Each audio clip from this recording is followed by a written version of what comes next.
I haven't set up yet. I'm sorry. I'm late. Please don't kill me. I'm late. Let me open up Chaos Head. Smiles. You can hear the awesome music in the background. Okay. Also, Chicken, thanks for the 5 months. Yo! Food on stream? Mukbang? No, I'm really full. I cannot be eating anymore. I had a very big hearty meal again. Even when I requested to have a smaller portion size. So I hope I don't fall asleep this stream. Or, I mean, I don't think I'd ever fall asleep during stream, but hopefully I don't have to end early. Yeah, I'm feeling real pregnant right now.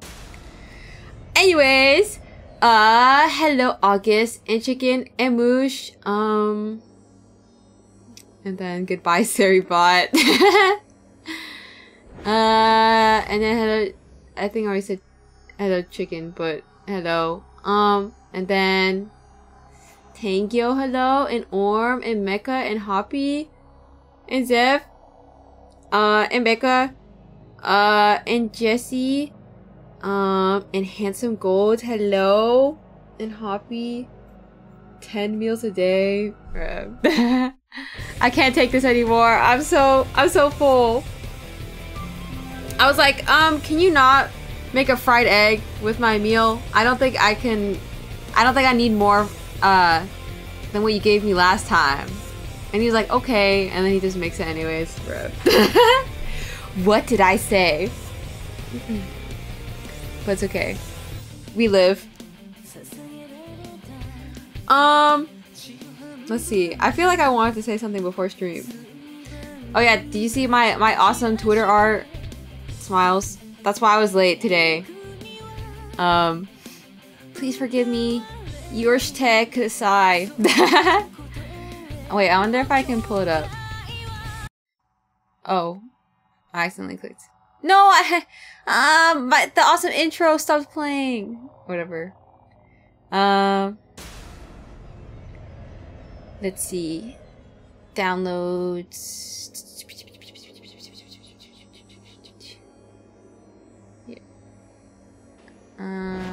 Oh. Oh, that's a little too high quality. You only can see that high res on Patreon. I have to fix something though. Reset. Oh. It's okay. We'll shrink it down eventually. Okay. Yeah, this is the art I did for my partner. Yeah. Also, hi, Kawaii Crew Forever. Guys, are you so ready for more Chaos Head? Also, I don't know. I had a lot of fun drawing this cowboy drawing. I think that like cow print or like animal print stuff, I don't know, it just looks so nice on Mota, I think. Guys, I was born to be a cowgirl, if you will. It was very cute. The expression was so Genki. I'm glad. I've decided to draw the eyes very. There's a lot of white in there, but I think it looks cute. So, lol. Oh yeah. Also, Waltz B Sullen. Thank you for following me. Cowkini next. Okay. Well, you guys didn't vote on that. Oh yeah. Speaking of that, that Patreon drawing is still not done. Because I had to work on this because I felt it was more time sensitive. Also, hi, Lobster. Take my time. You're supposed to You're supposed to be like, Mota, I'm backing out of Patreon if you don't finish that drawing soon.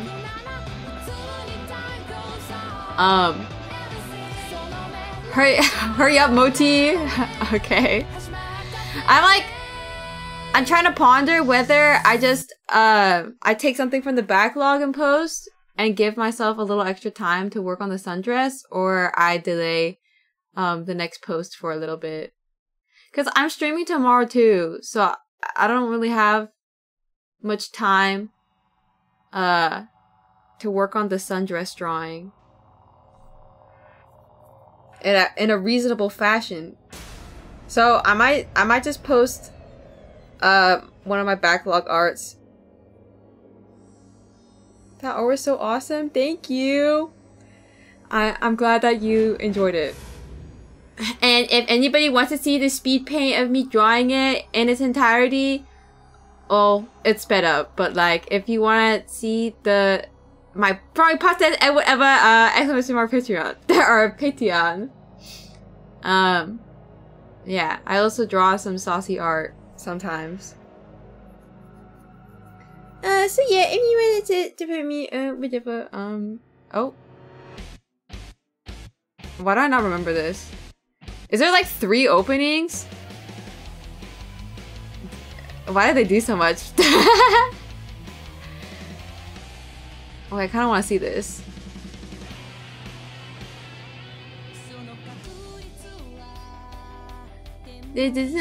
Oh. The sensual crunchy bar eating. Oh. Wait, is this low-key spoilers, guys? Why is there so much blood everywhere? Wait, it's so animated. Uh-oh. I guess I finally got to a certain part of the game where it feels like it wants to show me this. Uh-oh. So no me, Dare no me. Why are they all dying?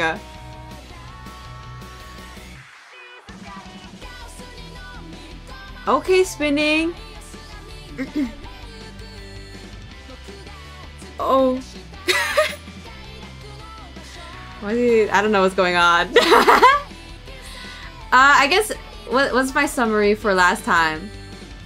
We went to visit our goth GF, or not. I guess we're not like that yet, or forever. I don't know. We were visiting the, what's her name? Whatever. It's oh. Yeah. Also, hello, Crowder. He turned into the sphincter emo. Yeah.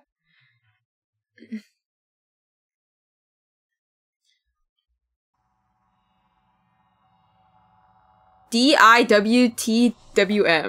Or what does that mean? Y'all using way too many abbreviations lately. I just learned TSPMO. Itchball? Yeah, whatever. Do not itchball me. I love Steingates. Is this the same writers? Yeah, I think this was their first one. The first part of the science adventure series. Wait, what does ICL mean? I know this shit pissed me off, but I don't know ICL. Stop. Stop. Guys, you're gonna make me crash out again. Guys, what does it mean? What does it mean? I think, okay, so we were in the hospital visiting, and then Takumi started freaking out, and getting the sweats, and then the nurse was writing some weird stuff on her clipboard, and that's kind of it, I think. I can't lie, please don't crash out. Yeah. Mine was, damn, I wish that were me. Oh! Wait, what part was that? Also, hello, Giga.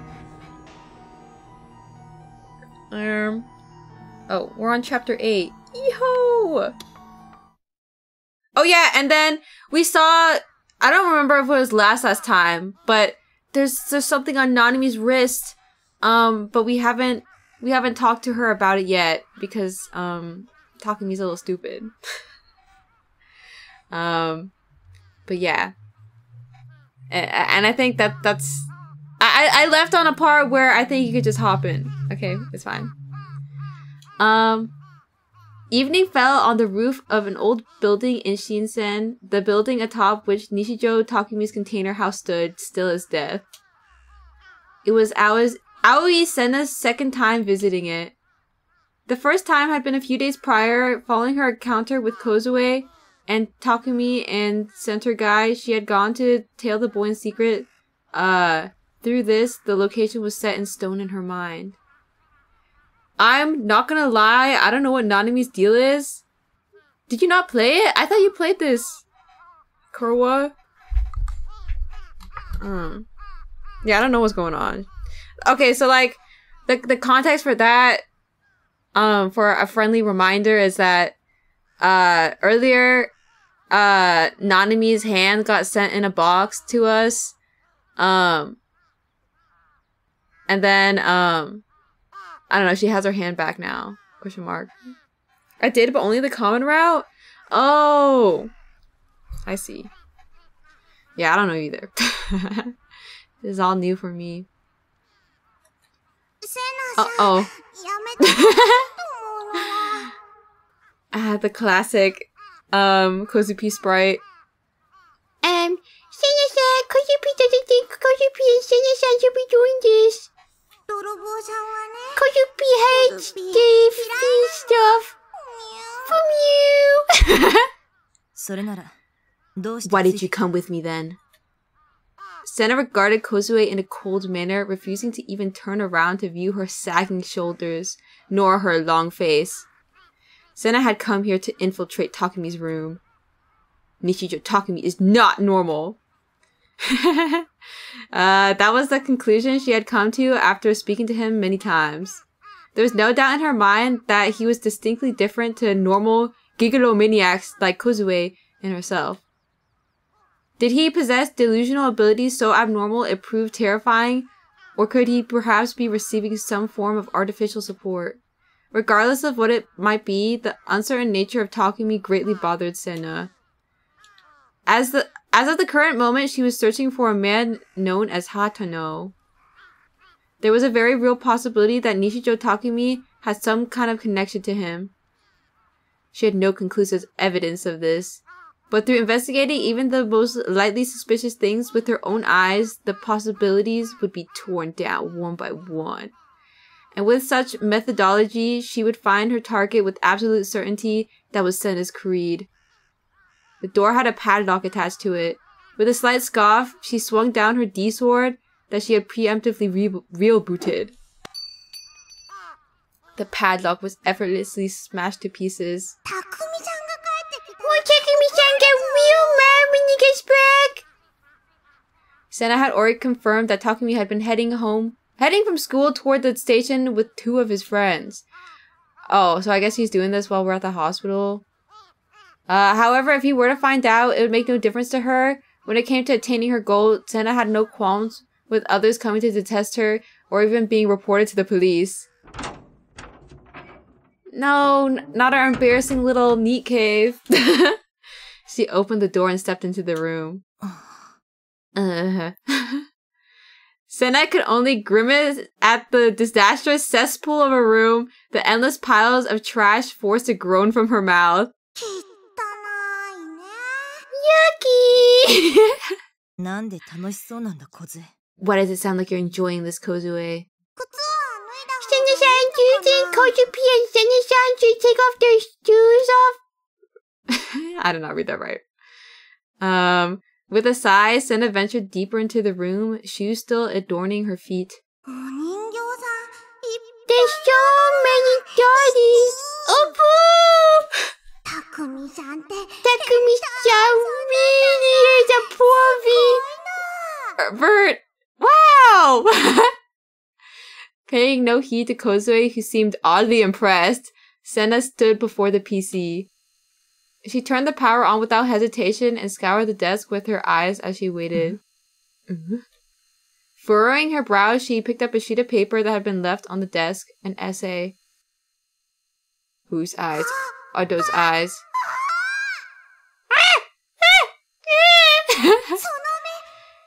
It's whose eyes are those eyes? Kozue had peeked at the essay from behind Sena's back and she was now jumping up and down in excitement. So Takumi-san really was the whose eyes are those eyes guy after all. Kozupi was right. She really was. Ugh. In vast contrast to Kozue, Senna skimmed the essay with disinterest then casually flipped it over.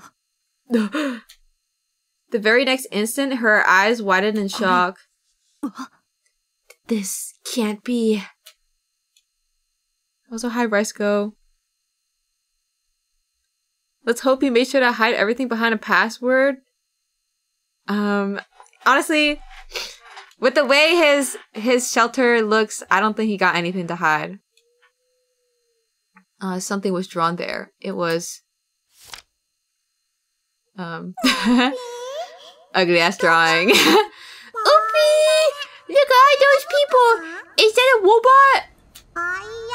It says IR2 right there.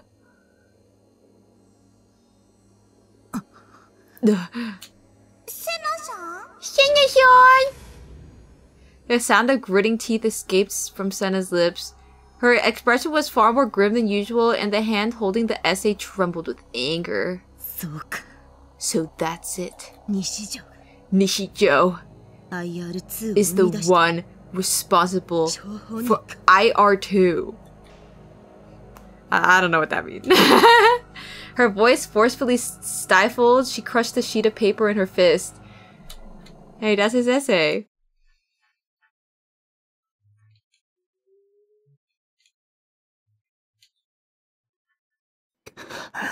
Is that the equation? I think so.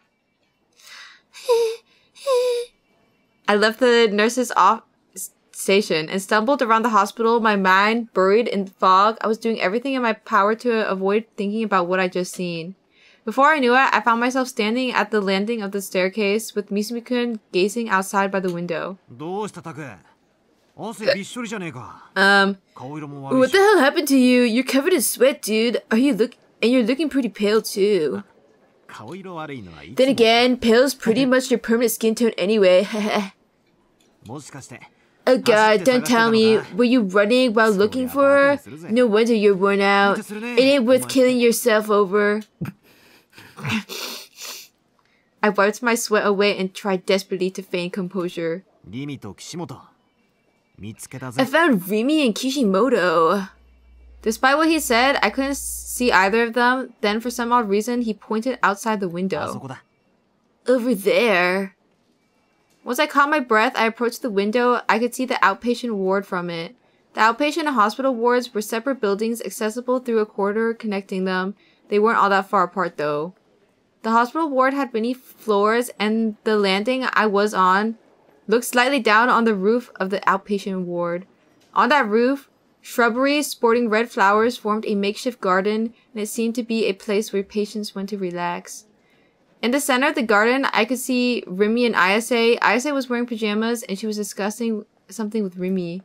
Those two shouldn't know each other, right? Not sure why, but it looks like they're discussing something real serious down there, right?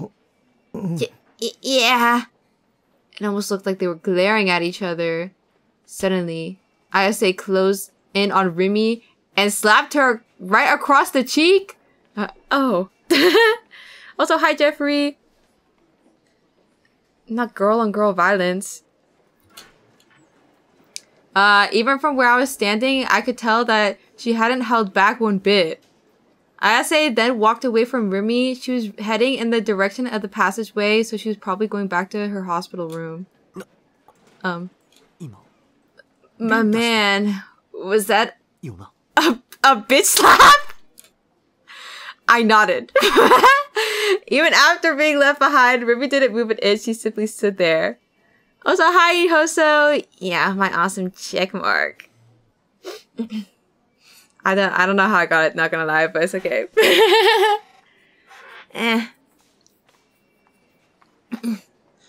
It was my YOLO app. Yeah, all skill, yeah.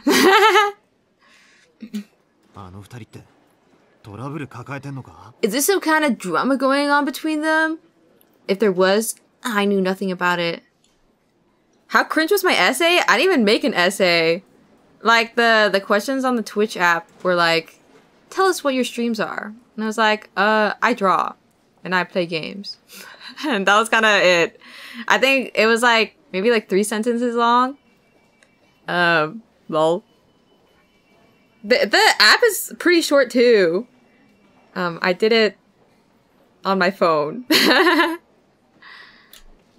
I readily went along with Misumi-kun's proposal to pretend like we'd never seen what we'd seen.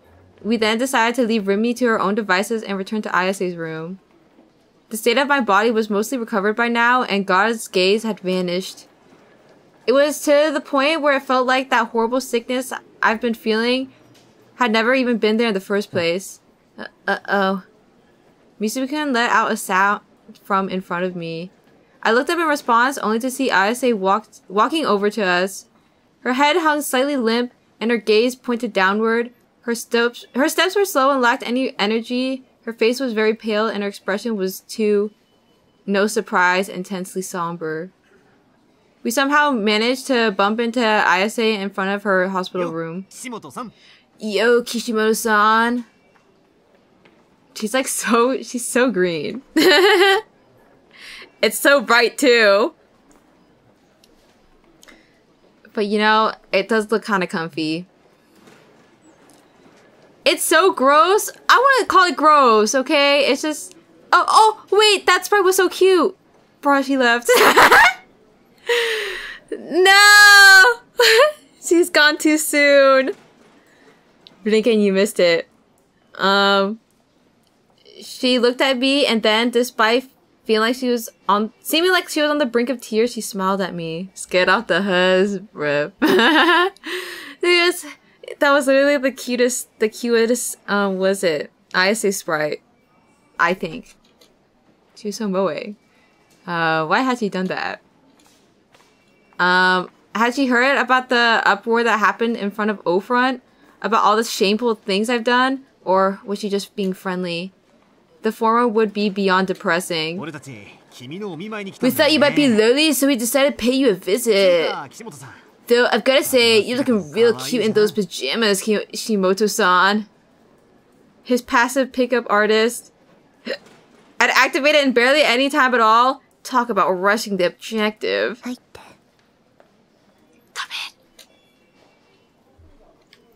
Although Ayase had treated Misumi-kun pretty coldly before, she didn't do that this time. Instead, Ayase opened her door and invited us in. She didn't show a single hint of having just slapped Rimi a few minutes ago. Was she hiding it well, or has she already just gotten over it in such a short time? As per usual, I had no idea what Ayase was thinking. Taku, looks like coming to visit was the right choice after all. We hit the jackpot today. Misumi-kun gave a small fist pump while Ayase wasn't looking, then excitedly entered the room. I reluctantly followed after him, and in all honesty, I wanted to head home with Rimi ASAP. But I didn't have the courage to say anything to her. I didn't know the reason why, but being so fiercely slapped like that must have made her pretty depressed. I knew I didn't have the words to encourage her.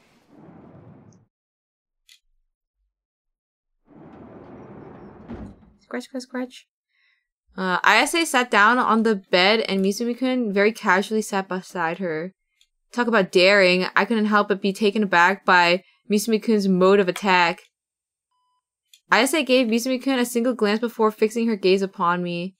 Being stared at so blatantly put me at a loss for how exactly I was supposed to respond. I didn't know what kind of expression to make, so I just ended up looking down at the floor. How are your injuries? You look like you're already about ready to walk out of here. If you need anything at all, don't hesitate to ask. My will is yours to command, milady. He focused intently on Ayase's hand. If I had to guess, he was scheming on how best to grab it. That refined, slender hand. Should I just go? By the way, are you much of a reader? Me, personally, I'm a big fan of the gradual book of Psalms and Revelation. You heard of it, Kishimoto-san? Leaving Misumi-kun's question unanswered, Ayase called my name. You are one of the 7 types of gradual. Huh? What? Right into the schizo shit. Even the mayhem surrounding her attempted suicide hadn't been enough to change her at her core. Us meeting, the event must have been brought forth by the guidance after all. Also, hi, Ed. Quietly, dispassionately, Ayase narrated about what I could only call a total Chuni storyline. Your wicked heart is immensely powerful. That is why it goes without saying, you have the makings of a black knight, manifestly so. The suffering you are experiencing right now is divine punishment from above and trial of the greater will. When you overcome it, your D-sword shall be summoned. It will become yours. Of this I am certain. And then it shall appear. Also, hi, Andrea. Thank you for the congratulations. A dark, colossal serpent of wicked hearts, and being capable of devouring all corrosion, shattering the wicked king's body itself, and instilling heterogeneity and his homogeneity. They are real, gradual, and the D-swords. The Kamaitachi are proof of this. Non-existent phenomena have never had their names engraved in history. Do you know of the etymology? Kamaitachi, the bearing of a sword. Are we doing this ASMR style again? It's just Ayase. Ayase is just the only one who whisper speaks. Because I think it suits her okay. That's my headcanon. Well, she's literally whispering in her JP lines. The whispering is actually gonna put me to sleep. Guys, you know what to redeem. Thus are D-swords. Trust in me, Takumi. We shall defeat Gladual together. Oh, guys, green or red. Uh-oh.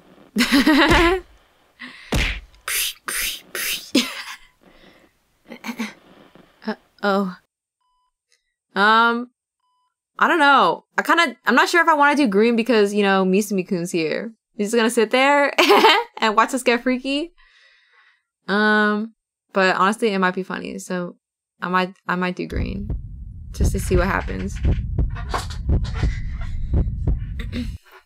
Gladual, I remember that name. Geeked on Main. Yeah. I'd seen that term back when I had first been researching D-swords. It seemed that D-sword was a term used in literature and pseudepigrapha, I don't know what that is, relating to the legend of Gladual, or more specifically, a sword in it. I wasn't really sure though. Oh. You can put him in the cuck chair in the thumbnail. Wait, that's true. But what if something banger happens later in chapter 8 that I have to use instead? As I continued to think, Misumi-kun quietly got up and started to walk toward me. Wait, Misumi-kun? He went right past me, but just before he did, he put his hand on my shoulder. What the? He's gonna walk away? I'm gonna head out. Take her down, Taku. My gut tells me you got some hope with Kishimoto. What? Damn, what a bro. Yeah, he's even though he wanted Kishimoto. Wow, he a real one. Flashing me a mischievous smile, he left the room, and of course that meant that the only ones left in the room were me and Ayase.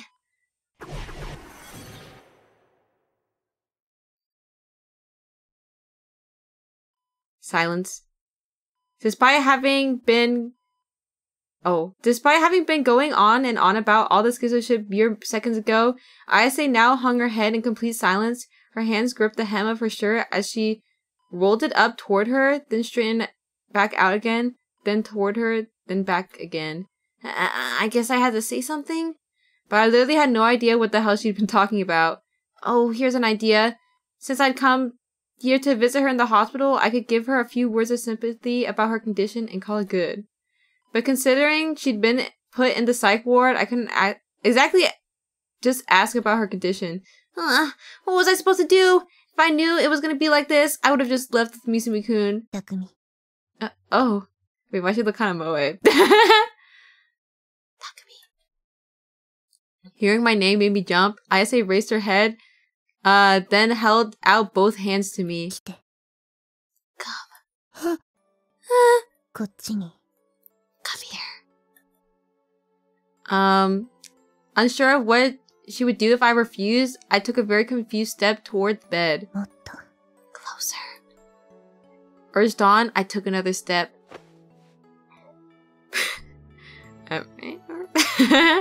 Our hands touched. Then, taking hold of them, she swiftly pulled me in. She lowered her head once more. She stared intently at my hand. No. Oh my days. Cowfolk Mota is so cute. Thank you, Mr. Poppin' Fresh. And also hello. And you saved me. I owe my life to you. That wasn't true at all. I just saved her by chance. Nothing more. Not to mention, I didn't know whether I'd actually created that flower bed in the first place. Oh. Wait, why does she look kind of beautiful in this sprite? Also, hi, Monkey. Oh yeah, your partner drawing was so awesome, dude. Thank you, thank you. She looks so cute. She really does. Maybe it's the crying. It's definitely the face proportions. I feel like her head looks strange in her like 3/4 view. It looks like strangely narrow, but this one, she looks normal. I can get behind this. Thank you. Ayase's voice was shaky. Was she crying? Huh? Oh, I felt a warm sensation on my fingertip, and then when I looked down to see what it was, for some reason I couldn't comprehend. My index finger was inside Ayase's mouth. Dude, I kind of thought my finger was in her cooch, so I got scared. I don't know why I jumped to that. Suckler, yeah. It's the cat sucking gift. Wait, is this 18 plus? No. They get a little raunchy, but then they don't show anything. It's like ecchi, you know? Like it never goes like full nudity. I guess we are supposed to imagine his dick because there's no porn. Yeah. Also, Takumi would never think of such things. He only thinks of like kissing or like the foot one, or I don't know. I don't know what goes on with this guy. Well, actually, they have Johnson mentions. His penis does in fact exist. But it's only in writing. For some reason, I couldn't comprehend. My index finger was inside Ayase's mouth. What? Oh. Oh.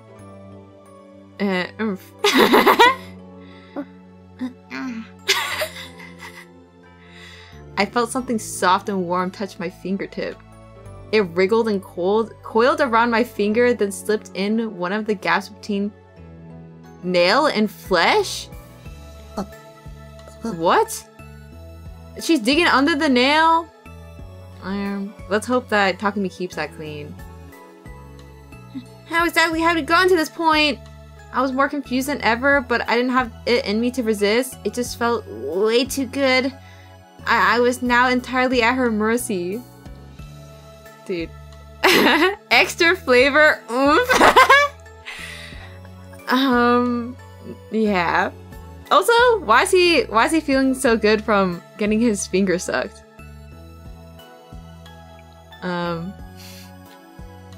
All she was doing was licking my finger, so why was it so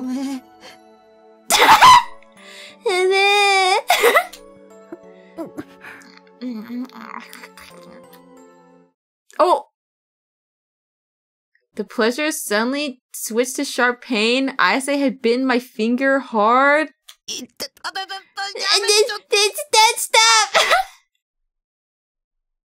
It felt like she was biting right through to the bone. That's how painful it was. Oh my gosh, she biting off her finger like a carrot. You don't know a true Coomer can coom from the scenario. But like he's thinking about it on his own, and he couldn't. I guess he just likes the tease. I frantically tore my hand away and eventually managed to free it from Ayase's mouth.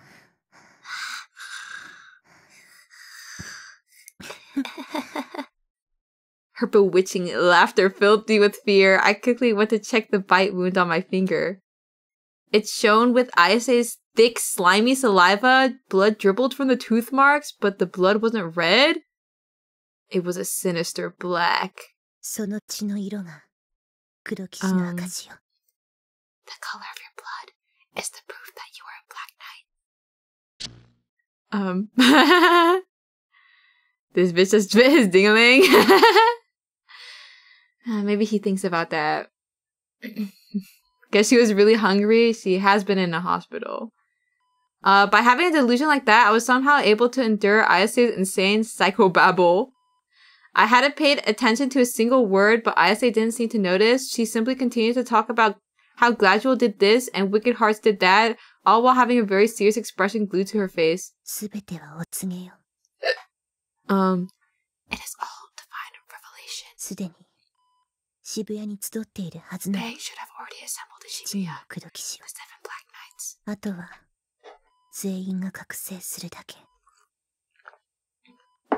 Next, only for them to awaken.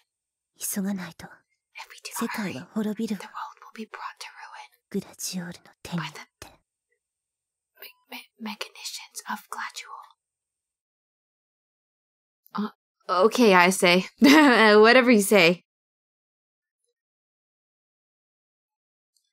With both our shoulders dripping toward the ground, Misumi-kun and I descended to the first floor of the hospital ward. Forget it. I don't care about that Kishimoto chick anymore. Up till now, I've always abided by my policy. I'll overlook anything as long as they're cute.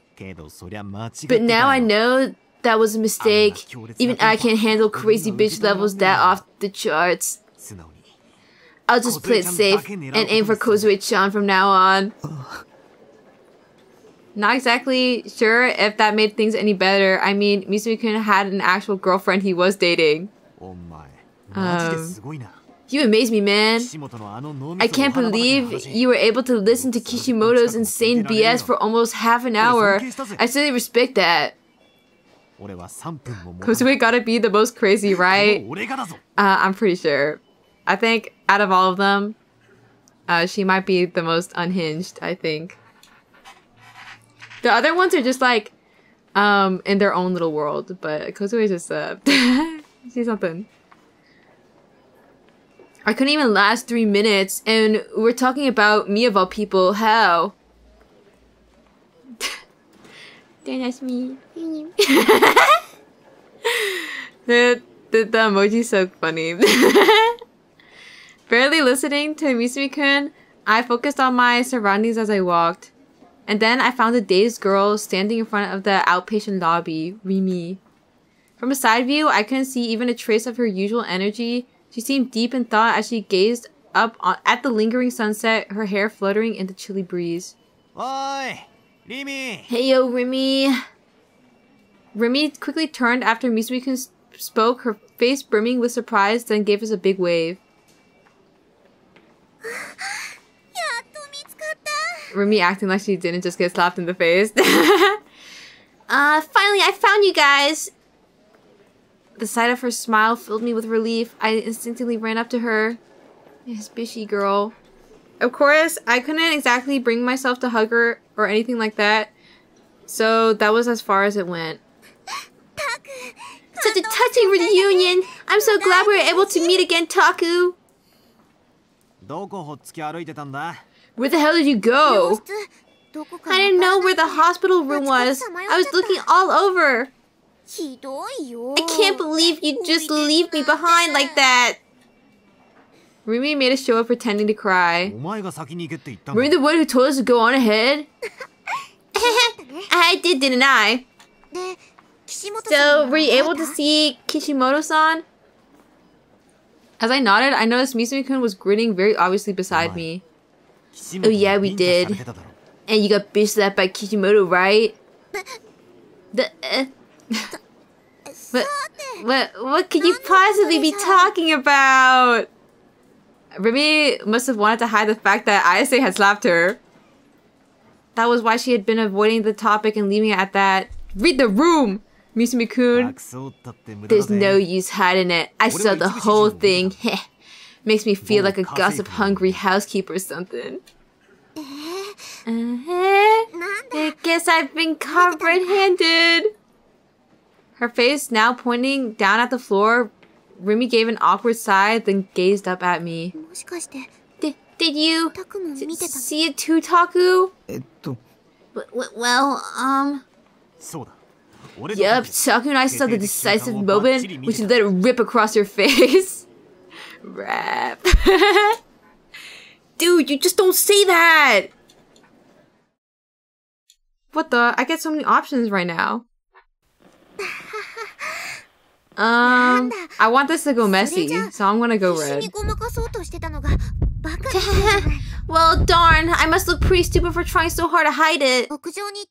But yeah, when I went to the rooftop, I bumped into Kishimoto-san. I did just kind of ask her something that was on my mind. But what I said seemed to ruffle her feathers a little bit. What had she asked? Well, what was on your mind?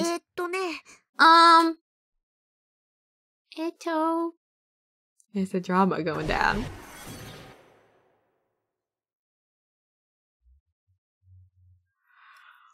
I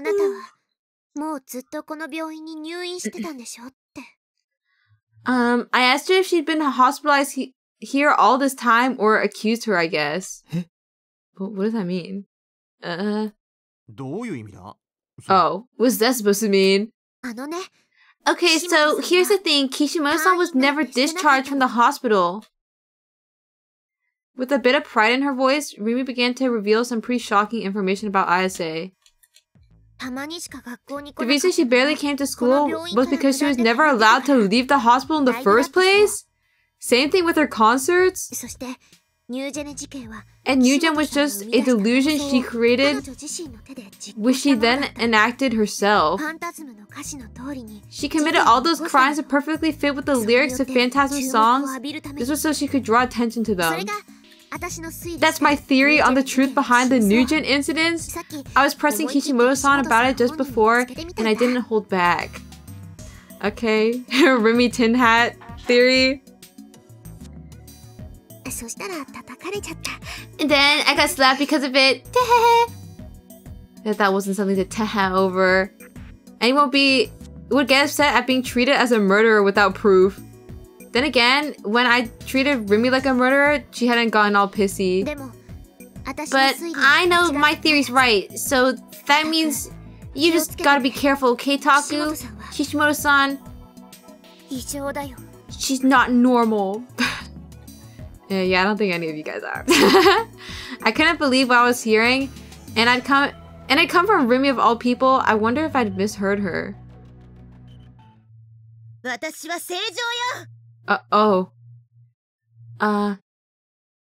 She's yelling now. I'm perfectly normal.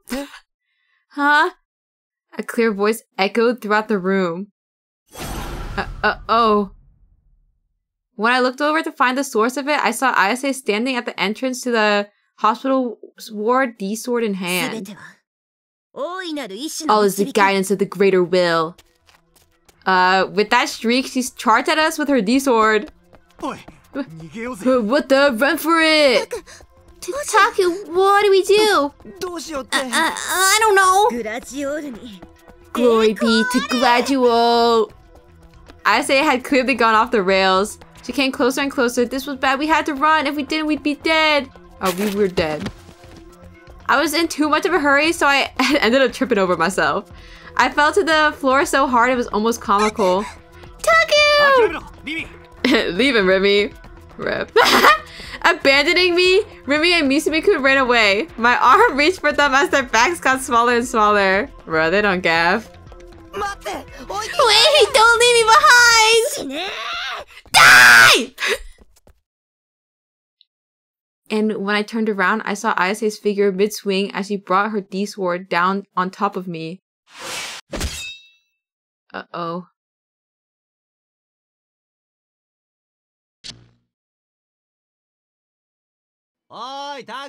Hey, Taku, enough daydreaming, dude. Let's move. Musikin was calling for me. Rimi was also waved at me from beside him. What a way to go. Blinking dazedly, I examined my surroundings. Ayase was nowhere in sight. I wasn't injured. I hadn't been split in two. Phew. Delusion, huh? And here I thought I was gonna die. The scary version of Ayase could happily stay in my delusions. Thank you very much. Taku, move your ass! I hurriedly chased after the two.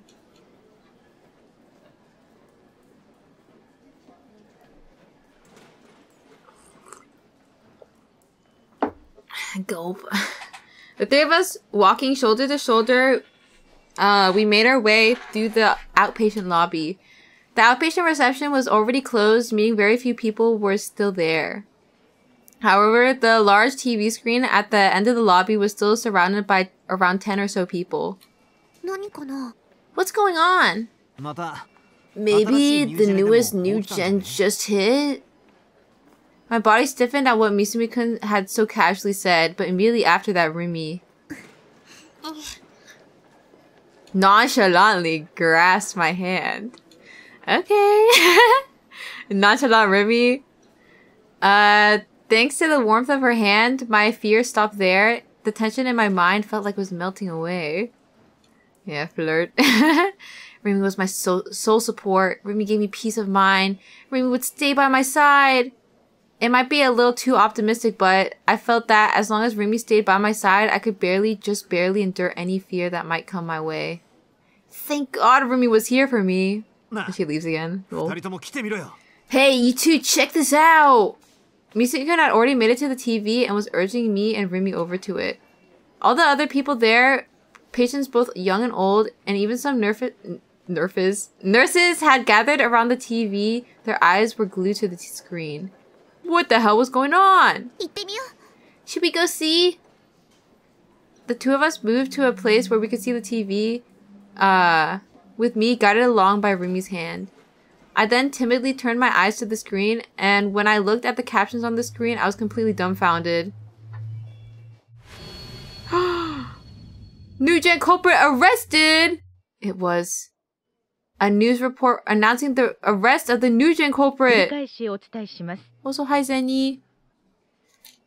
I repeat, our report concerns the colloquially named New Generation Madness, a series of murder cases occurring in Shibuya. At 3:30 p.m. today, the man suspected to be behind the crucifixion case that occurred on September 29th was arrested. The suspect is a 25-year-old Komaeda.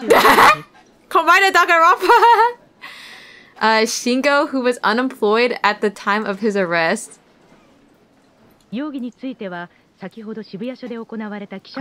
per the interview conducted in the Shibuya police station earlier today, the suspect is currently only believed to be behind the murder of Ota Hisashi-san. And the police intend on pursuing charges for the other incidents as soon as the investigation into the third concludes. Komaeda's origin story, yeah. Also, hi Scarlett. I feel like maybe I already said hi, but whatever. The suspect has confessed to the murder of Ota-san, testifying the following. Ota-san was stalking the woman I was with, and he refused to let up. Eventually, I couldn't take it anymore, so I snapped and strangled him. But since he was a zombie and wasn't dying, I crucified him to stop him from moving anymore. The rest of the testimony is littered with countless other incomprehensible claims. Also, hi Blitz. According to the police investigation, it was found that the suspect was not in fact with anyone at the time of the murder, and they suspect that he might have been under the influence of pharmaceutical... I was in a state of sheer disbelief. The TV screen was repeatedly broadcasting a recording of the suspect being transported by car. Yep. The flashes coming from the mass media surrounding the car made the screen flicker violently. The suspect was completely covered by his jacket, so I couldn't see his face. Taku! Rumi whispered to me as I stared at the TV screen. Her hand squeezed my own. See, Taku? You really aren't the culprit. That Shogun guy was just a silly little prank someone was playing on you. Yeah. I'm sure it was. And Kusunoki-san just came to the wrong conclusion. Right? With this, a neat little bow's been put on pretty much everything. You don't need to be afraid of something lurking in the darkness anymore. I don't know about this one, Rumi. I'm scared. She was right. Since the culprit behind the crucifixion had been arrested, that automatically meant it couldn't have been me. I hadn't been sleepwalking, nor did I have multiple personalities. This proves that I was completely normal. And at the same time, it was also the disapproval that I'd seen... Oh, disapproved? It also disproved that... Oh, bro. that I'd seen Remy covered in blood at the scene. It wasn't real. It had been a delusion I'd come up with. It was over. The nightmare that had been tormenting me without end for almost a month was finally over. Yeah, guys, this is the end of the game. Being afraid of shadows, being afraid of God's gaze, desperately trying to get a D-sword. None of these things were necessary anymore. Actually, how long was the common route again? Is it just 10 chapters? Or is it 12? I forgot. We're on 8, by the way. None of those things were necessary anymore, but even so, why? Why was this feeling of unease deep within my chest? Shogun being a prank and the person behind it was just stalking me for shits and giggles. It just didn't feel realistic. But maybe I was only thinking that because I'd pretty much forgotten all normal logic and reasoning over the last month. Oh. My phone vibrated in my pocket. It was on vibrate, but phones still weren't allowed in the hospital. I think it says it's 10 chapters, it says 11. Okay. I don't know how long the character routes are supposed to be. I know there's one for, I think, each girl. I let go of Remy, exited through the front entrance, then pulled out my phone. Hi. Hello?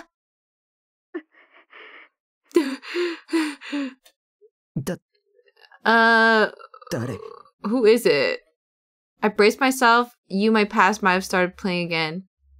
I quickly went to check the name of the caller. But it was a restricted number. I was hit with a really bad feeling. But when I frantically went to hang up... oh! Big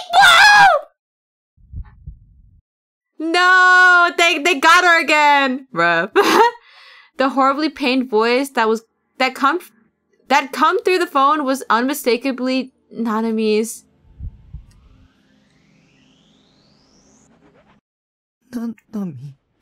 Nanami? Again? No. Give me back! My right hand! Oh. She's so silly. Yeah, she's just pranking him. Oh my god, it's the little Gero froggies. Brony said protect his emoto better. Yeah, he's not really good at that. He tried and then he failed and now I think he's given up. The shop specializing in Gero Froggy merchandise was known as Top Frog. That pun was likely an attempt to leave a good impression on its customer base, but Bon can only sigh at what he felt was akin to a dad joke. At present, Top Frog had about 20 branches established around the capital region, and it was showing no signs of slowing down its expansion. Bon was currently visiting the very first branch situated in Harajuku, a place often cited as a paradise by the biggest Gero Froggy fans. Bon, however, quickly came to regret this decision. Boy, Yuchong, mind if we take off? He spoke in a low voice to Yua, the girl that had guided him to the shop. Huh? But Momose, didn't Momose ask you to buy a Gale Froggy for her? Right, but come on now, guy my age is just completely out of place here. Scores of young people happily trotted around or along Takeshita Dori, but the vast majority passed by without even so much as glancing at the shop. Oh my god, there's so many of them. Only a few people were standing inside the actual store. In fact, aside from Bon and Yua, there were only 3 customers in total, all of which were high school girls. Due to Bon's unkempt appearance, walking along Takeshita Dori with Yua inevitably served to portray him as a man of obscene intentions. Yeah. This is just Chikawa. Hey, I think Chikawa is very well loved, but I feel like this is like looking a little destitute because there's nobody in the store. He was just going to buy one of the plushes that were so popular nowadays, but that was what any stereotypical old pervert would say, a notion that brought down Bon's spirits considerably. On top of that, I don't know, I just can't shake the feeling that someone's watching me. Could it be that I'm just a little too focused on myself or my age, though? Oh, me too, actually. Recently, I've been feeling someone's gaze on me. And every now and then, when it happens, I feel very, very afraid.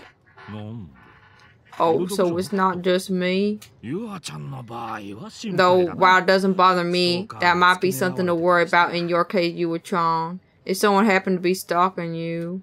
That can't be it! Please don't suggest something so frightening! Don't worry, anyone will try to find themselves in handcuffs before they can say, hey. Resolving the topic with a grin, Bon stared fixedly at the various frog characters lined up along the shelves. I'm curious. How many times have you been to this place, Yua-chan? This is actually my first time here. Doesn't look like there's many customers around. Is this the calm before the storm or something? Well, I've heard that it gets really crowded from Friday to Sunday. Oh, and that's because, a new type gets released every weekend. I hear Friday in particular has a very long line. They open up at around 6 p.m. to give students a chance to get one, but, and this is just a rumor, the line for the shop alone covers the entirety of Takeshita Dori. Just the weekends, eh? This is growing more suspicious by the second. Bon went to pick up 2 of the teary Garo Froggies that had been released this week, then headed to the register. Yua, not buying anything herself, followed behind him. Welcome, dude! My dude! The store employee was a vacuous? What the? Vacuous.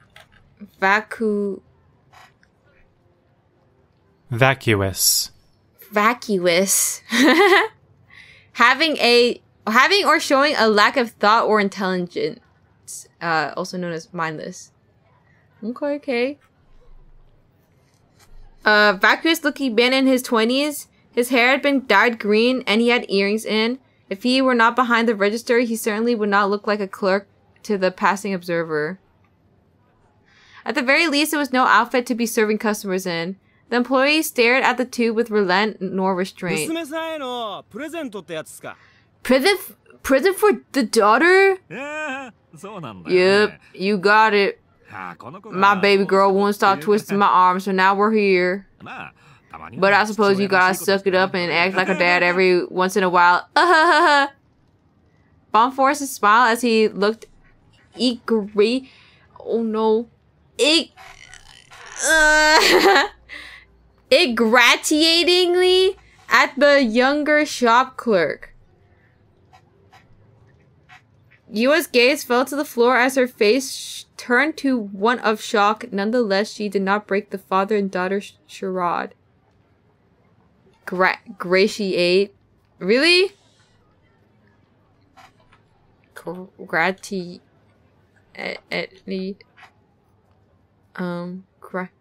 Gratiately.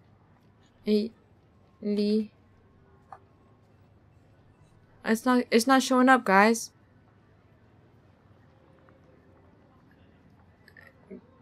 I never lied to you except that one time. Yeah. I'm gonna, gratiate sounds right. So I'll believe. Also, hi, Big Doink. Dude, I'm getting sleepy. I'm getting sleepy. It's that goddamn British breakfast thing. That aside, these frogs got me real curious. Mind telling me a thing or two about them? Block in. Ah! Wake the freak up. Guys, it's just that I'm so full. I'm so full of food that I feel like I could really use a nap. Should have gave me a plate too. Yeah, whatever. I give it to the trash can. No, it's okay. I tried my best to finish it all, and I left like a little piece of bread behind, but it's okay. I was a trooper. I will not waste food. Or at least I believe that I could finish it. Dude, my eyes are like like they're creaking closed.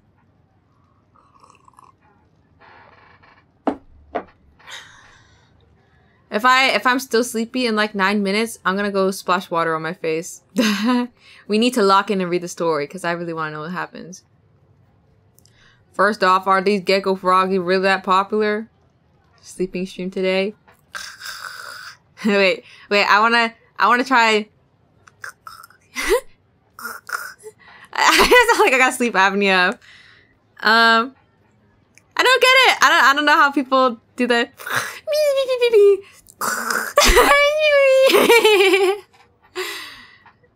I'm still digesting my pasta. Yeah, the pasta picture you sent in Discord looked really yummy. I wish that was me. Zzz, me.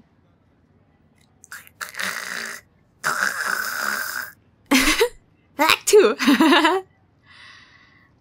Dude, the Geo Froggies! I mean, like, that Turbo Bonkers popular is crazy, man. Oh, Geppu Froggies, are they? I heard that a new product comes out every weekend. That true? I said, I said Geo Froggies, my dude, righteous. And like, my man, don't call them products or else stuff like that. They're even Gero buddies, bro. We lined up Friday, Saturday, Sunday, and they sell like Turbo Bonkers fast. It's seriously crazy, man. They seriously sell Turbo Bonkers fast, man. I mean, Turbo Bonkers, dude, righteous. U.S. brow narrowed in response to the young man. Bonkers seemed to be the favorite word of the shop clerk, and something felt odd to her about it. Why is he emphasizing part of it so much, he wondered? It likely was not intentional, but it almost felt as if the young clerk was saying Bond's name in some capacity. Righteous. This label says made in China or something or other, but do you know who the actual manufacturer is? Was that manufacturer? Come on, dude. Don't act like Geo Frog is some kind of brand. Geo Froggies are free creatures, man. You gotta get with the program.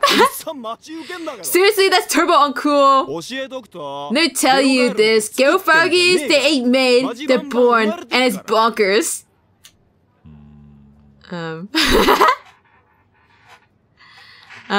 Unsurprisingly, the conversation was getting to be too much for Bond, leaving him on the verge of rupture. In order to prevent this, he swiftly ended the conversation, handed over the money, and left the store with Yua in tow. Unk isn't tapped in. Yeah. That's kind of funny, though. Wait. The frog in the back is so round. Sheesh, do they even train shop clerks in this day and age? Youngsters these days can't hold a decent conversation to save their lives. Lol. And what was with that get-up? Looked like the circus came to town. Indeed.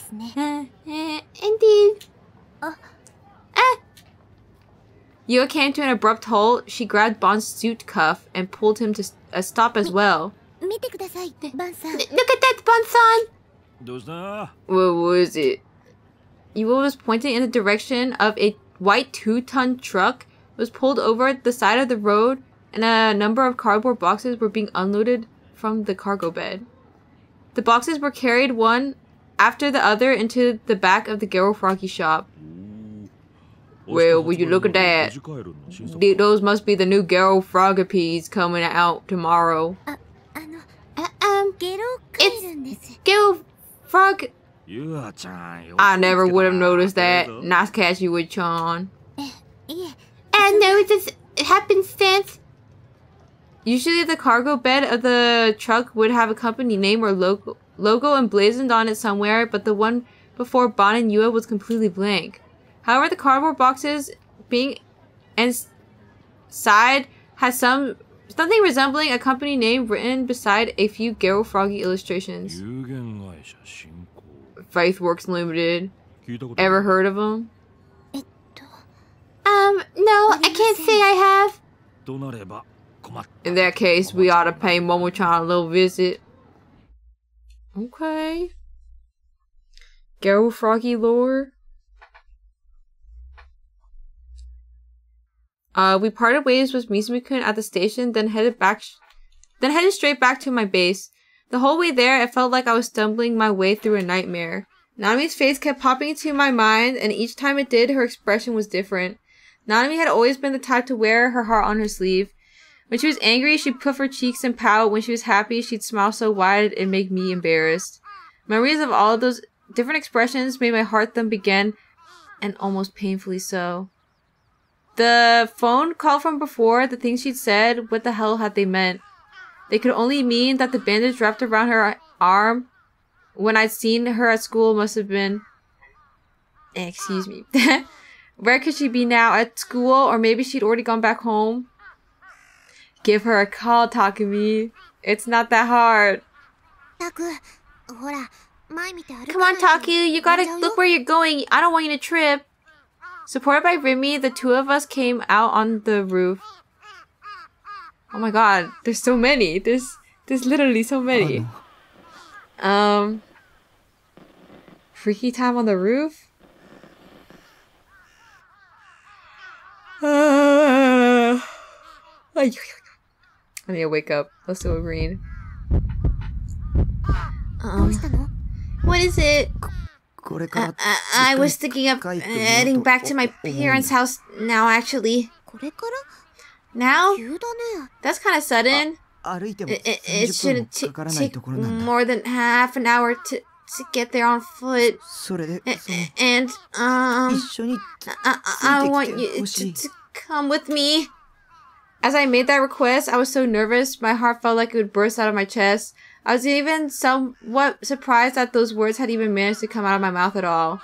Asking someone for something, it was something I'd never been able to do before now. Oh my god, she's growing. He scoots in my chair. Okay, sure thing. So, does that mean you're gonna introduce me to your family?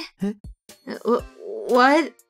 Marie peered at my face with a somewhat mischievous look. If I'm going to your house, I'm gonna end up seeing them, right? They're gonna get married? Yeah. I was just wondering what you intend to do about that. So, how about it?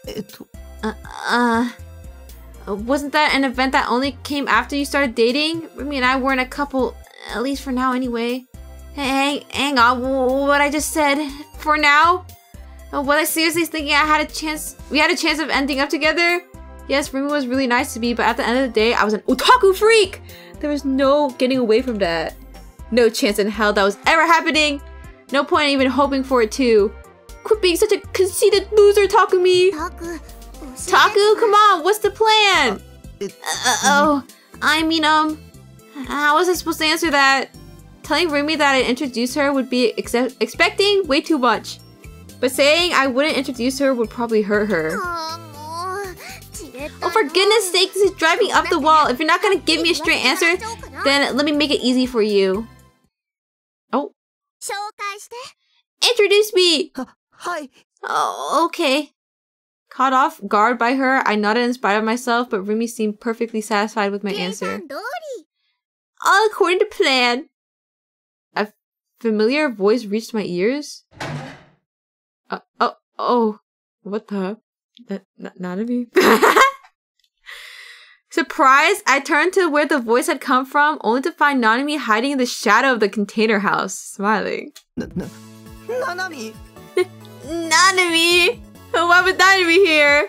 And that happy smile on her face, it was worlds away from what she'd been like over the phone, almost like she was a completely different person. Bewildered, my mind went completely blank, and yet, despite my confusion, Nanami trotted over to me with a spring in her step. Yay! Wait, the CG's so cute! What the? Is it shift? Okay. Guys, let's observe this together. Holy moly! Yay! Yay! I gave Rumi a high five. And then everybody got up from the chairs and started clapping. Huh? But why? She was acting almost like they knew each other. I never even heard anything about them. The two of them being friends. Were you surprised, people? Truth is, this is all a strat! Rumi-san and I cooked up! Strat? Exactly! Also known as Operation Make Big Bro and Ruby's relationship a reality! Since I tested a bag of bricks, and it seemed like you were gonna pick up Ruby-san's feelings anytime soon, so I decided to help her out! You're kidding. Then your hand being bandaged up and that phone call from before, they were... All part of the plan! Man, you were so worried about me and took everything I had not to burst out laughing! Nanami laughed without even a hint of guilt. My angered flared! This fucking bitch! Sorry, Taku. It feels bad for tricking like this. You don't have to apologize, Rumi-san! It's his fault for being such a blockhead! I fell to my knees, crestfallen. I was filled with anger and frustration. Anger at being deceived. Anger at being treated like an idiot for actually worrying about Nanami. I couldn't stand it. I couldn't stand how Nanami decided to do things. But rising above all that anger came a certain feeling. One about all my worries being unfounded. One about Nanami being safe. Not only safe, but more lively than ever. My feelings of ease and relief toward those things were far stronger than any anger I could have had, and the suffocating threads of tension coiled around my body were cut away in an instant. Taku? You okay? Hey, don't look so giant, dumb big bro! Come on your feet! After all, we gotta go introduce Rumi-san to Mom and Dad! Time for us to all go home! Together! I couldn't believe how much of a brat my sister was, making a fool out of me, her own brother, time and time again. Although sulking somewhat, I reluctantly rose to my feet. Rumi and Nanami both smiled joyfully, then grabbed one of my hands each. Pulled along by them, I set off. I had a hunch that things would get pretty fun from now on. Like a peaceful, bright future was ahead of me. Lol. And then I woke up. What the? Suddenly, a high-pitched sound pierced my ears. One that sounded almost like a woman's scream. It brought me to my senses and forced me to realize that Nanami showing up her strategy were all just a convenient delusion for me. What is that? a strong gust of wind swept over the rooftop. The air trembled. My vision was overwhelmed by a blinding sheet of deep crimson. With no idea what had just happened, I turned my face to the light. And when I looked on top of the container house, there she stood. Oh. Hey, hi, Senna. Aoi Senna, D-sword in hand. I'm surprised I didn't do a panty shot, but I guess she can be normal. The source of the light was her D-sword, glimmering against the sky, but something was strange. When I'd seen it before, Senna's D-sword had emitted a blue glow. The sound vanished, the wind stopped. I need an answer, now. Her voice sharp, her glare cold, her eyes glistened with unmistakable animosity. Were you the bastard who wrote this? As she spoke, she thrust out a piece of paper with IR2 scribbled on it, my essay. For some reason, it was all scrunched up. Why did Senna have that? Why was Senna here? Illegal trespassing. Those words popped into my head, immediately followed by the realization that she had searched my room. Yes, she's aura farming. But what for? I said I need an answer. I did. Why do you want to know? Next came the sound of Kozupi's inner voice. Uh-oh. Wait, she's so cute! She was behind Senna. She was clinging to Senna's legs, and her face was peeking out from behind them. She had an urgent look on her face as she looked at me. Run away! Right as Kozupi screamed, Senna leapt from the roof. She held the sword high and... Uh-oh. Rumi yanked my arm and I fell backward. I quickly looked up, then saw the place I had been standing only moments prior. Senna's sword had hollowed out the floor of the rooftop. It had such insane destructive power, such tremendous sharpness that it didn't feel real. The impact had been great enough to destroy the concrete, and yet the sword didn't even have a scratch on it. Weren't these swords supposed to be things people couldn't see, let alone touch? A certain term crossed my mind. Real boot. The sword had been real booted! Through the mutual recognition of the four people here, Senna's D-sword had gone from her delusion to reality. It was now a great sword that could cut down a person for real. If Rumi hadn't pulled me away in time, I would have been bisected from head to toe by that beautiful sword of hers. It would have been instant death. Shivers ran down my entire body. Just now, Senna had unmistakably tried to kill me. Why? My head was overrun with confusion. The two of us had been eating crunchy coos together just the other day. Kozupi had been there with us. It was true that our relationship wasn't far enough for me to call us friends, and even back then, Senna had been acting scary the whole time. But even so, she shouldn't have hated me enough to suddenly come after me with a D-sword. I'll kill you.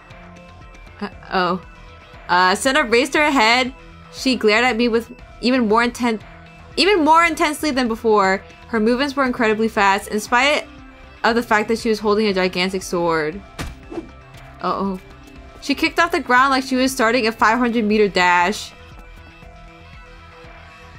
The tip of her sword scraped against the ground as she brandished it. Closing the distance between us, she raised the weapon above her head.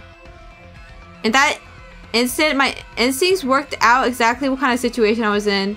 She was serious. Senna was deathly serious. Ah! As I lay face up in a total heap, I let out a shriek. I couldn't run away. None of this made any sense.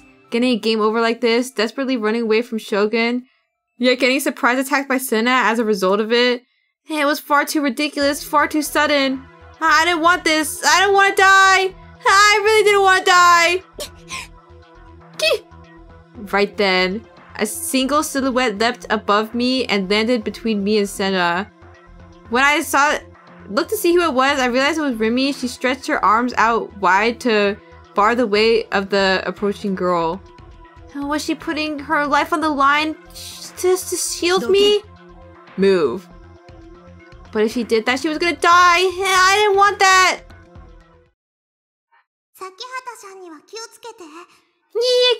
Be careful about Sakihata-san. Suddenly, what Kozubi had said before reappeared in my mind. Pale light leaked past Rumi's outstretched arms. Nishito-kun doesn't really know Sakihata-san. Rumi. Oh, don't you dare lay a finger on Taku. Unifying the overflowing light, she placed her arms together. Oh my goodness. The air warped and shook. Coming seemingly from thin air, feathers of shining light burst around Rimi and danced in the surrounding air. And then, what appeared in her hands? Kian! Guys, stop fighting over me! Oh, what the hell? Effortlessly blocked the fierce downward swing of Senna's gigantic sword. Don't you dare torment him like this! Oh, the piercing noise. Also, hello, big hat. It was all too graceful to be called a sword. All too imperial? Or, I don't know. Enough to easily be mistaken for the wings of an angel. Then I realized a certain fact that she, Sakihara Rimi, was a Giguromaniac. Yo, no way. Oh, dang, she got little dual blade things. Overwhelmed with shock, Aoi Senna looked at the face of the girl that stood before her. Yo, the winged sword that had so effortlessly blocked the attack of her D-sword was clearly a D-sword itself. The girl she had now faced was not accustomed to wielding a D-sword, she would have not been able to block Senna's attack with such perfect timing. Where is he? Why'd Remy not help us with the D-sword stuff? And she called us crazy. She gaslit us! Remy, why would you do that? Maniac. Kozuo stared down at the three people from atop of the container house. As if she was a spectator, her dangling legs swung back and forth again and again. You're acting carefree for someone who ruined my surprise attack, thought Senna, clicking her tongue inside her head. However, despite her moving thoughts, she did not remove her gaze from Rimi's eyes. Her opponent had a brooding look on her face. Nishijo Takumi moaned from behind Rimi, having sunk to the ground in a pathetic display. Also, hi Leo! Wow, welcome back. Senna's target was ultimately him, so she had no intention of fighting with Rimi. Besides, this was no manga nor was it anime, so a D-sword battle was not particularly realistic thing to occur. Do you know exactly he did? The IR2 formula, I'm fully aware. Yeah, Rimi protecting her kitten. How can one man be this pathetic? It's unreal. He's going through it. Uh-oh. Senna had been interrupted by a quiet, sorrowful, yet decisive response. Upon hearing that, Senna tightened the grip of her D-sword. Fine, then if you force Taki to awaken, this will end in even a bigger disaster. Then I'll kill him before that. Even if you try, you'll never be able to. Senna decided that there was no point in talking further. She brandished her sword in a lie stance. Before her, Rimi stood readily. Nishijo Takumi lay about 5 strides away from her. At this distance, it would take 3 seconds to resolve things completely. Without hesitation... Oh! Senna rushed toward Rimi from the front.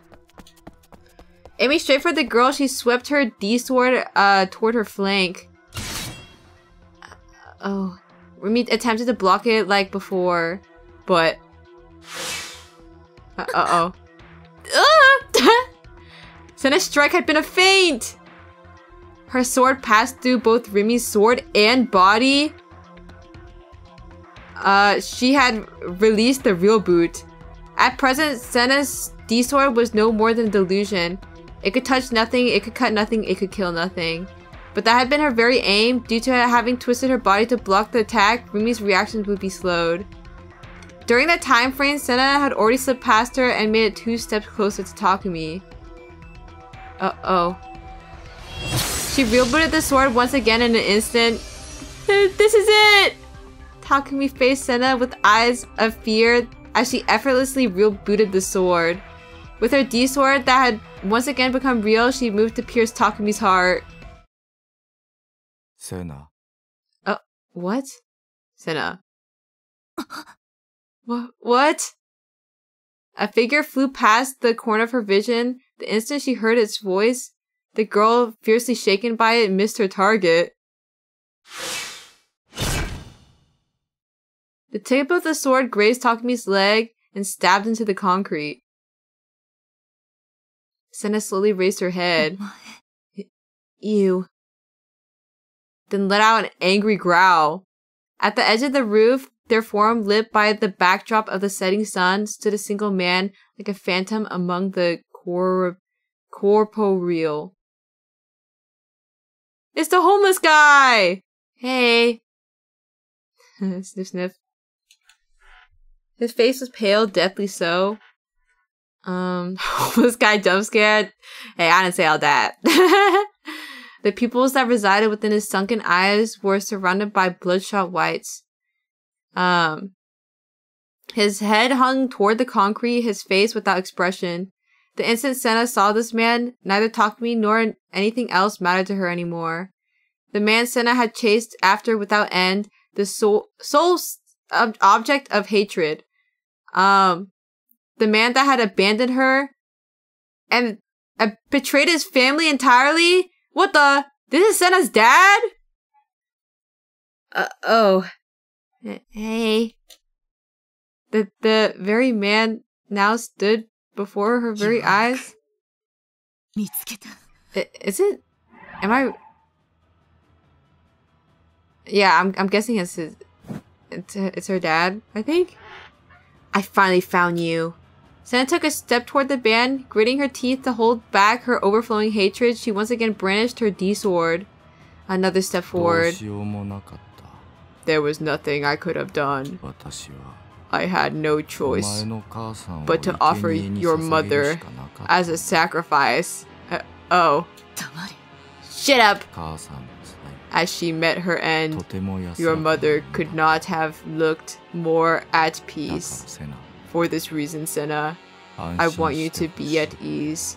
I love the sax, I know. From your mother's sacrifice, we obtained amazing results from the experiment. She gave her life for the sake of her world, and in the process, she was a great use to us all. You should be proud of your mother for her meritorious act of service, just as I am. Blood rushed to Senna's head, rendering her no longer able to see anything other than the man that stood before her. She dashed.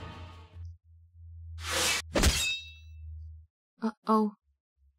It happened in an instant. She flew at the man's breast, closed the distance between herself and it, then sunk her D-sword deep into its center.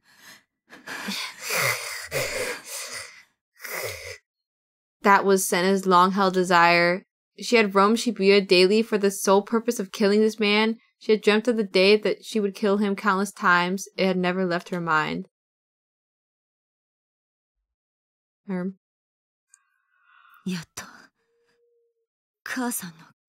After all this time, I've avenged you, Mom. Me and everybody else is sitting there. She went to remove her sword, which would grant her the opportunity to move away from the man. But before her sword could come free, the man wrapped his arms around Senna and gently embraced her. Stop it! Don't you dare touch me like we're family! Gah! Her entire body stood on end. Him doing this now, after everything that had happened, only served to nauseate her. Long ago, in the distant past, the bond of family between Senna and the man had been severed. Even so, for some reason she was unable to comprehend. Senna could not bring herself to throw off the man, an inability that deeply surprised her. His warmth, his large chest. The deeply real presence of her father, her hands dyed in red. This is... the delusion you wished for. When she heard that whisper, Senna immediately understood. Errors slipped into dead spots, psychological attacks, enchantment. Seeing someone's delusions, when Senna realized her mistake, it was already too late. She lost her balance together with the man. Her body was cast off the roof?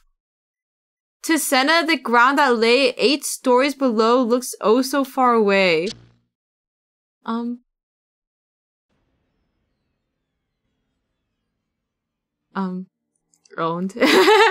Unable to comprehend what the hell was going on, all I could do was watch as the scene unfolded.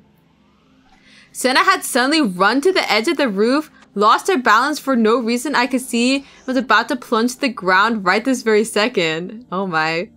Her body was about to disappear beyond the edge. She's gonna fall! Bro, where is she running? I could only let out a whisper. I tightly closed my eyes. She had committed suicide. Senna had intentionally dove to her death. I didn't understand why, as if I could understand. She assaulted me out of nowhere. Serves her right. That girl had just been another enemy. Okay. Damn. No matter how long I waited, the resounding splat of her body hitting concrete did not come. I timidly opened my eyes and tried to see what was going on.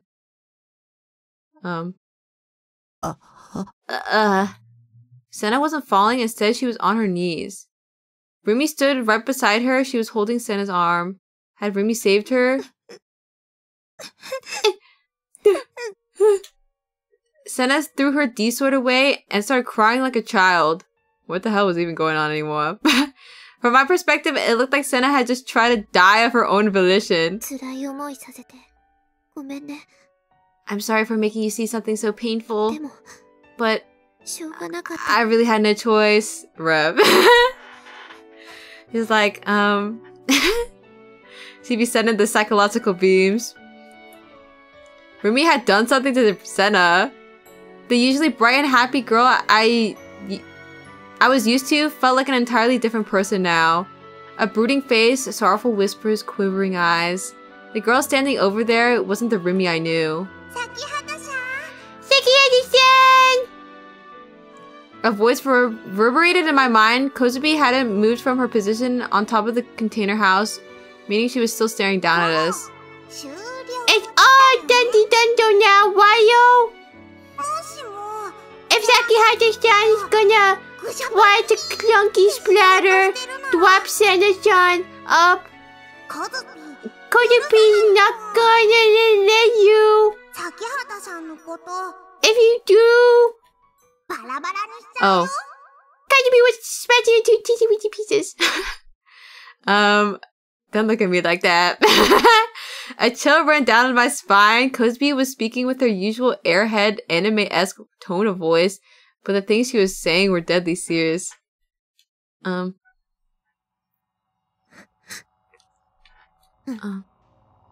Yes, I'm done. I was never planning to do anything to Aoi-san to begin with. As long as she never sees Taku again, I'll let her go. That's completely impossible. I mean, Kozubi and Senna-san and Takumi-chan are all friends. Wait, Takumi-chan? The gears in my mind refused to move. If someone had told me that everything that just happened was a dream, I'd probably believe them just like that. Come to think of it, why had Senna attacked me so suddenly? Was Senna my enemy after all? It's all your fault. Senna raised her head as she sobbed. She made no attempt to wipe away her tears and stayed on the ground where she had fallen to her knees. Her gaze was fixed on me. It's not your fault that my family...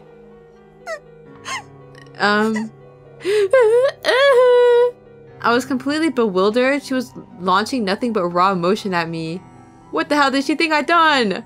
I hadn't done anything. I hadn't screwed with anyone's lives, and I certainly didn't know a damn thing about Senna's family. I was harmless as could be. Harmless? She'd read my mind. Even though the monster you created could destroy the entire world, you dare call yourself harmless? Destroy the entire world? More Toonie shit again? I turned my gaze to Remy for help, but she had her back to us. She stared vacantly at the darkening sky. There's no point. Her figure, her voice, was the sheer loneliness they gave off merely in my imagination. Taku's the evil-ass killer. Yeah. Taku doesn't know anything. With that statement, Remy spoke as if she knew everything there was to know. Cut the bullshit! The chaos infesting Shibuya right now! It all started with that formula! Formula? Don't say anymore. He really doesn't know anything. From the sounds of it, she was talking about me, but I couldn't follow the conversation at all. Cut the BS. Is this the formula? Kojupi let down from the container house holding my essay in her hand. It kind of looked like Flowey a little bit from Undertale. It's like if Flowey was in Cuphead. And it was a box. So maybe it doesn't actually look like Flowey that much. I think it's just the hands. She held out the back of the essay to us. I saw what I doodled on it back in elementary school.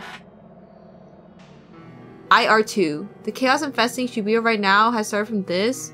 Talk about an absurd accusation. There was no way in hell some random doodle could affect anything, let alone of that magnitude. I just doodled the thing on a complete whim when I was bored or something, probably. It was a long time ago, so I didn't remember it all that well. But I did know that there was no real meaning behind it. I just copied down the numbers I'd seen in a dream. It was a dream related to whose eyes are those eyes, which I had written about on the front. I used those words all the time since before I'd written it, and whenever I had, it would take shape in my dreams more and more. Which one of those dreams were those numbers? Oh, within one of those dreams were those numbers. Fun. By the power of 10 times int to the power of 40 equals IR2. After a while, Senna wiped the tears from her face. Now they were deep scarlet. While still on the ground, while still hanging her head down in regret, she formed a sentence. The moment you created that formula, the world diverged. Now what'd that mean? Did I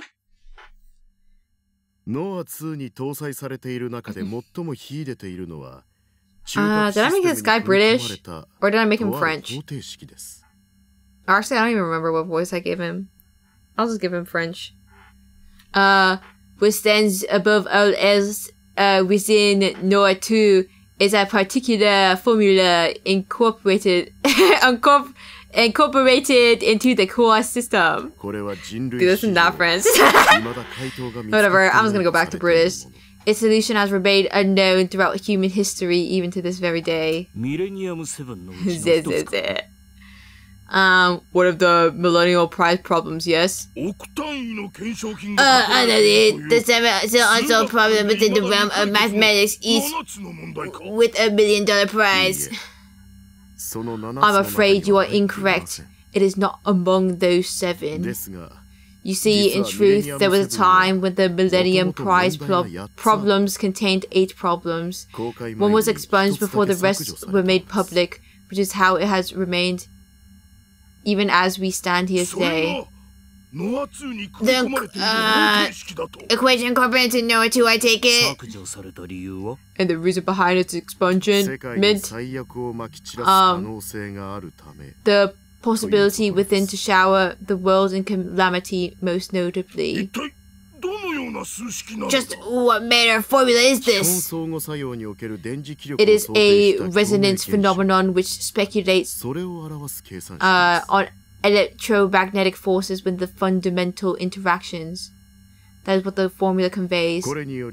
In turn, it has a elucidated and unknown force, one which manifests through local interaction between established electromagnetic pulses and receptors. Through this one formula, the accumulated research and development on silent weapons, all the efforts of every nation over the past 30 years, would become obsolete in a mere instant. Whoever finds a solution to that question, why, they would be akin to God himself. Is that what you have accomplished then? It was found in a most mysterious place. The scribblings of a child, if you could believe such a thing. IR2. With this formula, the hardware of Noah 2 has obtained the ability to rival God himself. All that remains is to gather the code samples of the Gigglomaniacs for usage with the software. With the full-scale operation of Noah 2, all that we desire will be made real. Oh, how I wish Einstein were alive today. I hear he was a gigglomaniac of tremendous power. Rather than speculation, how fair is this current situation? Is it not said that the world's number of gigglomaniacs is few? How can we hope to succeed such circumstances? The samples of 5 people have already been secured. An adequate number for the operation of Noah 2, it seems. Splendid indeed. However, with each and every additional sample, the abilities of Noah 2 will rise. And in particular, there's a gigglomaniac boy whose sample I have much interest in harvesting, no matter what the cost may be.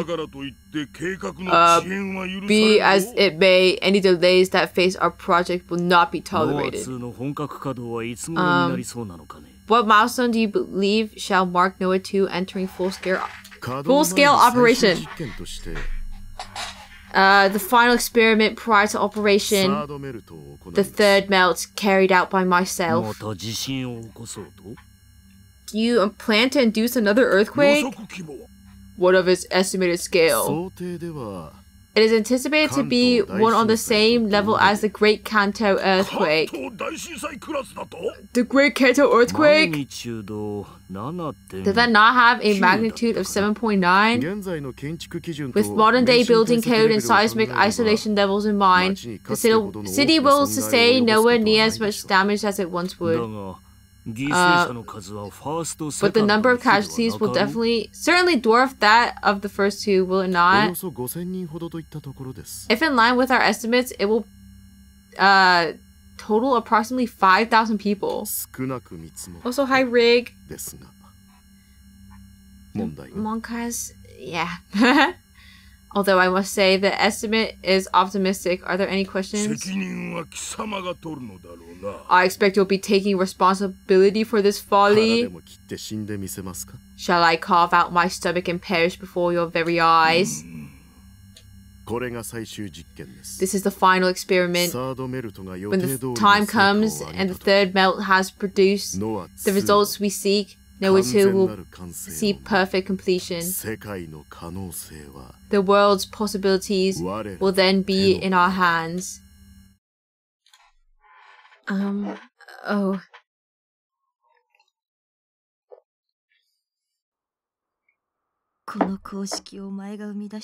The moment you created that formula, the world diverged. Diverged? What, like with routes? This one air game. Taku. Let's just go. There's no point listening to this. Rumi pulled on my hand, pleading me to go inside my room. Her demeanor oozed feelings of desperation. Rumi was afraid of something. Everything Aoi is saying is a complete and utter lie. You're the liar here. Aoi-san, just get out of here already! Never come near Taku again! Who should I believe?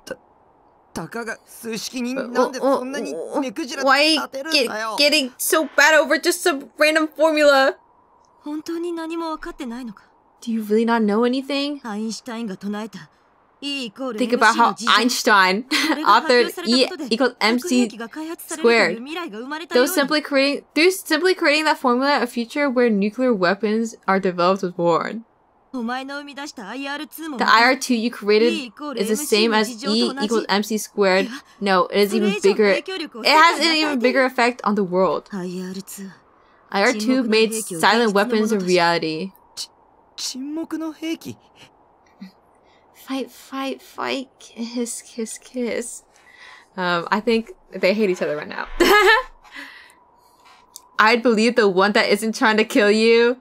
Yeah, our sheltering Rumi. Mind reading, visual projection, and control over the 5 senses. Wasn't that the patented technology Senna had told me about before? The one that she was investigating? Soon, gigalomaniacs won't be something special. No, they won't even be considered abnormal. Thanks to the device made based on IR2, in the future, anyone can freely be able to use this abhorrent power. Of course, before that can happen, it'll likely be monopolized by a number of shitbags who will then brainwash the masses into livestock, mindless sheep, completely unaware of their oppressors. How would I have known all this? Go on and on about all this shit till the end of time, it still wouldn't change that I don't know anything. Even if Senna was speaking the truth, I would have never intentionally tried to make something so horrifying, not in a million years. It was just a doodle I made as a kid. I hadn't done anything wrong.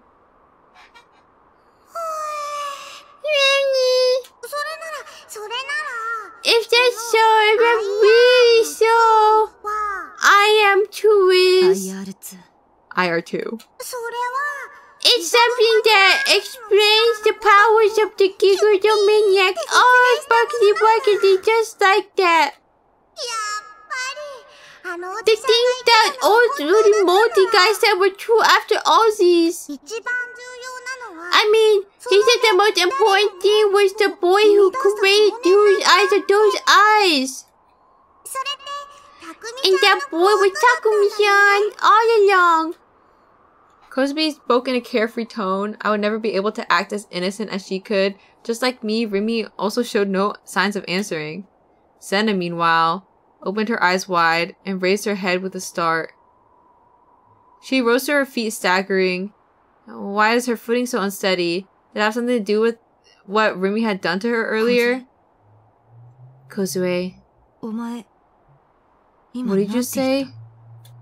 Oopie? Senna drew closer to the puzzled girl, pressing her for answers. Who exactly is this oldie-moldy guy? Well, it's the person that taught Kojupi about how precious these swords are. The first person Kojupi talked to when Kojupi came to Tokyo. When Kojupi thinks back on it, he wore an icky outfit that made Kojupi want a pinch her nose, and he was holding a sign with something really weird written on it. The world is ending, or something like that. Why didn't you tell me about this sooner? But Kojupi saying about it the second Kojupi remembered. It's him. I finally found him. Me, Rimby, and Kojipi, the three of us, unable to understand what Senna meant, could only watch with confusion as Senna's blood-curdling demeanor boiled and bubbled. 私は Finally, やっと I can kill that あいつを bastard! 殺せる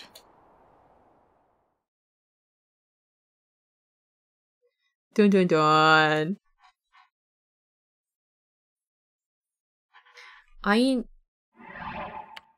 Wait.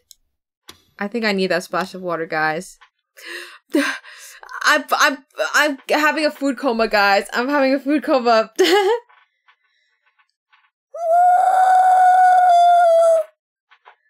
There's my stretch. I'll be back, okay?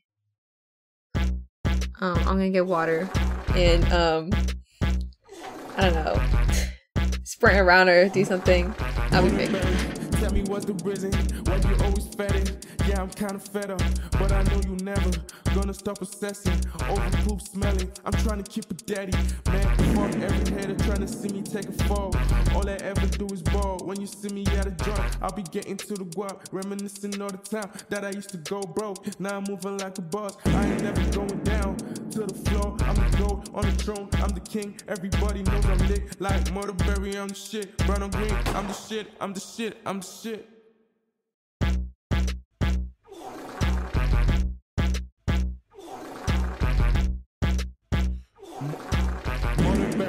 Tell me what's the reason why you always fed it. Yeah, I'm kinda fed up, but I know you never gonna stop obsessing over poop smelling. I'm trying to keep it daddy, man. Fuck every hater trying to see me take a fall. All I ever do is ball. When you see me at a drunk, I'll be getting to the guap, reminiscing all the time that I used to go broke. Now I'm moving like a boss. I ain't never going down to the floor. I'm the gold on the throne. I'm the king. Everybody knows I'm lit like Murderberry. I'm the shit. Brown on green. I'm the shit. I'm the shit. I'm the shit.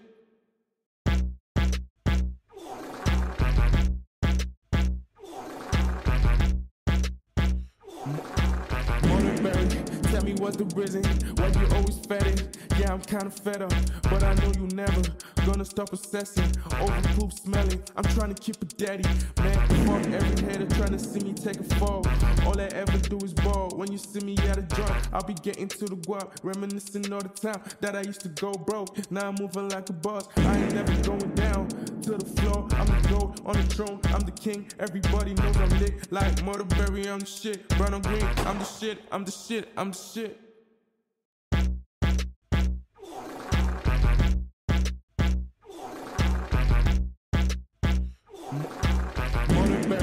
Tell me what's the reason why you always fed it. Yeah, I'm kinda fed up, but I know you never gonna stop obsessing over poop smelling. I'm trying to keep it daddy, man. Fuck every hater trying to see me take a fall. All I ever do is ball. When you see me at a drunk, I'll be getting to the guap, reminiscing all the time that I used to go broke. Now I'm moving like a boss. I ain't never going down to the floor. I'm the gold on the throne. I'm the king. Everybody knows I'm lit like Murderberry. I'm the shit. Brown on green. I'm the shit. I'm the shit. I'm the shit.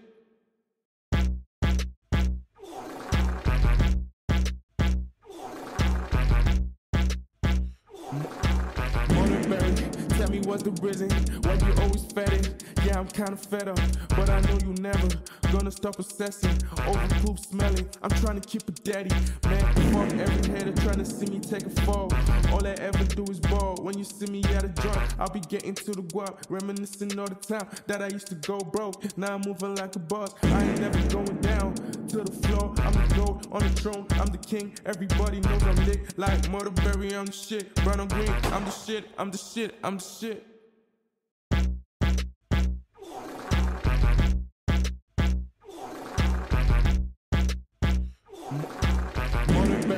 Tell me what's the reason why you always fed it. Yeah, I'm kinda fed up, but I know you never gonna stop obsessing over poop smelling. I'm trying to keep it daddy, man. Fuck every hater trying to see me take a fall.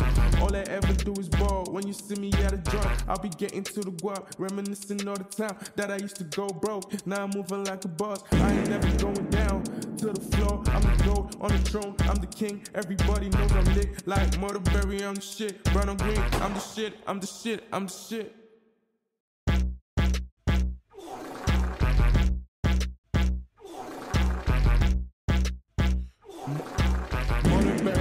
Tell me what's the reason why you always fetting.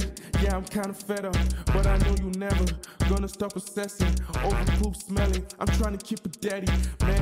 Fuck every hater trying to see me take a fall.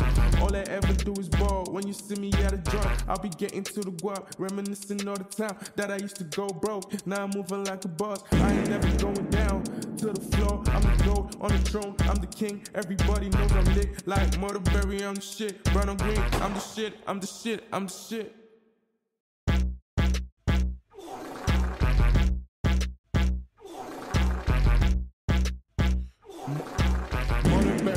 Tell me what's the reason why you always Hey. Yeah, I'm kind of fed up. I'm back. I decided to brush my teeth and pray that the nice mint wakes me up. But I don't think it's working. No. Guys, am I cooked? Perhaps it's because I went to bed really late. Rubs eyes. Wait. Ew, ew, ew.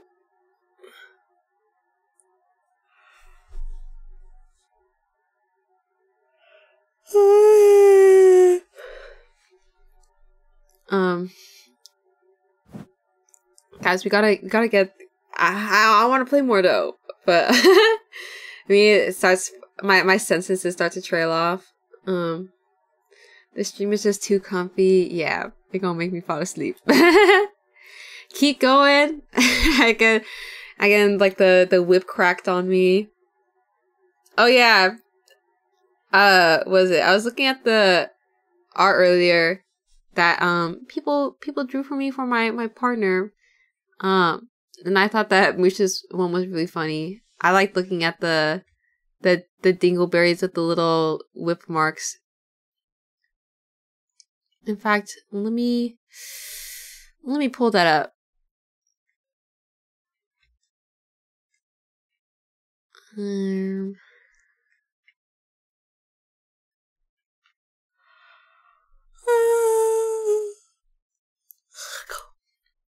Ew, ew.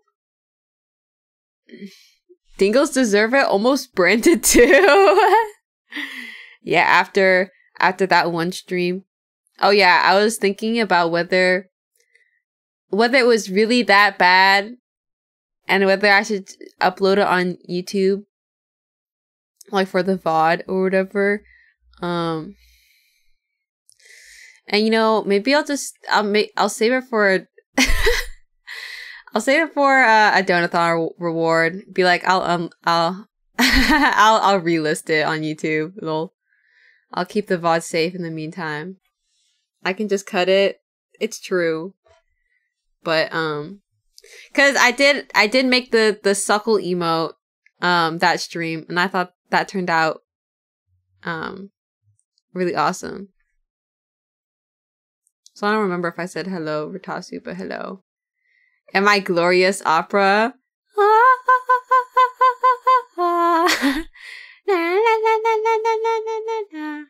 hi ninja. What's coming, Mota? Why'd you say it like that?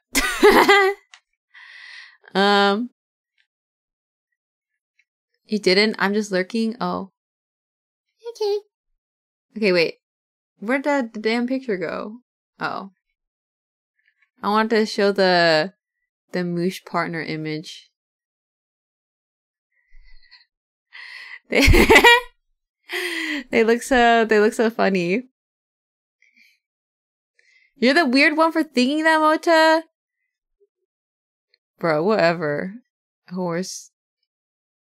Bro, I can't draw anything but straight on. No, but I think it's so cute. It's like it's like my little ranch of just dingleberries. Okay, wait. I want to see this behind.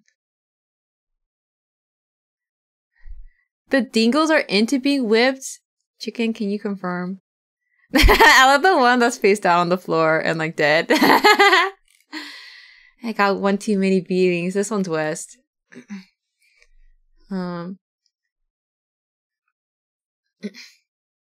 tag yourself. Which dingleberry are you?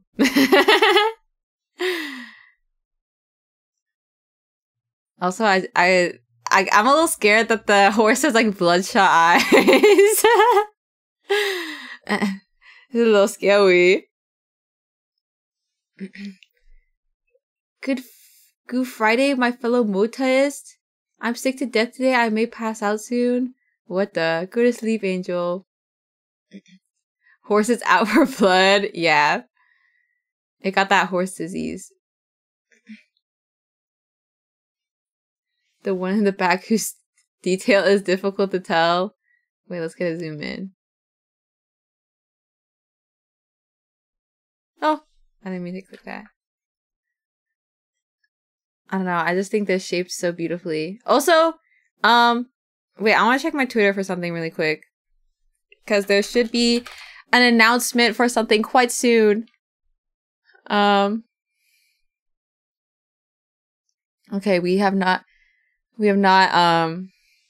gotten more stuff from it yet, but it's so close to being ready, and I'm excited. The thing smiles. Oops. Dragged myself out the way. A skeb mayhaps? Bro, I wish.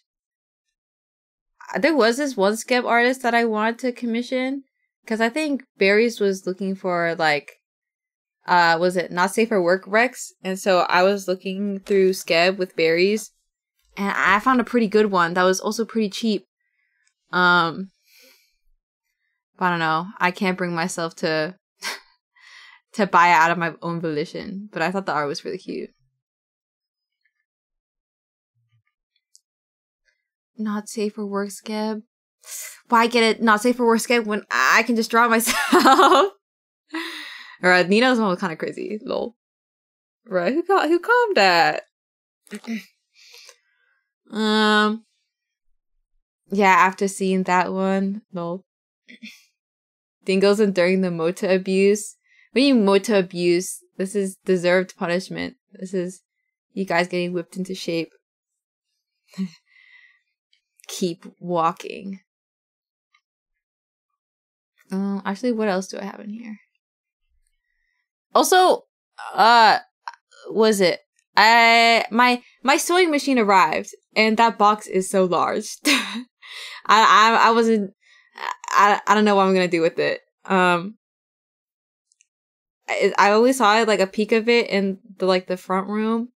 I swear that thing is like up to my knees.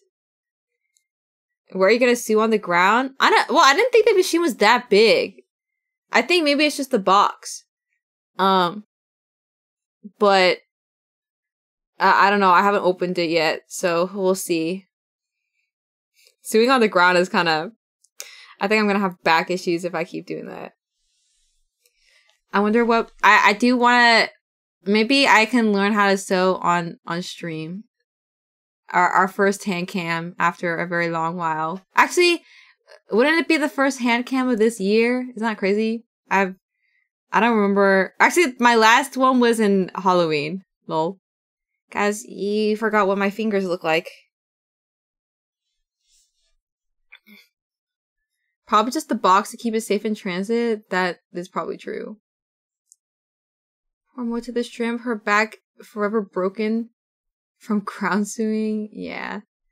Yeah, the fancy Japanese nails are long since gone, and now this is my naked fingies.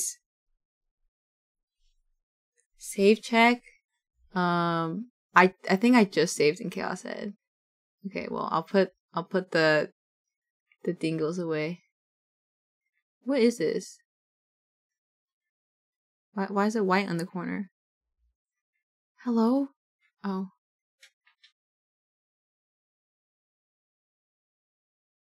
Mota doesn't have fingers, only voices for Chaos Head. Yeah, I'm a disembodied voice. Here, I'll save. Again. Itch. Alright, let's get back to reading, guys. I don't know what, I feel like my first, what would even be like the first thing I decide to make? I feel like I have to go a little easy, but also I want to make something, cute. A dingle sock or something. Oh my god, wait, I could just make more dingle socks. The fuzzy ones, I don't, they're lost on my bed somewhere. I kick them off while I sleep. And then they get lost under my covers, and then I have to go dig and find them. Also, hello, extra wispy demon. Hope you're all doing well. Also, I don't know when I followed you, but happy to be here. Dang. Yeah, welcome in. And then I'll give I just make a bunch of socks and be like, give me $2 and I'll give you a dingle sock at okay. All right. There had once been a certain thing. Wait, what? Only $2 would a deal? Okay, well maybe it wouldn't just be $2. Mota sweatshop arc. I think I'd be losing money if I did that.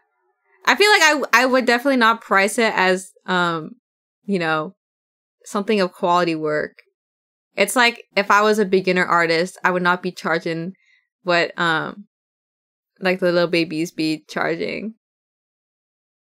Handmade sock would be like $7. Okay, but I don't want to be held liable if it falls apart because I don't know how to sew things correctly. Dingleberry body pillow, but the type of body pillow that doesn't really need a cover. It's just one long-sized dingleberry. Honestly, I don't know how I'd ever be able to make that work. I feel like that would be super expensive. But that would be kind of cool. A limited edition handcrafted dingleberry because I don't want to pay somebody to do it for me. Sell it as an art piece, not for use. $7. Yeah, put it on like a hanger. What the? Meredith? Hey. How was Voices of the Void? I think was what you were playing. Hello! Hello. Hello that guy and Your Heart and Jeffrey and Harmony Kura and Fried Vomit and Adobot and Shinryuful and Meredith and Brachia64 and Shun is normal and Elmar VT. Hey, congrats on hitting partner. Thank you. Voices of the Void. What is that supposed to mean? Congrats on partner part 2. Thank you, Jeffrey. I hope you had a lovely stream, my dear. Yeah, I hope Chaos Head is good so far. Congrats again. Wait, have you ever seen any Chaos Head material? Meredith? I didn't see the anime before this, and so I was going into this with my basically blind. Oh, I've seen Steingate. Well, I guess that's a start. That's about it. Yeah. Yeah, but you need rest and do other things. You can go, I guess. But I just came back from brushing my teeth because I feel like I'm gonna fall asleep at any moment. But yeah, we will continue reading in like a second. Lol. Yeah, we lurking, enjoy stream. Thank you.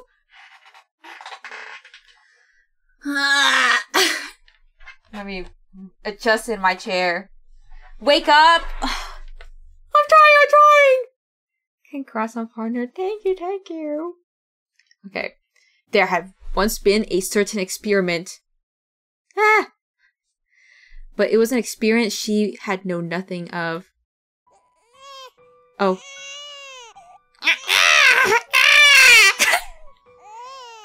She was a perfectly ordinary housewife and had been blessed with a second child in her womb. Oh my god. Before turning 40. Thanks for the strained fart, Leo. The baby's diet jump scaring.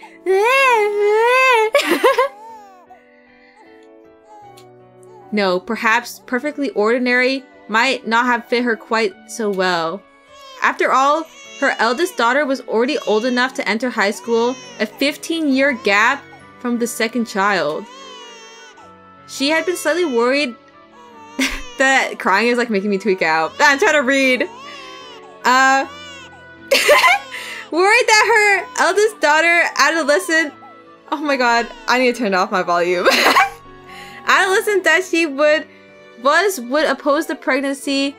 However, the exact opposite proved to be true. Her daughter's heart sank when she heard the news. Her husband, an established scientist, also often lost himself in research and faith and rarely ever came home to his family. But when he was home, he always did his best to be a good husband and father. So when she housed some dissatisfactions, they would never surpass the love she held for her husband. Her second was delivered without issue, a healthy girl of 2,579 grams. Why are they measuring the baby in grams? Is that normal? I guess it's not pounds in Japan, but grams just feels weird. Just say kilogram? Yeah, I don't know. They want to show you 2,000. She named the child Mana. That baby is like 5.5 pounds. Is that like a preemie weight? I forgot. I think I was a big baby. Soon after, her husband was unfortunately made to transfer far away. Her husband held no capacity to support himself, even with the most basic life skills, forcing her to ask her stable daughter to go with him and tend to her father's needs. Bruh. Why is this man useless? Since she was now living alone with the newborn Mana, they then opted to move to an affordable company housing as per her husband's plan. She had initially been living in an apartment within the suburbs, but this made transport inconvenient. The new company house, however, was in the best area in Shibuya, and many of her husband's colleagues' families lived close by. Her considerate husband claimed that because of this, there would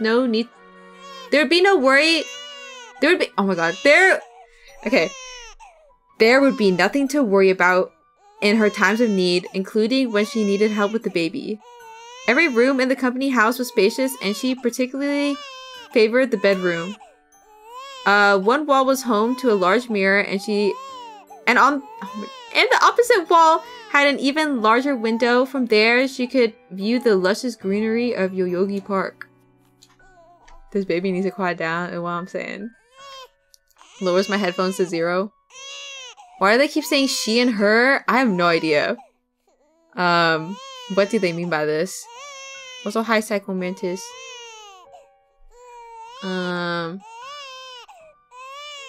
What the? She then went on to quickly befriend a housewife living close by and received extraordinary treatment from the company, namely being provided a housekeeper. She was proud of her husband for holding such an important position within his company, one that allowed her to live in such a luxurious way, and so her life without worries nor dissatisfaction continued.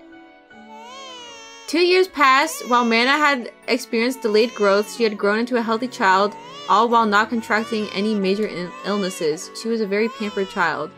If she did not cradle Mana in her arms, the girl would start crying in a voice so shrill it would shatter even the thickest glass. Yeah, well, we're hearing that right now.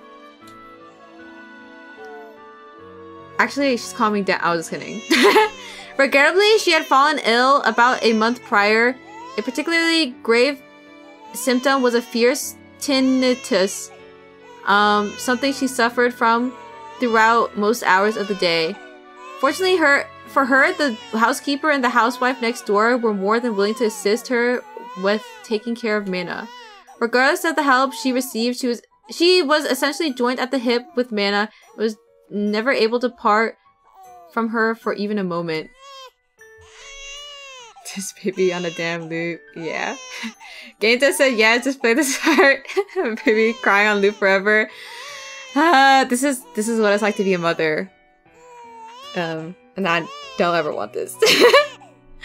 Even when going to the bathroom, even when taking a bath, if a thought were to even cross her mind about having the housekeeper cradle the baby for a short time, Min would detect these intentions and immediately burst into tears. Contrary to what one might surmise, she was actually found endearment in how much Mana clung to her, but due to the inseparability of the two, she continued to live a life where she could never take a single step out of her own home. Her lifestyle was entirely supported by the housekeeper and the housewife. For her, beating the two had become her true saving grace. However, over time, something odd began to happen with the two helpers. During a friendly chat in the living room that had occurred a week prior, the housewife had spontaneously vomited without warning. Paying no heed to the confusion she showed, the housewife had then rushed outside. She had not seen her since, leaving her to worry that she had perhaps fallen ill. Concerned, she decided to ask the housekeeper if she could check up on her. As the housekeeper left that day, she made her request, concluding with an, "I'd love your help tomorrow as well, dear." And yet, when the housekeeper heard these words, she suddenly burst into tears and could only nod again and again as she departed. Oh my god. The tinnitus that had been tormenting her, so became fiercer that night to the point where it felt like her head itself might split apart. She tried calling an ambulance, but the line refused to connect. She then tried to go outside to ask the neighboring housewife for help, but even that proved too much for her. Through all this, her daughter had continued to cry incessantly, further agitating her pain. In order to endure this terrible pain, she embraced her beloved Mina, and as she did so, both the tinnitus— I feel like I'm not pronouncing that right— and the crying abruptly stopped. The pain in her head vanished just as suddenly, almost as if it had never been there to begin with. She then looked down only to see, that the child she was holding was now a mummified corpse. Rip. In spite of how heavily it had been crying until that very moment, the body had suddenly become a desiccated, rotting mound of flesh, one that gave off the most repulsive stench. Oh, tinnitus. Tinnitus, okay. Honey, the kid's mummified again. And so, before she could ever realize it was all an experiment, her mind broke. What? There had once been a certain experiment, but it was an experiment that ran differently to how he had hypothesized. He was a scientist at Nozomi Technology, a follower of the Cosmic Church, the Divine Light. The man was at the center of Nozomi's strictly confidential Project Noah, and the man that had deciphered the fun to the power 10 int to the power 40 equals IR2. What the fuck, did dad experiment on the mom and the family? Well, I think it was just the mom. I think she'd be having like a fake baby or something. He had offered his wife on the verge of childbirth as a test subject. Wait, I guess it's a real kid? Bruh. As a test subject for the experiment. While that had been an instruction from the founder that he revered, it had been just as much as his own suggestion, all to ensure the success of the experiment. It was christened the Man Experiment after the code name given to their second daughter. His eldest daughter of 15 was placed in a Cosmic Church of Divine Light institution, all while he observed his confined wife and infant child for 24 hours a day. His wife had been led to believe that the place she resided in was a company house, but in reality, it was a test site that Nozomi Technology had prepared, a site containing the Noah 2 prototype he was developing. Mind reading, visual projection, and control over the 5 senses. In order to research the effects of such practices, he locked his wife and daughter Mana in the site as test subjects.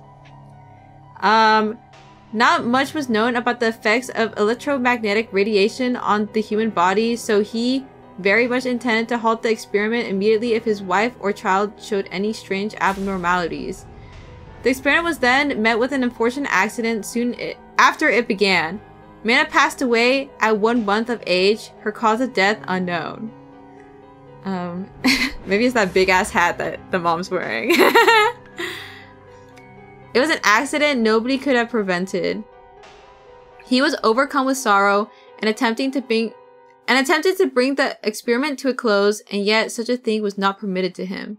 Do you not find it rather intriguing?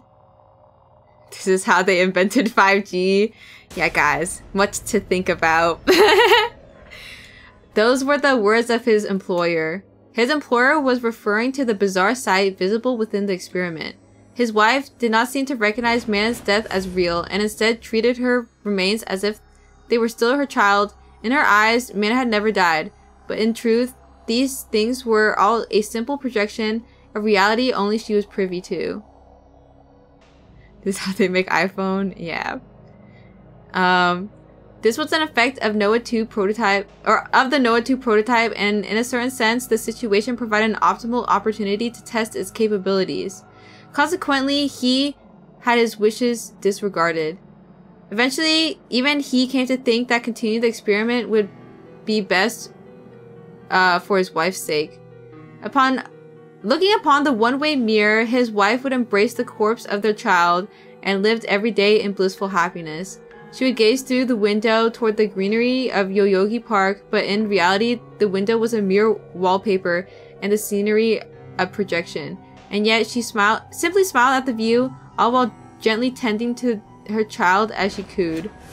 Staff belonging to the research team would take care of his wife, with one playing the role of a neighboring housewife and the other a housekeeper. As long as the experiment continued, her mind would never break. As such, he told himself that this was all for his wife's sake. In truth, perhaps his mind had broken far before his wife's ever could. At some point in time, his goal had changed from completing Noah 2 to forcing his wife to continue living an endless dream. After continuing the experiment for 2 years, his employer suddenly announced an end to the project. We have attained sufficient data. Noah 2 will begin full operation, meaning there is little point in continuing this experiment further. He vehemently opposed this, his desperation evident, and yet this passion had branded him a traitor, and he was subsequently removed from the project. With a gesture of kindness, he was permitted to be present at the test site on the final day of the experiment, albeit with restraints. And with him, his daughter, of whom he had not seen across those full 2 years, was forced to be present. A look of bewilderment rose to her face when she noticed him. Dad? Oh, what's going on? What did you do to Mom? What the? Well, what is Mom hugging? He was unable to answer. His guilt over what he had done prevented him from looking at his daughter in the eye. Meanwhile, the start of a ghastly ritual was drawing near. The housewife had long since been unable to endure Mana's rotting stench, and the housekeeper had left the test site in tears in response to his wife's words. Then the equipment was stopped. The dream ended, and his wife broke. In her eyes, what was once her child suddenly transformed into a mummy, a sight that brought her to scratch at her scalp, tear at her hair, dig her fingernails into the flesh of her face, and then began to ravenously devour the desiccated body of her own child. Through every tear of flesh, she continued to laugh maniacally, bang her head against the wall, before eventually she took a kitchen knife, drilled a blade into her own eyes, and died where she stood. Mom! Don't blame Senna one bit. Yeah. The daughter cried and screamed as she watched her mother's horrific end from beyond the one-way mirror. Blah. Oh. Ew!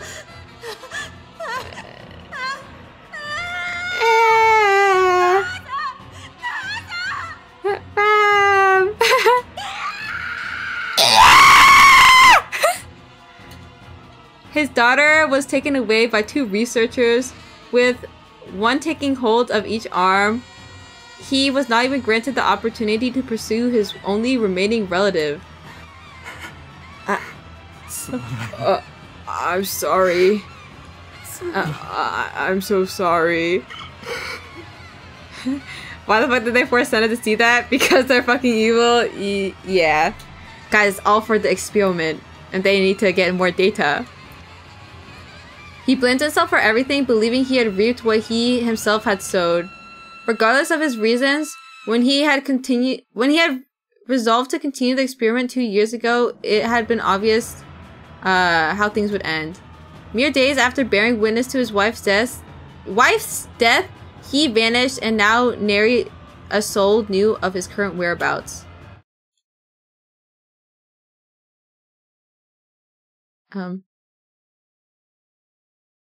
Now you homeless as fuck. Yeah. After everything had settled, Senna had gone on to interrogate Kozupi about something with bloodshot eyes, and then, after doing that for a bit, she ran off somewhere on her own. Kozupi had chased after her, but I, meanwhile, had just been staying put, still incredibly confused as to why Senna had become so obsessive all of a sudden, and now is trudging to Shimokitazawa. My parents' house was only a short distance away. Walking from my base took it... Oh my god.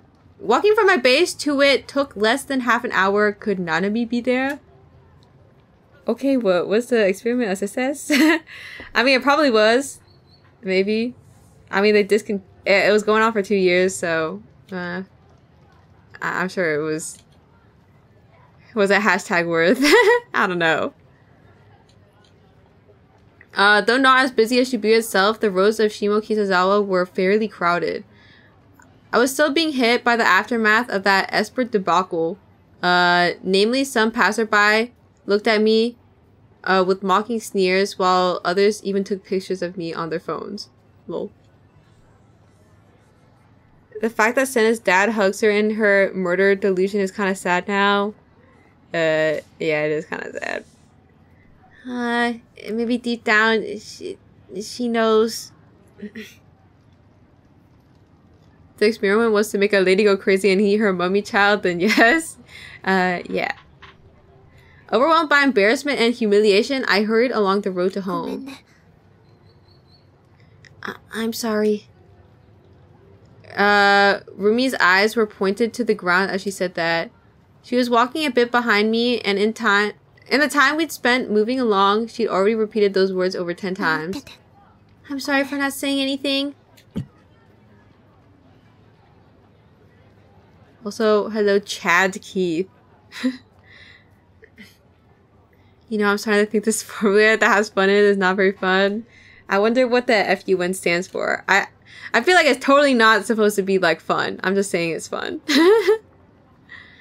No matter how much she apologized, I had no way of answering. I didn't know anything about Rimi. Nothing had changed ever since we'd first met. And yet she supported me, she stayed by my side. But at the end of the day, there was still so much I didn't know about her. Even so, I'd always brushed that issue out of my mind.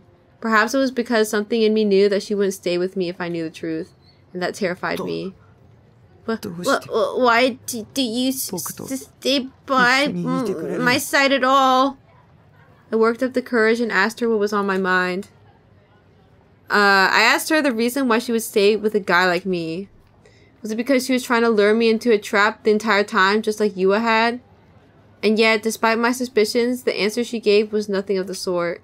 I didn't want you to awaken. Oh. I wanted you to live a normal life. Didn't want me to awaken? Like, as a Gigalomaniac? Rimi knew more about me than I did. Who the hell are you exactly? Rimi hesitated a little. I'm someone who really does think of you as a friend, Taku. Thanks for dodging the question, Rimi. And I want it to stay that way. In other words, she was telling me to stop pushing. Damn, we got friends then. Lol. But, I mean, he's been friend-zoned. Well, actually, there's like some weird tension going on. But, yeah, I don't know. But there was no way I could stop there. Am I a gigalomaniac? You are. But you also aren't. Which was it? Was she trying to dodge the question? Did you know about IR2? I'd only heard about it. She didn't say from who. Is what Senna said true?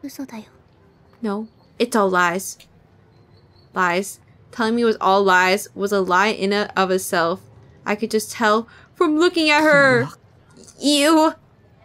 I was about to ask more, but I held my tongue. Are you my enemy or my friend? Depending on the answer, I might not have been able to stay with Remy, so I didn't ask. If I pretended that nothing had happened, I could keep deceiving myself just as I had been up until now. That way might be easier for me, happier even. Delusion maxing is true.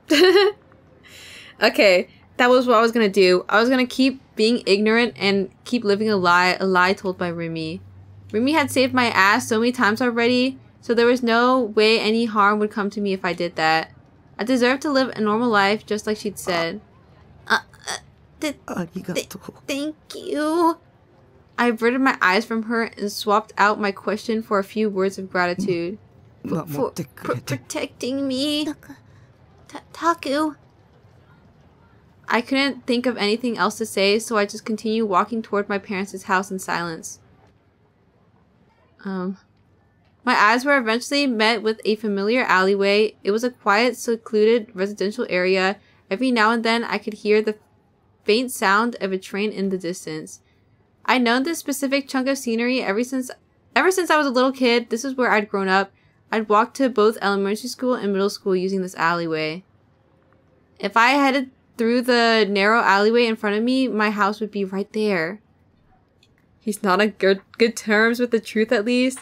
Well, to be fair, Remy might be all he has. And I think he's willing to turn a blind eye because this guy's not good at being alone.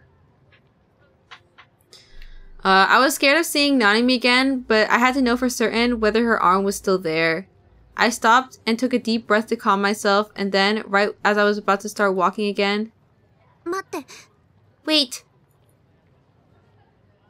I turned around to see Remy on the verge of tears. Do you have to go, no matter what? Please, don't go. Where the fuck is he going? If you do, I'll never have a normal life. I don't want that for you. What was that supposed to? How about we just go back? Back to your container house. I'll stay with you as long as you want, Taku. We can go to school together, have silly conversations with Daichin together, go to the soba stand or CD shop on the way home together. Hey, it doesn't matter what. Let's just forget this and keep doing what we've been doing. Man, fuck your sister. I have to see Nanami. Buzz off, woman. I need to see my Kawayamoto. She won't be there. I'm sure of it. Why was she so sure? Or was it just another lie? Would something bad happen to me if I went home? I don't want you to be sad, Taku. So you say. Can you just stop being cryptic for once? I had had enough. She was telling me to stay ignorant forever? I couldn't go on like this, pretending like I knew nothing. Of course I couldn't. Each and every person I knew just kept hitting me with non-stop cryptic nonsense. It never ended. I really did want to stay ignorant. I really did. If there's a reason I can't go home, then just say it! I'm so goddamn sick of all this half-assed cryptic bullshit! Sick of it? Did I have any right to say that? Wasn't I the one who always half-assed everything? who never said what I really meant? Wasn't I the one who always ran away from everything? Yeah, I was. All the more reason to keep doing that from now until forever. It was time to go home. Rimi was right. I didn't need to see Nanami at all. If I was planning on checking whether she had her right hand or not, then what the hell would I do if she didn't? Wouldn't that be all my fault? Nanami would hate me, resent me. All I would have done was solidify that I was a pathetic loser that couldn't even save his own little sister. If I left everything up in the air like it was now, I wouldn't have to be loaded with guilt. So that was what I'd do. It was the optimal choice. Don't look at anything. No matter how many mysteries come your way, ignore them. Show yourself away from the world. No. No! Yo, we're troublemaker, you know? I swear, you couldn't do a thing if I wasn't around, Big Whoa!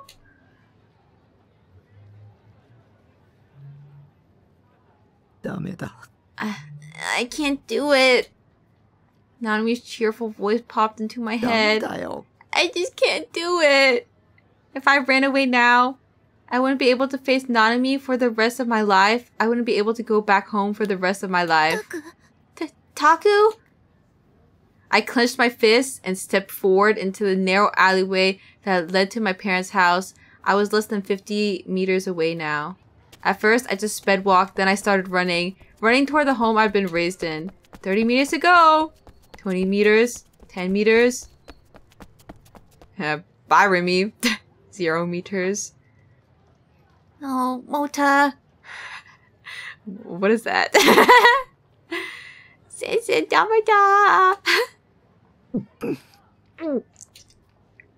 And when I looked, the house I knew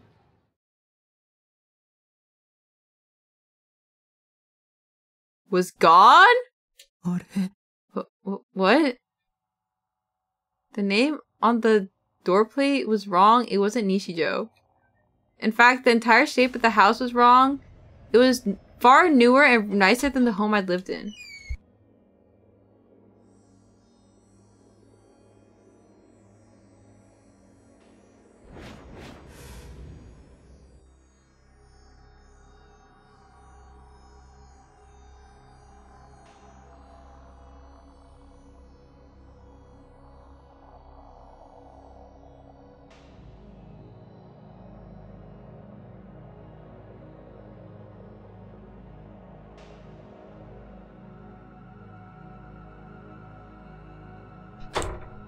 Yo, I got a snack. Moto's being attacked by Shogun. Yeah! I started screaming. No, my mommy gave me a bakery. But I still have the flavor of toothpaste in my mouth, so I'm gonna wait until I'm like starving. I know I'm gonna need that if I end up staying up later. But it's like a pastry with like an egg inside of it. It's just like a fried egg on top. Or like in it. And it has like some other things on it. And it's pretty yummy. I've had it before. Why no house? What do you... Yeah, I don't know why there's no house. Thank you, Motomom. Yeah. Interesting. I'll take a picture of it. Actually, I can take it right now.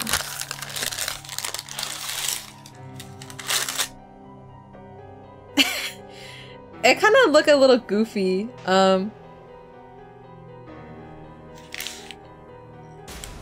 Wait. Guys, just trust me. Even if it's like a little leaky on the side. My Takumi is kind of homeless. Yeah. He's also an orphan.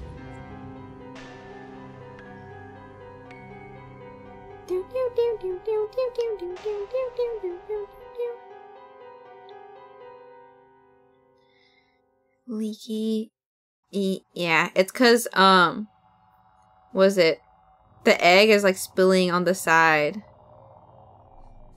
Wait, let me move it back in the bag because I don't want to eat it right now. We will save this for later. Oh, those? Yeah. Let me put it on the screen so you guys can see.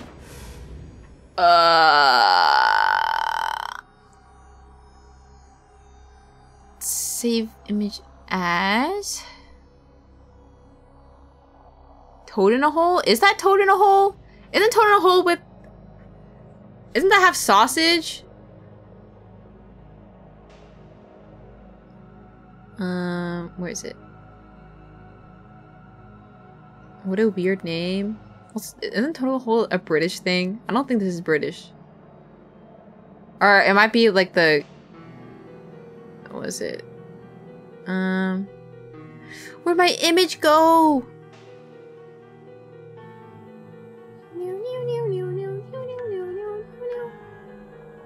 Okay, watch this. This is the bakery. It's like egg and then there's like some other thing on it, but I don't know what it is. But it's pretty yum. From what I remember. Looks tasty? Yeah, I bet it's gonna be tasty. Egg on toast? It literally is. Well, it's like, I wouldn't call it toast. It's like some other pastry thing it's on. Let me look up Toad in a Hole. Yeah, Toad in a Hole is that British thing with the sausage. The sausages. Oh, I guess they have, what the? There's like two different things. There's like the egg and toast one, and then there's the sausage pastry. Almost look like puff pastry. I mean, I feel like it's like a croissant-y kind of, like a bread thing.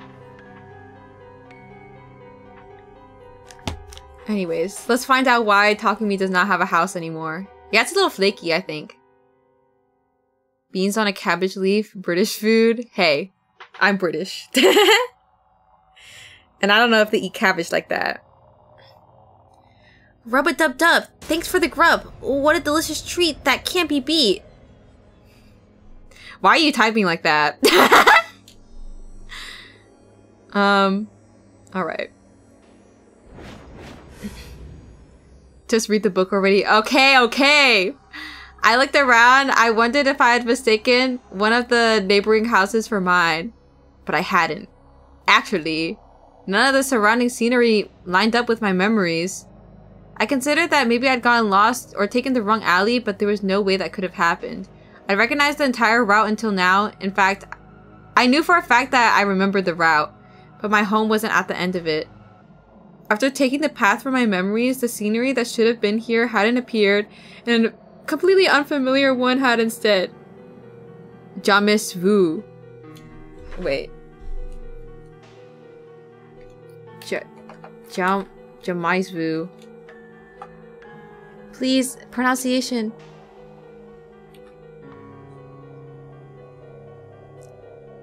Jamais vu? Wait. Of experiencing a situation that one meaning never. Bonjour, this is Julian, the Frenchman who makes French pronunciation videos here on YouTube, and we are looking at how to pronounce this expression borrowed from French, meaning never seen. This is what it means in French. This is the phenomenon of experiencing a situation that. Why is he not saying it, the word? In French, this would be Stop blue balling me. Wait. Jamais vu. Jamais vu. Okay. That's all I wanted to know. I'm getting upset? What do you mean? Which should have been a familiar place, felt like I was setting foot in it for the first time. Jamais vu. Oh. Jamais vu, da. No, it's not. Remy stood right behind me. She had denied my words immediately. In this world,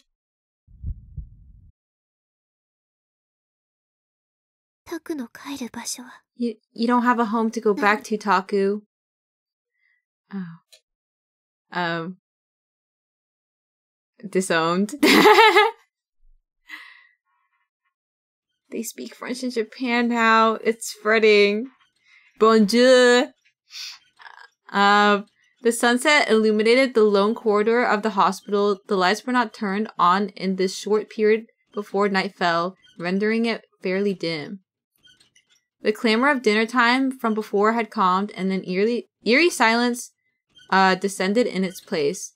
Shogun was slowly traveling down the corridor in his wheelchair. The creaking of the wheels echoed throughout the empty hall.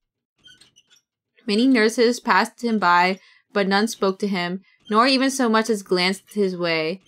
Acting as though this was perfectly normal, Shogun continued to spin the wheels with his hands, emaciated skin and bone as they were. Ami-chan! When he passed in front of one of the rooms, a male patient known as Yamai called out to him. He pointed at him with his index finger, sounding a frantic cry. It's Ami-chan! Together with Yamai, Yamai. Yamai! The nurse had a face of complete befuddlement. Look! Ami-chan's back! They went outside again! That's not allowed! Not allowed! There's no one there, Suri! The nurse looked around, then looked at the man with a forced smile on her face. Despite the fact that Shogun was passing through the door right before her very eyes, the nurse spoke as if there was no one there at all. Oh, Yamai-san,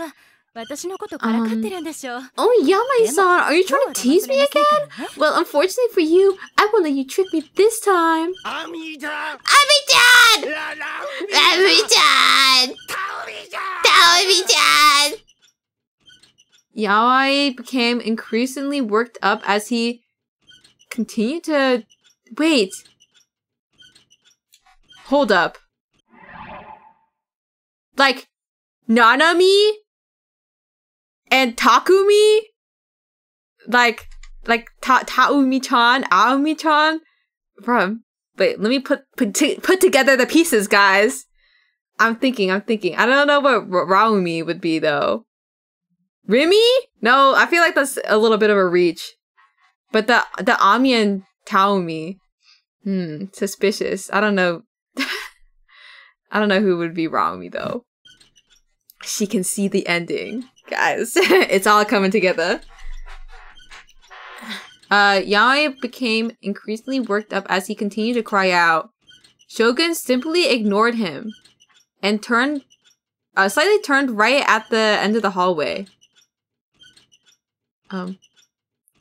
The wall, which had been cream-colored up until that very moment, suddenly changed to black. And yet, even when the wall stood in front of him, Shogun did not halt his wheelchair. He don't gaff, he just rolls right through. Right before he was about to collide with it, the black wall suddenly vanished. It quite literally had vanished. After the wall disappeared, a hidden corridor appeared from beyond its past reign. Shogun continued straight through it. He traveled another 20 meters before finally reaching a true dead end. At that dead end was a lone door to a hospital room. Shogun opened the door and headed inside. It was the phantom hospital room, the ghost story whispered about for many years, the tale of a room nobody knew of. And the person hospitalized within it, the name written upon the nameplate was... Oh, Nishijo Takumi.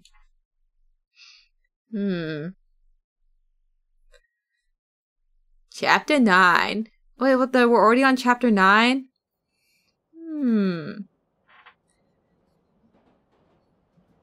From the train windows, an indigo blue could be seen permeating the sky. No weighing. I mean, I feel like I thought was it that Takumi is Shogun? I mean, they've already kind of alluded to it with how things are. I think it's just his older self, mayhaps. I mean, I thought the homeless guy was also an older Takumi, so I thought there was a bunch of them. But like, I guess that one was Senna's dad, but I still thought that Shogun was like, was it old Takumi? Maybe they all are. Welcome to Taku World. But we can't be, there's no way we're related to Senna, alright? Welcome to Taku World. Yeah, maybe they all are. Yeah, I thought the homeless guy was Takumi, but like old. Because they look pretty similar, but I think it was probably just the hair. This is what happens when you put a banana in a microwave.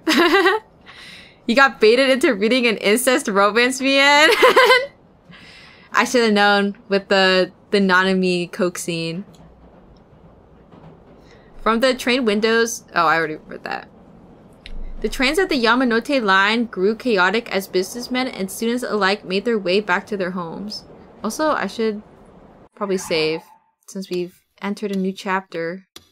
Guys, after this one, we only have 2 more. I think. Wait. Well, after this, we only have 2 more, including this. Wait. 9, 10, 11. Oh. We have 3 chapters to read through in their entirety. 2 of his passengers, Kusunoki, Yua, and Yasuji Ban, stood shoulder to shoulder as they shook along with the commuting train, holding on to its hanging straps for stability. In the first route, right? Yes.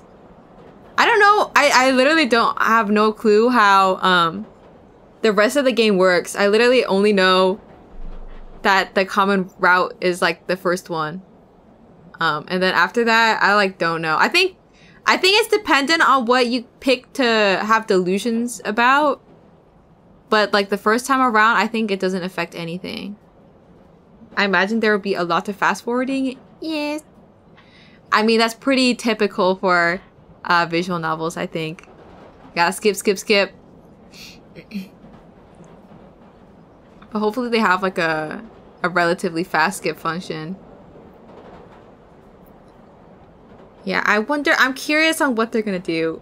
Next. Okay, Jeffrey, I'll start reading again. God forbid I say something else that's not a line from the game. Kidding? Okay, Jeffrey, whatever. Whatever. I'll shut up. They were admittedly an odd pair, and perhaps due to how much they stood out, Yua had been feeling constant gazes coming from all around her. It would stand to reason that this was why she was repeatedly fidgeting with her hair and glasses. She was still not yet acquainted enough with the detective Bond to strike up a casual conversation with him. She had only met him a few days prior after all. Shinjuku was only a single station away from Shibuya, and yet the 3 minutes it took to reach there felt helplessly longer than it should have. I'm sorry, streamer Mota. It will never happen again. No, it's okay, Jeffrey. You know, it's your first offense, so I'll let it slide. Yeah, please be nice to the streamer. Actually, I don't even know if Jeffrey was a sentient for that stream. My crash out one. It's okay, we're in a good mindset today, so nothing you guys could ever say to me would break my spirit. And also, I do want to read more. Okay. Yua's current impression of Bond was that he did not seem to be a bad person, but that he was still somewhat frightening. Yo, mama. Ah! She had met other detectives that were on the case involving her sister, but none of them had left an especially good impression. Perhaps that had left her with an unconscious prejudice against detectives and, by extension, Bond. Or so she had concluded her introspection. I'm telling you, if you defeat the bandits in the 15th underground floor, you can get that as soon as you're done. It's common sense, man. Use your brain. Fuck, I was supposed to know where the bandits are. Ever since the 2 of them had boarded the train at Shinjuku Station, 2 men standing near the door had been talking in an excessively loud manner. Regardless of her desires, Yua was forced to listen to those 2 talking loud as could be, all while without an ounce of consideration for those around them. To the left of the map, just use your eyes, man, and you'll see the damn bandits! Yeah, you can't even tell the difference between the thieves and bandits. I don't know what you want me to do. Not do. It's so obvious that they're bandits. What makes you think that they're just normal thieves? Bandits don't have weapons, dumbass! Both of them wore plain clothes, bandanas, fingerless gloves, and bulging rucksacks on their backs. Yeah. The 2 were a pair of so-called otakus. Yua herself was interested in and thus consumed both anime and manga, so it was not their appearances that left her surprised She had simply never been to Akihabara before, so it was her first time seeing a stereotypical otaku, complete with the clothes and everything. Also, hi H-Doom guy! That man looks like an 18-year-old anime guy with a 50-year-old's face. Don't be mean to him. He's aged significantly from being a detective. Also, thanks for the congratulations on partner. Thank you. Ah yes, finger gloves. Perfect for not leaving fingerprints. Okay, well they're not suspicious and they're just otaku, okay? Realizing her curious glances were quite rude, she quickly averted her eyes. In the seat directly in front of her, a high school girl with brown hair and a navy blue blazer was typing a message on her cell phone. Her gaudy, artificial nails tapped the screen rapidly, and every time her fingers moved, her cell phone strap of a pistol swung back and forth. Naturally, Yu had seen the contents of her message. This was not through any fault of her own, however, the girl was holding the phone horizontally, giving everyone around her free rein to see everything she wrote. It was so easy to see, in fact, it was almost as if she wanted Yua to see it.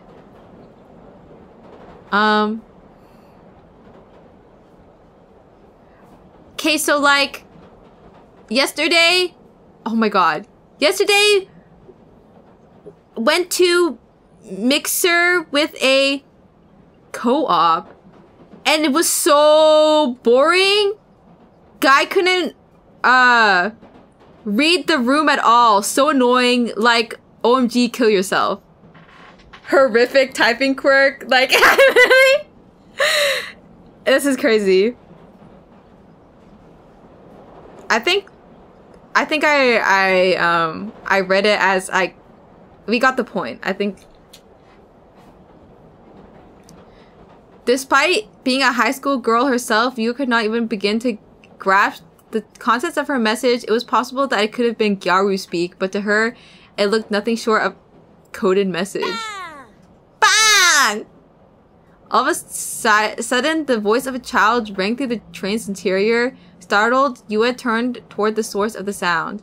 A lone boy, about 5 years of age, stood right beside Bon. He held a squirt gun in his hand, its muzzle pointed straight at Bon. The boy even pulled the trigger, but no water came out from the end of it. Bang! Bon gave the child a big smile. His eyes, meanwhile, told a different story. However, despite the message Bon attempted to convey, the child showed no intention of stopping. Stop that, Nobu-kun! A woman, likely his mother, rushed to her son's side. She turned toward Bon and politely bowed. I'm sorry, please excuse him. Bang! Bang! Bang! Nobu-kun, I told you to stop that! The mother scolded her son in an attempt to make him stop, but her reprimanding never extended beyond verbal. She did not take the water gun from him, nor did she attempt to grab his hand. Bang! Bang! Bang! I'm really sorry. It's alright, I don't mind a little scamp. Bang! Bang! Bang! Don't you see you're bothering this man, Nobu-kun? To Yua, this scene seemed very unnatural. The mother was clearly angry at her child and showed an apologetic demeanor toward Bon, but that was the only thing normal about it. Bang! Bang! Bang! That's enough. I'm gonna count to 3! Bang! Bang! Bang! This guy don't gaff. The boy remained completely indifferent and unresponsive, simply choosing to repeat the same word over and over again. And yet, despite his inaction, the mother made no attempts to stop him with anything other than words. I'm really sorry. Bang! Bang! Bang! For some reason, Bon simply sat there and let the boy do as he pleased. Bang! Bang! Bang! In the end, the scene continued on until they arrived at Shibuya Station. And then Bon left the train car full of holes.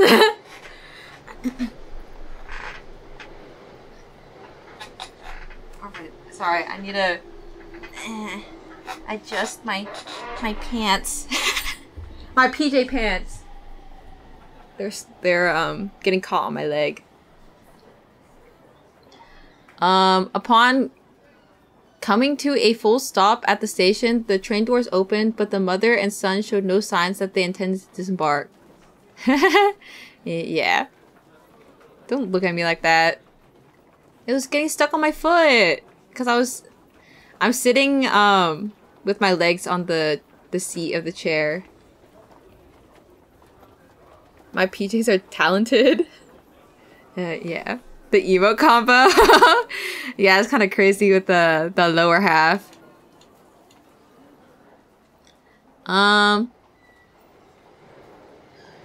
Okay. Attention all passengers. A personal injury accident involving Bond? Apologies. A personal injury accident involving Hanazoman line has made it necessary for passengers to transfer to another line. We apologize for any Wait, what? Yeah, they just name dropped him and then was like, oops, my bad. Lately I've been having this feeling.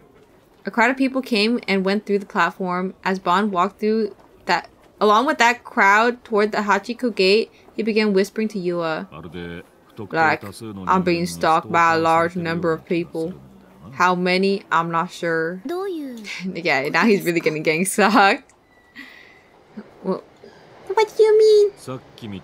I mean, there's been an awful lot of what happened just now. Makes me wonder if the people around me are all out to get me.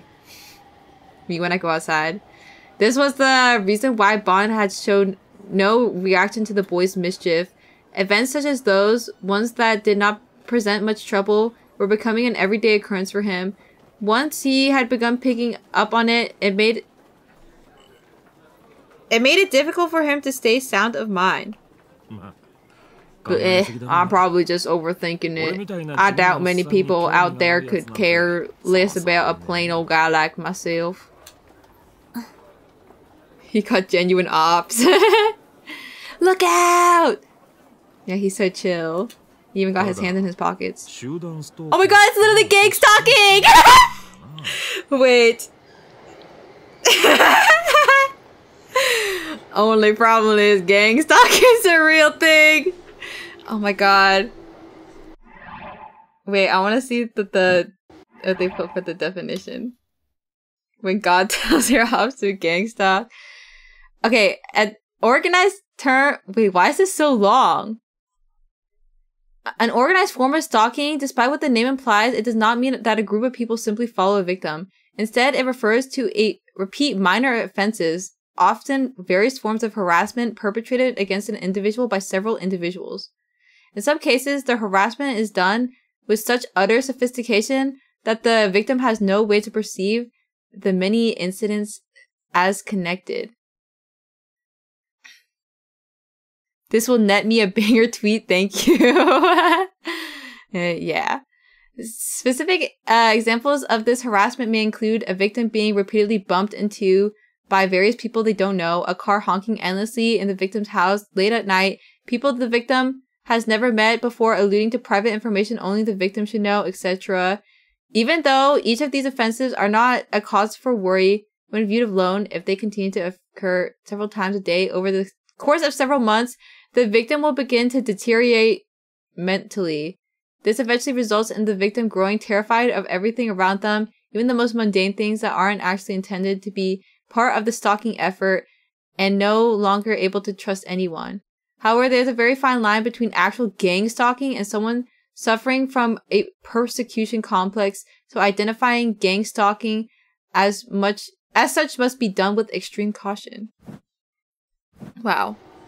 I didn't know that there's such lore behind being gang stalked. Gang stalking, how is that different? Oh my god, they already are gonna explain it. My bad. The devs know a lot about it. Yeah, they've been personally gang stalked. How the number for different stalking? The victim of gang stalking has no idea what the motive, intentions, or identities of the other parties are. To put it simply, it feels like Every day, no matter where you go, someone's out to get you. That's what gang stalking is. Could it be that you're just overthinking it? More than likely, there's a real fine line between gang stalking and confirmation bias after all. Though for me, it doesn't seem like that's the case. They've been using some pretty direct methods these past few days. Methods like... I've been threatened multiple times over the phone, telling me to back off or else, I'd assume. For some reason, Bon laughed as he told her that. Yua, however, was terrified and wrapped her arms around herself in an attempt to bring her comfort. Are you not worried about that? Call it an occupational hazard. Upon saying that, Bon immediately stiffened his expression and looked at Yua. Has it been happening to you too as of late? No, I don't think so. If you feel even the slightest bit that it might be, you better not think twice about letting me know. I'm a cop. My job's to protect and serve folks, and that includes you, Yua-chan. Right. Having listened to his words, Yua realized she was involved in something more dangerous than she could have imagined. Okay.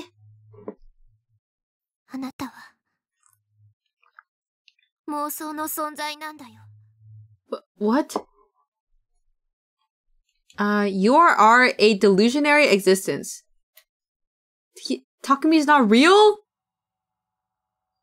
Her voice a whisper, Remy said something nonsensical. Ignoring what she'd said, I glanced at the various houses around me.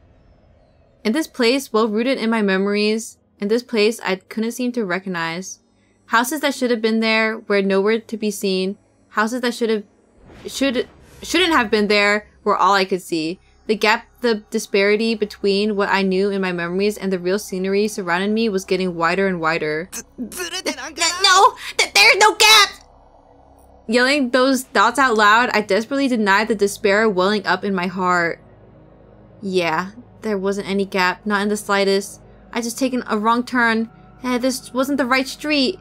It was just a misunderstanding on my part. There was nothing wrong with this world. To think otherwise would be ridiculous. Stumbling my way back down the street I'd come from, I burst into the neighboring alleyway. But just as I feared, between my memories and what I actually saw, something fell out of place. I realized that my entire body was soaked in sweat. My eyes refused to focus and my feet didn't feel well secured to the ground. All those feelings hit me with an intense wave of nausea. Why? My house has to be here. It has to. Surely he's just being gaslit. Yeah, Remy is actually a construction supervisor, and she decided to renovate the neighborhood. I always walked to elementary school, middle school, even from here. I used to hold hands with the Nanami as we walked to elementary school together every day. And in middle school, I went by bike. What middle school?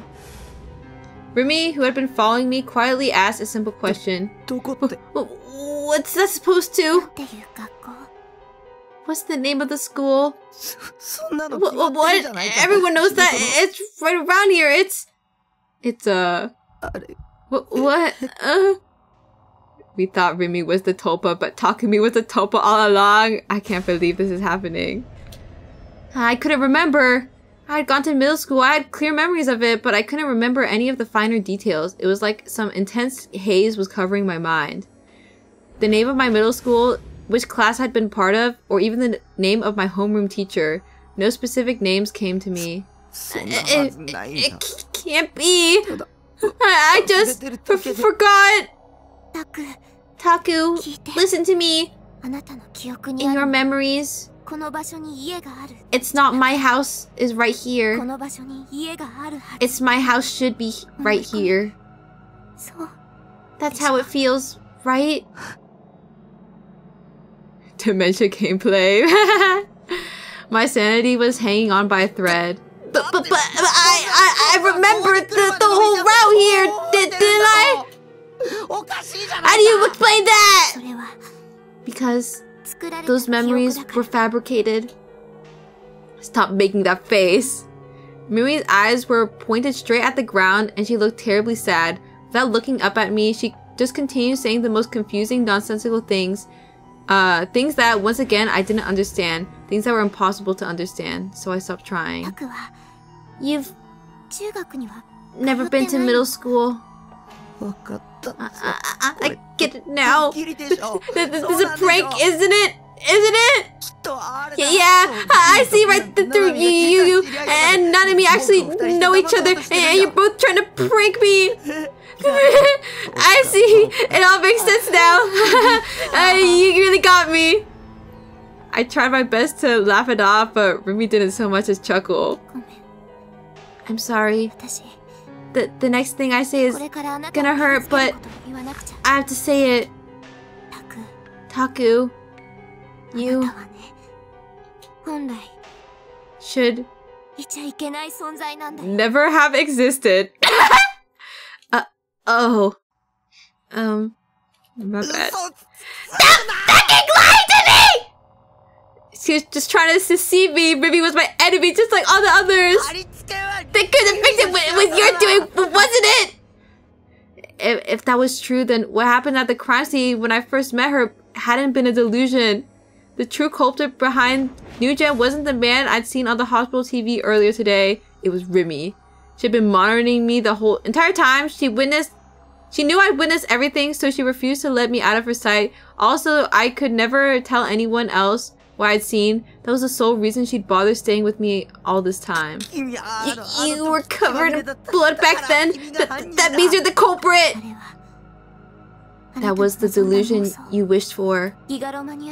Sometimes when a gigalomaniac's delusion is too strong, it merges with other people's delusions. Their delusions synchronize? Also, shocks. _ Thanks for following me. Calmly, as though she were talking to herself, Rumi spoke. And yet her composure only served to piss me off even more. Gulp?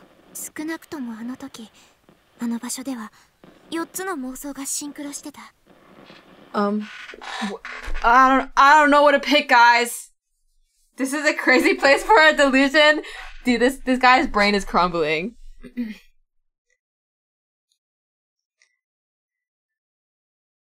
Poll. Okay. And Mads, can we get a poll for red or green? You guys are still around, right? Smiles.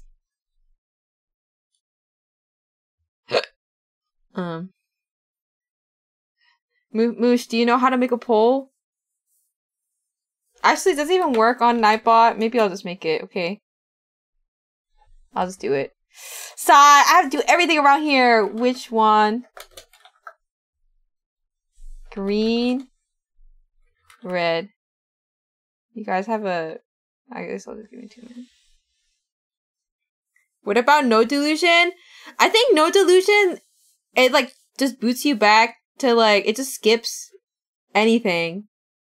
Like the green and red is like technically filler. So either one we pick, it like leads to the same point. At least in like the circumstances of the common route.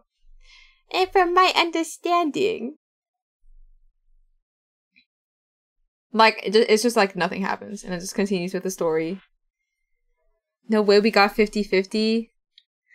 Guys, please. Somebody wake up. Yeah, everybody's asleep. They're either asleep or they're playing Monster Hunter Wilds. True enough, no Delulu has some differences sometimes though. Really? I did not know that. Well, usually I like to pick the Delulu ones. But I'm sure we'll eventually see what difference they have, because I'm pretty sure since routes are dependent on your delusions or like no delusions, we'll probably see what the result of it is at one point. I already have 10 hours in Wilds is dire. Chill out, man. Also, what are you even playing that on? Unless you have a PC and not like this strange little laptop that was in that one picture. I actually just woke up. Like just now. Were you like napping? It's on my ThinkPad, yeah. Oh. It is a strange little laptop, okay? It's like, I don't even know. That one picture. Looks like we're going green, guys. Oh. Guys, you can't just do 50-50! Well, I didn't get a vote, so I guess I can pick one. Wait! What do you mean, wait? Yeah, I think I fell asleep during the Remy and Senpai shaking my damn head. So there was no point. Okay, well, I guess I want to see this go terribly, so I'm gonna go pick red. At least 4 delusions synchronized then. Yours. Mine. The new gen culprits and... Like, I believe that!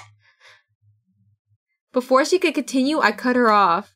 I then covered my ears and closed my eyes. This is all delusion! Oh. Yeah, it has to be. It's a delusion, just like always. Oh.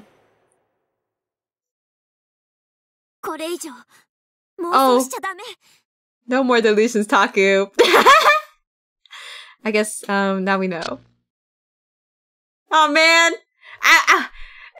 That'd be kind of crazy if you're, like, trying to think green. If you're like, trying to manifest this erotic delusion right now. And Ruby's like, stop that. Want to know what's up with the weird symbols and the Stonewall stuff? But, like, on the delusion screen, I thought that was just, like, a cityscape line.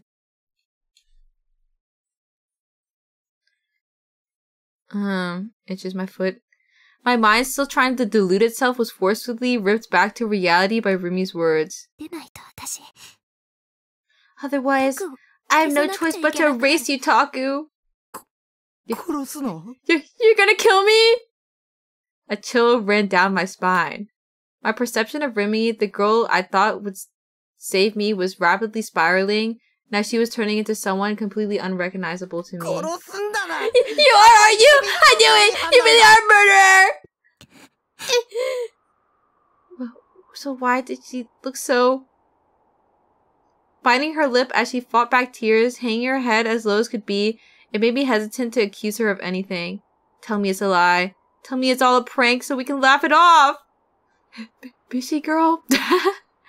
If you do, we can go back to how it used to be between us. I want to go back.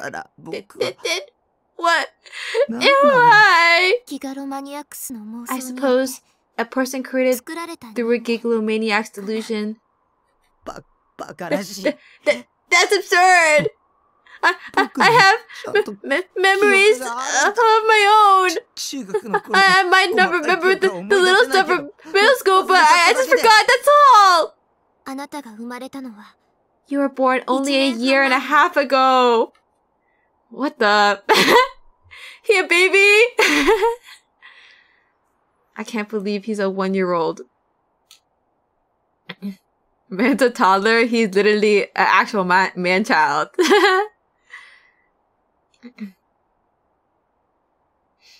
Get off the stream. A year and a half ago, that would be when I just started high school. Would I just be an 18-month-old baby? I'd be going babu, but I'm not. From the moment you were born, you were yourself, Taku. Are you saying you saw with your own eyes? Sure, we've allegedly been friends for a year and a half, but I don't remember any of it. I first met you a month ago at the crucifixion crime scene. I wasn't always a Sume student, so I've never met you before then. Ruby was like, oh, please, Schizo! I'm gonna Schizo just like all the others! No, not just a schizo, a super schizo. She was at a tier not even Senna or Ayase could hope to match. 誰が僕を妄想したの？言ってみてよ。 Then who created me? Explain that! 西条匠くんだよ。 Nishijo Takumi-kun. 入ってたアウト。僕が。 Yeah, I call BS. I'm a delusion, right? Then you're telling me I had a delusion and created myself. You're contradicting yourself. Get owned. Also, hi Soli. I hope you had a lovely Minecraft with berries. Babu babu goo goo gaga.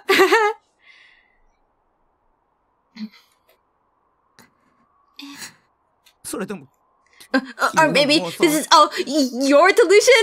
A complete fictional storyline that you came up with all on your own. Well, leave me out of it. Through tears, get owned. Bro, if you made yourself, why would you make yourself so cringe? I don't know. I think he has the otaku freak mantra ingrained in his head that like the Nishijo Takumi that created him was not able to create anything else. I'm crying. How does he make this insane reveal so funny? I don't even know, man. 私だって I didn't want you 特には to know してほ either, しくなかった。 Taku. ここにも来てほしく Nor な did か I った。 want to come here. もっと I should have tried harder. 認めればよかっ I should have tried harder to keep you away. Then, gathering her resolve, Rumi raised her head and looked straight at me. Her eyes glimmered with sincerity. It didn't seem like she was lying. She felt entirely genuine. た。でも But now that we've ここ come まで来たら this far, I think 本当のことを知ってもらった方が it's best that you know the truth. But it wasn't the truth. It was all a lie. It had to be. Otherwise, my last thread of sanity would snap. Besides, who would ever believe someone, who suddenly decided to hit them with, oh yeah, BT dubs, you're a delusion. あなたの行動が I 他の also 人の think 命を削 it's っていくんだ。 best that you know that everything you do is slowly chipping away someone else's light. そうだ。 Wait, I know! What about Nanami? 僕が妄想 If I'm a delusion, then is Nanami my blood-related sister a delusion too? Well, what about my parents? That makes no... ナナちゃんはいるよ Nanatan exists. Wait, does this mean we're not actually siblings? I think I see the end. I see the ending, guys. Dog. Well, one can only assume that Nanami is a route in this game. And okay, I'm sorry. From the way Rumi talked about her, it was almost as if she knew her. ナナミを誘拐し The たの one は who kidnapped her? Kimi na no. Was it you? 似たようなものかもね。 It might as well be. Who needs a fake incest route? Okay, but like, I don't know. It's just like to me, I feel like a lot of visual novels will never go the full-blooded route unless it's like that kind of visual novel. Which is why I was wondering how Nanami was going to be a route. And I think this is how we go through the loophole, guys. Yosuga no Sora stream when? Well, isn't there like a bunch of other routes you have to do before that? Before the blood-related one. They always back outside. It's like they're half-siblings, step-siblings, not actually related. I feel like they never do the actual like full-on blood-related unless it's like an arrow gay. Anyways, I was so focused on protecting you. I never considered the possibility that they would target her. I know who the kidnapper is. It's Darth Spider, guys. She really was a demon girl. I was right. I'd always been right. Rimi was the only one I'd wanted by my side. Wanted to be on my side. And even though I'd always believed that, there had always been more than enough reasons to doubt her. And yet, even so, I'd feigned ignorance and simply trusted that she'd keep her promise to stay by my side. But despite all that, just like Yua, Rimi was 君も So, you 僕を裏切るんだね。 betrayed me too. そうだね。 Yeah. 私は I betrayed 過去を you. 裏切った。 I hid so many 仕 things 事を from た you. くさんしてた。ごめんね。 I'm sorry. 私のこと。 I understand if you 恨んでい hate い me. よ。謝られたって Even if you apologize, 僕は信じない。 I won't believe you. 信じられ I ない。 can't believe you. Despite my words, it was impossible for me to prove that I was real. All the supernatural things I'd seen up until now flashed through my mind, and that's when I knew I couldn't just laugh off her words as some insane asspull. Get owned. As I thought that, Rumi slowly began to approach me and then embraced me. Taken completely by surprise, I surrendered myself to her. I could feel her warmth. She had saved me. She had saved my soul. She had taught me nothing but kindness. The bro who did these translations? Obviously, the goat did. I'm pretty sure... This is technically the patch version. But I think that... I don't know. I think it's literally just like this. Like, talking to me just sounds like this.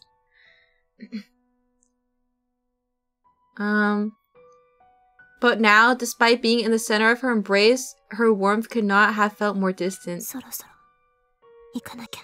I have to go soon. 行くって。 Go where? ナナちゃんをさらった。 To where Nana-chan's kidnapper is. 決着。 I have to つ settle けなくちゃ things いけないの。 once and for all. ナナちゃんのこと。 Not just with 他 Nana-chan. のことも。 Everything. このままだと。 At this 過去 rate, も守りきれ I ない won't し。 be able to protect you, Taku. そんなの I can't believe how careless you are. 僕にここまで After all the horrible things you said to me, you're just gonna leave me? Rumi started inching away from me. One step, then another. Slowly she distanced herself. 戻ってくるから。 I'll be back. 僕は部屋に Just stay in your room, Taku. そしたらまた And then, 一緒 when I にいろ do いろ get back, 楽しい we'll just 話 talk. しよう。 We'll have fun like we used to. あなたは You あそこに can just stay in your room. いてもいいんだよ。 It's okay. Such a gentle tone. Don't ever go outside.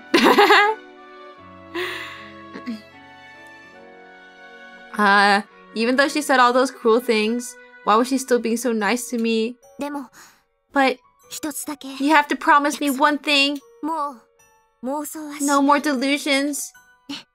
Okay? タクの妄想力は Your とても delusions are 強いから far too strong. 妄想すればするほ The ど more delusions you 本 have, 物のあなた the の more the 命は lifespan of the real you gets whittled away. 何よ Oh my god, we're sucking the old Taku, the shriveled shogun. That's why he's so shriveled. He's in the cuck chair. Except it's a wheelchair. Oh, what are それ you? じゃあ Uh, また明日 Alright. I'll see you tomorrow. ビシ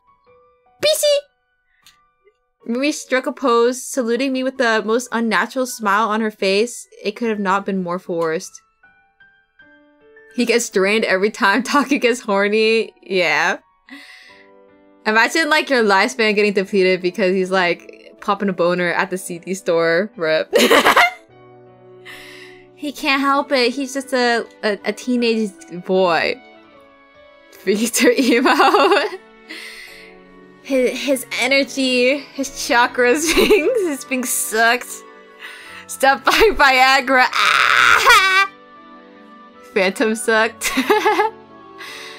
And only a moment later, from her eyes, quiet tears began to fall. Kurwa does this to some poor guy everywhere or somewhere. Yeah, every single time Kurwa makes a jack off tweet, and Angel loses his wings. His guy died 2 years ago. It's true. I'm only 1 year old. Twitch, can we ban this guy? 18 plus only. Rumi frantically turned her back to me, and as her shoulders started to tremble, she ran away. And I, having been left in the stupor, sank helplessly to my knees. What do you mean the real me? I'm not fake!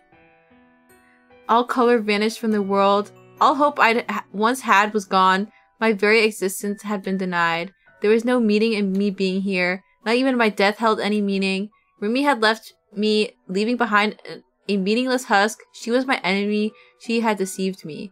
And now, having said her piece, she probably lost her final remaining reason to be with me. You're not coming back.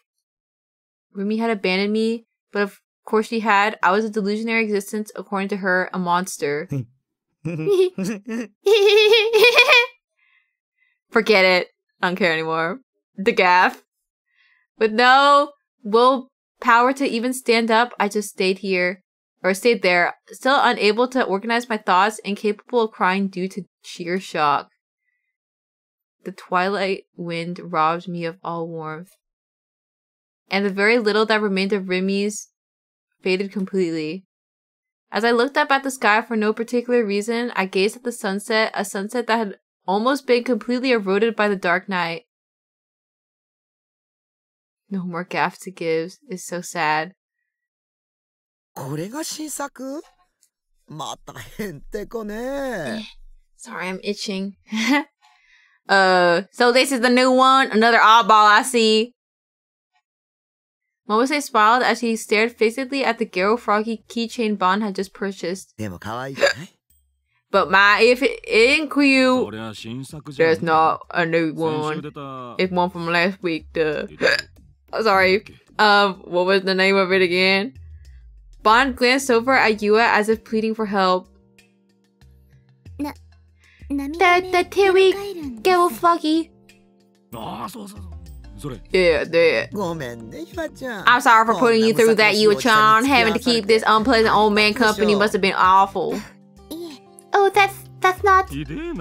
Else, come on, Mo-chan. You and I both know that it's not every day you find a middle-aged guy as dandy as me.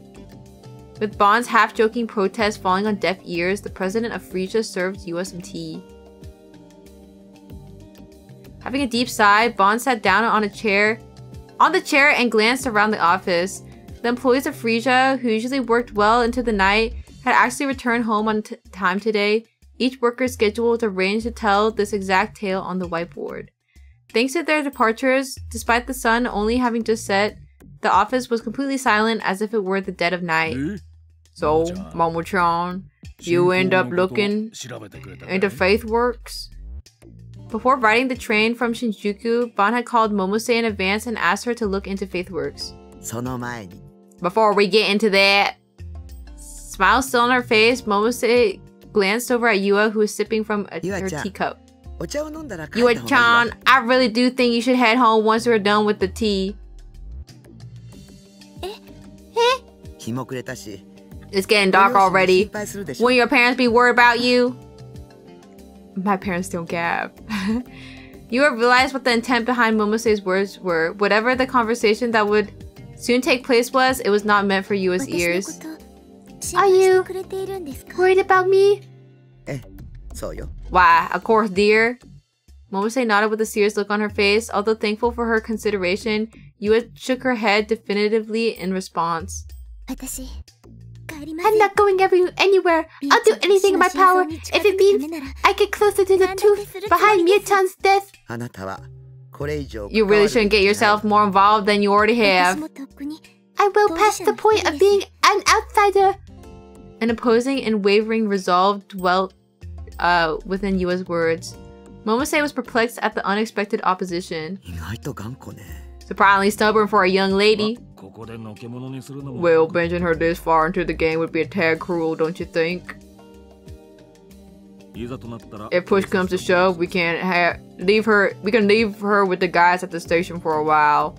Momose was forced to sigh in response to Bon's nonchalant attitude. ばんちゃんにそんな。 Do you even have that kind of authority? Well, though I may not look it, I do belong to the world's finest criminal investigations division, courtesy of the TMPD. あら、そう。 Could have fooled me. Bonchalant. Yeah. Upon pacifying Bon to a suitable degree, Momose stared intently at Yua. これから聞くことは Under no circumstances are you to disclose anything you hear from this point forward. This is a matter of life and death. You need to understand this. Okay, I understand. Yua nodded, her expression far stiffer than before. Upon seeing that, Momose sighed once more, then proceeded to take a seat. Momose hunched her already rotund body forward. Hunching her already rotund body forward, operated the mouse connected to her laptop. Rotund. That's such an interesting. I feel like the only instances I see like people refer to things as rotund is like animals or like a rotund seal. So, what popped up about FaithWorks? Let's just say your gut was right on the mark. Both Bon and Yua appeared at the monitor from behind Momose. FaithWorks Ltd's parent company is Nozomi Technology. Nozomi Technology? From the Nozomi Group? No, that's a surprise. Dirt cheap merchandise. 5 years ago, FaithWorks merged into Nozomi Group, and from that point forward, one after another, all of their products became a big hit. It's not just the Garo Froggies, handbags made in China, reusable shopping bags made in Thailand, some sleek-looking pants, and so on. And what's more, this company's one way of selling their products is especially peculiar. All their new products are launched exclusively on the weekends. That word stuck out, especially to Bon.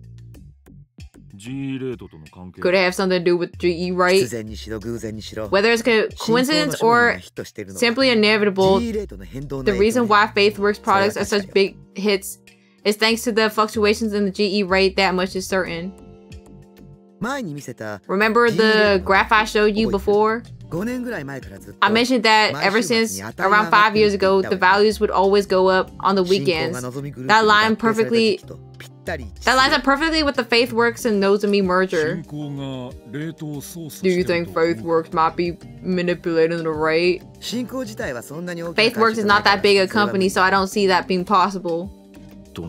Which leaves the parent company, Nozomi.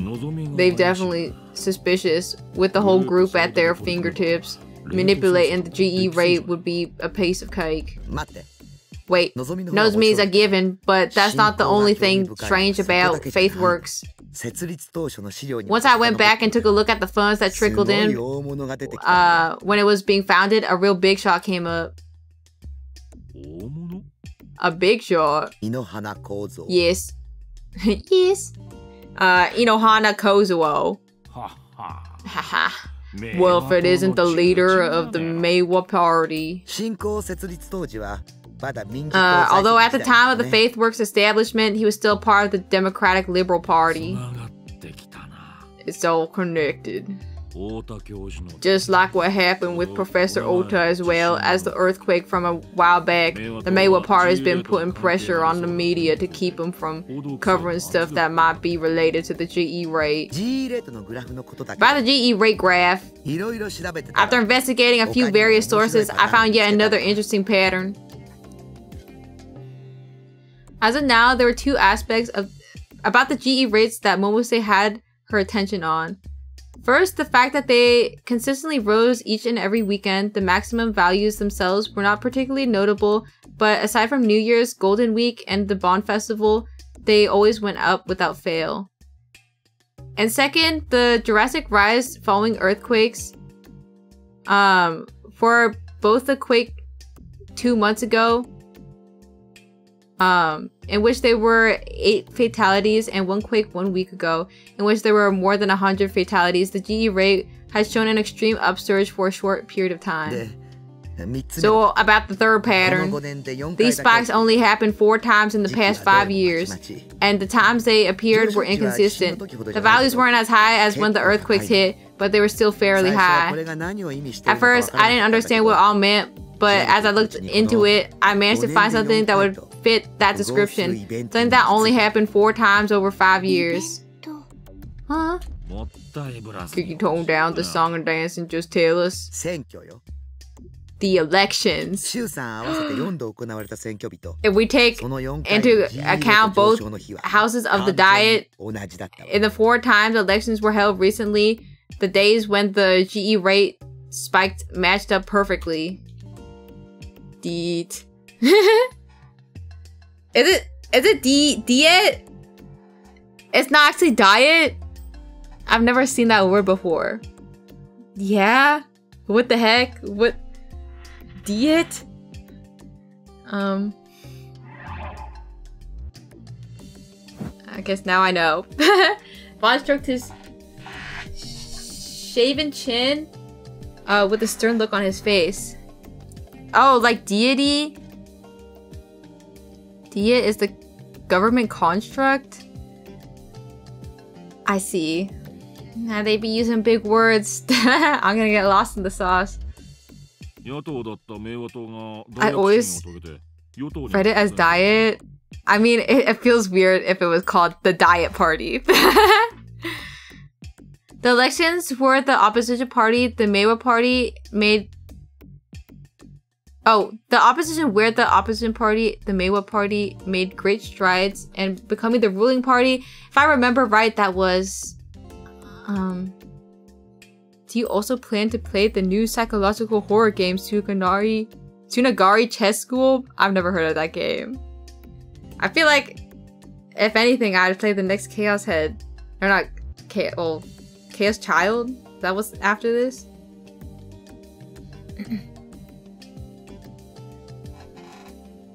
Also, why does that read like an ad?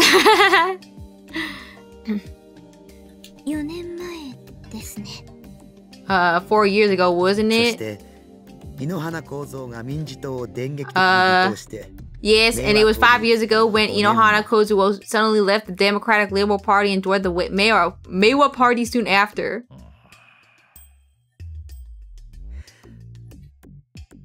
Is this advertising? Is this an actual popular game? Or am I getting one guide? A heavy silence hung in the air around the 3 of them. If I'm being honest, this is a little bit frightening. I was about to read it in the list. Yua's voice trembled slightly as she murmured. I was surprised myself. I didn't expect all of these things to line up so perfectly. Though to be clear, this is all still circumstantial. Even then, the only reason we came to realize this stuff was because we looked into the GE rate. If we brushed it aside, we'd be lost right now. As he said that, Bond nonchalantly retrieved his favorite handheld fan and began waving it at himself. By the way, you two mind if we talk about that one high school girl I looked into? Momose, bewildered by Bond's sudden change of topic, stared daggers at the detective. For goodness sake, you really should leave such nonsense at home. Yua-chan is right there, so would you please think twice before opening your mouth? Oh, come on. Don't be like that. A slight smirk colored Bond's face, but his eyes did not match such a sentiment. It's about Aoi Sena. Actually, to be more accurate, it's about Hatano Sena. What the? For some reason, she's been using her mother's maiden name as of late. Apparently, Hatano Sena's father, Hatano Ise, went missing and his whereabouts are currently unknown. But what we do know is that he's actually a former employee of Nozomi Technology. What do you mean? I mean, what I said. Simple as that. Nozomi Technology was a company that primarily developed software for use in medical equipment. The Nozomi Group had begun with Nozomi Technology, but through repeated mergers and acquisitions, it had become one of Japan's top leading conglomerates. 6 months ago, Hatano Sana's mother and 1-year-old sister passed away under mysterious circumstances. Her father's disappearance came right after that. Hatano Sana then caused a massive ruckus as she ran away from the facility she was entrusted to at the time. What facility was that? It's called Tenjin Dorm. It's a non-profit rehabilitation facility to the public, that is. To the public? Are you suggesting there's something else to it? Well, what do you know? It has one sponsor, one that just so happens to be the Cosmic Church of the Divine Light. The Cosmic Church of Divine Lights. Momose grimaced at those words. She then spoke once more, her tone now clearly exasperated. Yet another name with an awful lot of troublesome baggage behind it. I should also mention that the Tenjin Dorm was under a different name up until 2 years ago. Arc Heart Medical. And by sheer coincidence, the charismatic persona that's rocking Shibuya's young people Fez, or rather Kishimoto Ayase, was staying there too. Although it seems like her and Hatano Sena just barely passed each other by. Damn, they all went to the same asylum, basically. Banda leaned forward toward Momose and Yua.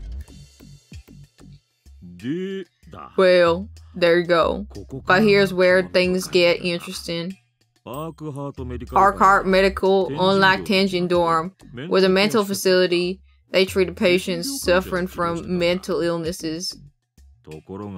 However, 2 years ago, Arc Heart Medical suddenly became the non-profit Tenjin Dorm, a rehab facility. Due to that, all the psychiatrists got discharged, or psychiatrists got discharged, but every single one of those same doctors got employed at the AH Tokyo General Hospital in Yoyogi.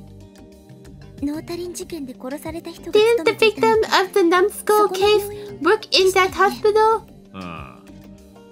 Yeah, Takashina Fumio. If memory serves, he was a psychiatrist at AH Tokyo General Hospital. Incidentally, the director is on pretty good terms with Inohana.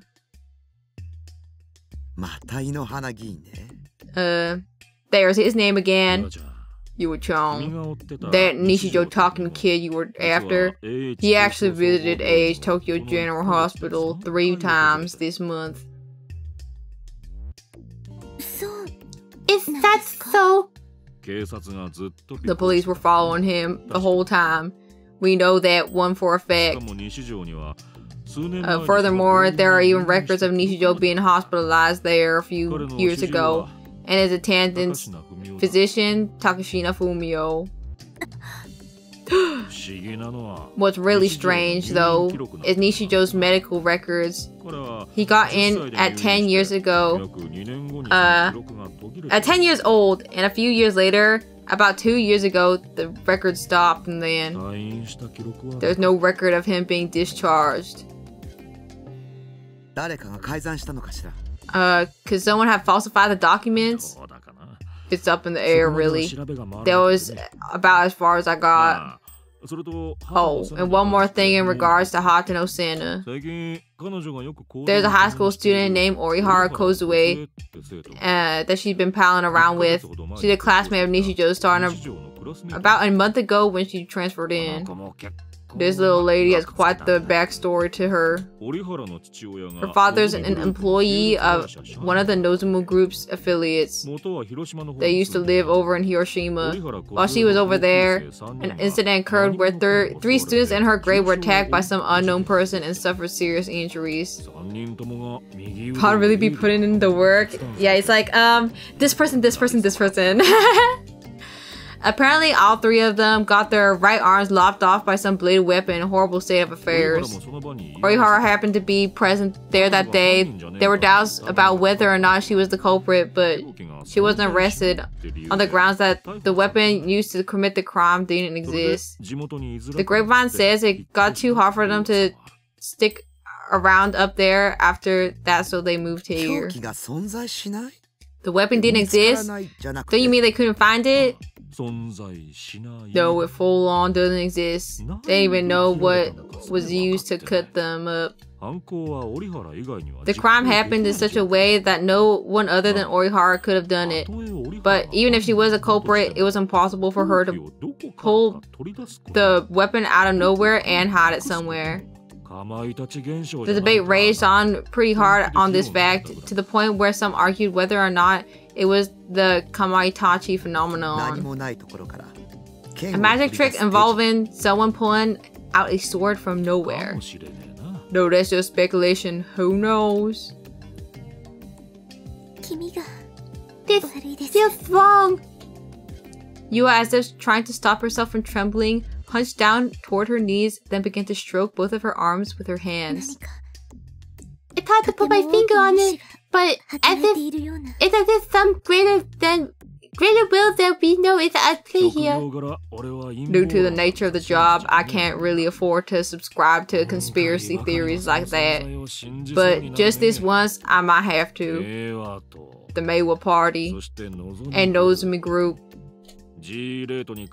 Those both seem related to the GE, right?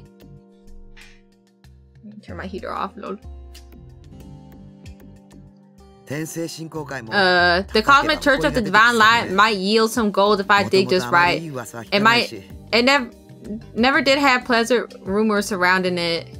Sipping some of her tea, Momose shrugged her shoulders. You never cease to amaze me, Bon-chan. Putting aside even your own job just to look into strange leads like this. If we're getting down to the brass tacks, wouldn't it be your fault for cluing me in on the GE rate? That might be true, but, well, don't blame me if you get yourself booted from the investigation. You baffle me with how genuinely tactless you are, I'll say that much.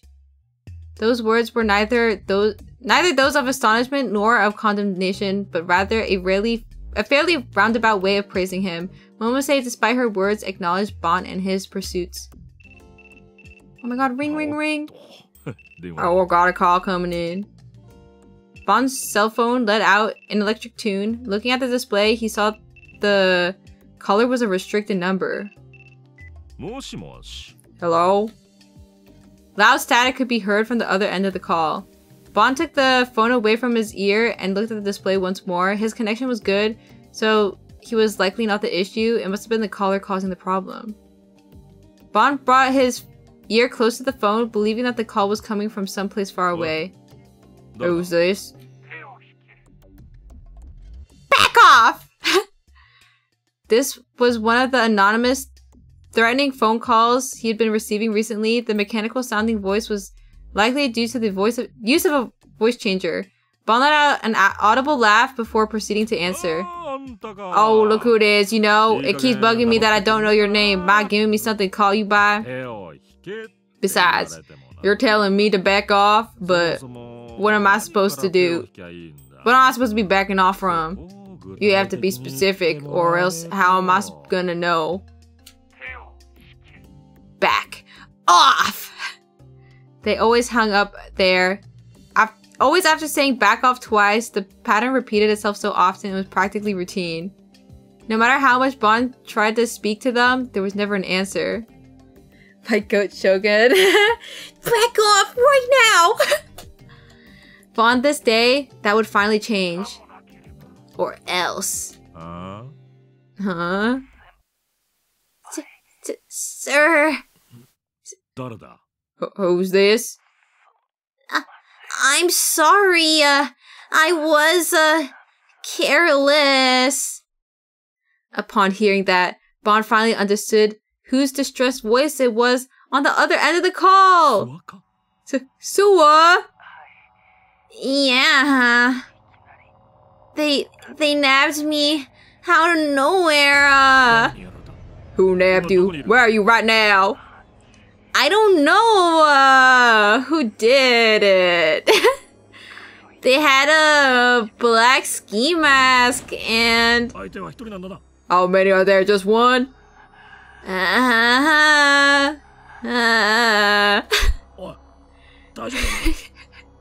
You rat can't talk to me! Help me! Sir! I'm at age to... They got me. Stewart, answer me, Stewart! Oh, I was wondering where the other cop went. I think he was last seen trying to interrogate the nurse for details about Nishijo Takemi's, like, medical record. Ew, ew, ew! Oh, it's a twink. Not worth going after? Well, it's Bond's twink, so he has to go. Oops, I don't know if I read that. Chih. With a click of his tongue, Bond hung up. Momose and Yua were looking at Bond with intense concern. Did something happen to Stewart-chan? Bond stood up, then lightly slapped his cheeks twice. Stewart's been taken hostage. Seems like they brought him to AH Tokyo General Hospital. Dang, who's the hottie on the left? It's Momose. Momose-chan. Oh no, the Weiwa party. I've got no clue, but I do know. What I do know is I can't stay here. You should call for reinforcements. We'll make a bunch of fuss, so it won't be alive for long. I'll go alone. Bond placed his favorite handheld fan on top of the table, close to where Momose's hands rested. Following this, he took a good long look at each of the girls. His demeanor was like that of an entirely... Oh my god. What the? Wait, you were still streaming all this time, Berries? That's crazy. Hello! Hi, Berries! Yeah, can we get a shout out? Hello, Hoppy and Badizzle and Luigi Man 95 and Travel Aria and Ava Boba. Berries! 11 hours, rep. Berries doing like marathon numbers. And also, hello, Emblem. OMG, hi, Moten Stereo. Yeah. I hope you had a lovely stream, and I hope you enjoyed playing Minecraft. And yeah. And also, I enjoyed seeing the drawing you did earlier. I'm gonna sleep. Yeah, you should. Good night, Berries. Thank you for the raid again. Yeah. Beep, beep, beep, beep, beep, beep, beep, beep. Wait, I lost my... Did I read this? His demeanor was that of an entirely different person's, the unreliable middle-aged detective that he so often played was nowhere to be seen. All there was now was an intense, fearless expression on his face. Have a good stream, Mota. Thank you. Tucking you in. Good night, Berries. Momo-chan, Yua-chan, you go hide somewhere safe. Got it? Oh. Dang, how come... Why did, like, Shogun got all these hostages? Like, where are they? Yeah, he got Nanami, he got Suwa. They're just, like, all in the same room. Through no will of my own, my legs moved in the direction of my base. Also, my throat's getting a little raggedy. But I want to find out what happens, so I push on. But if Nanami appears again, I fear that it might be over. What's his goal? What, Shoguns? I don't know. So far, he's just been, like, a little weird. And, like, he's just being strange. They were heavy, so heavy, in fact, I wondered if my heels were packed with lead. Except it wasn't just my legs, my entire body felt heavy.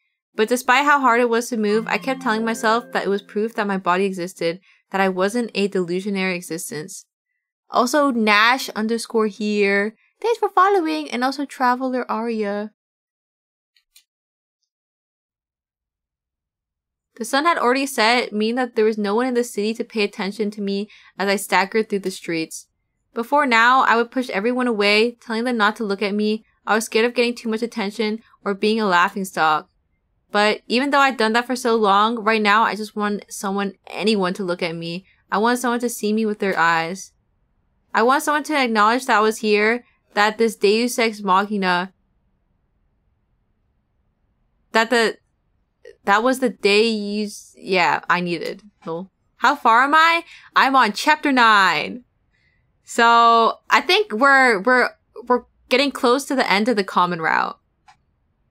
But like from like a completionist standpoint, I have no idea.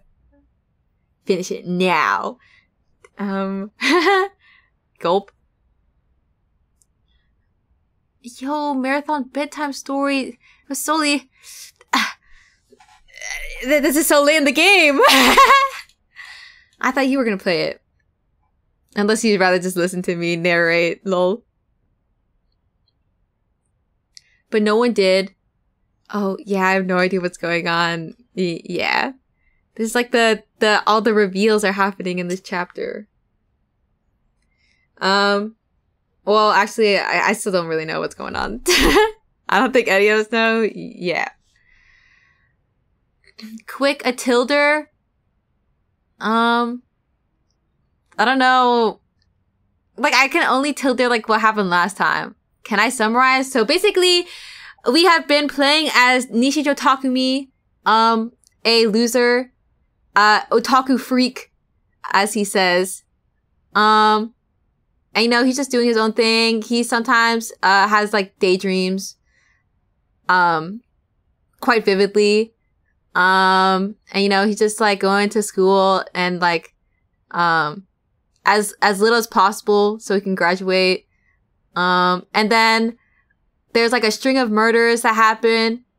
And Takumi finds himself in like I don't know, enveloped in some of them, I guess. Or like, well, I guess it's like they just somehow like have something to like I don't know. There's just weird stuff. And then he thinks that the guy that we are calling Shogun is like out to get him and is the serial killer that is haunting him or whatever.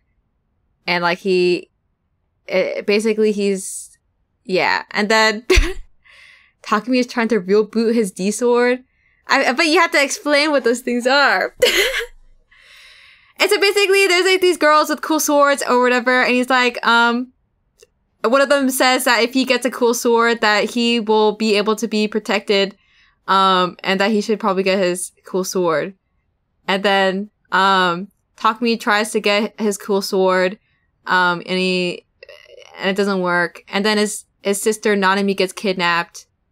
Like an Iroh sword, it's like they manifest it. They like manifest the sword from like thin air.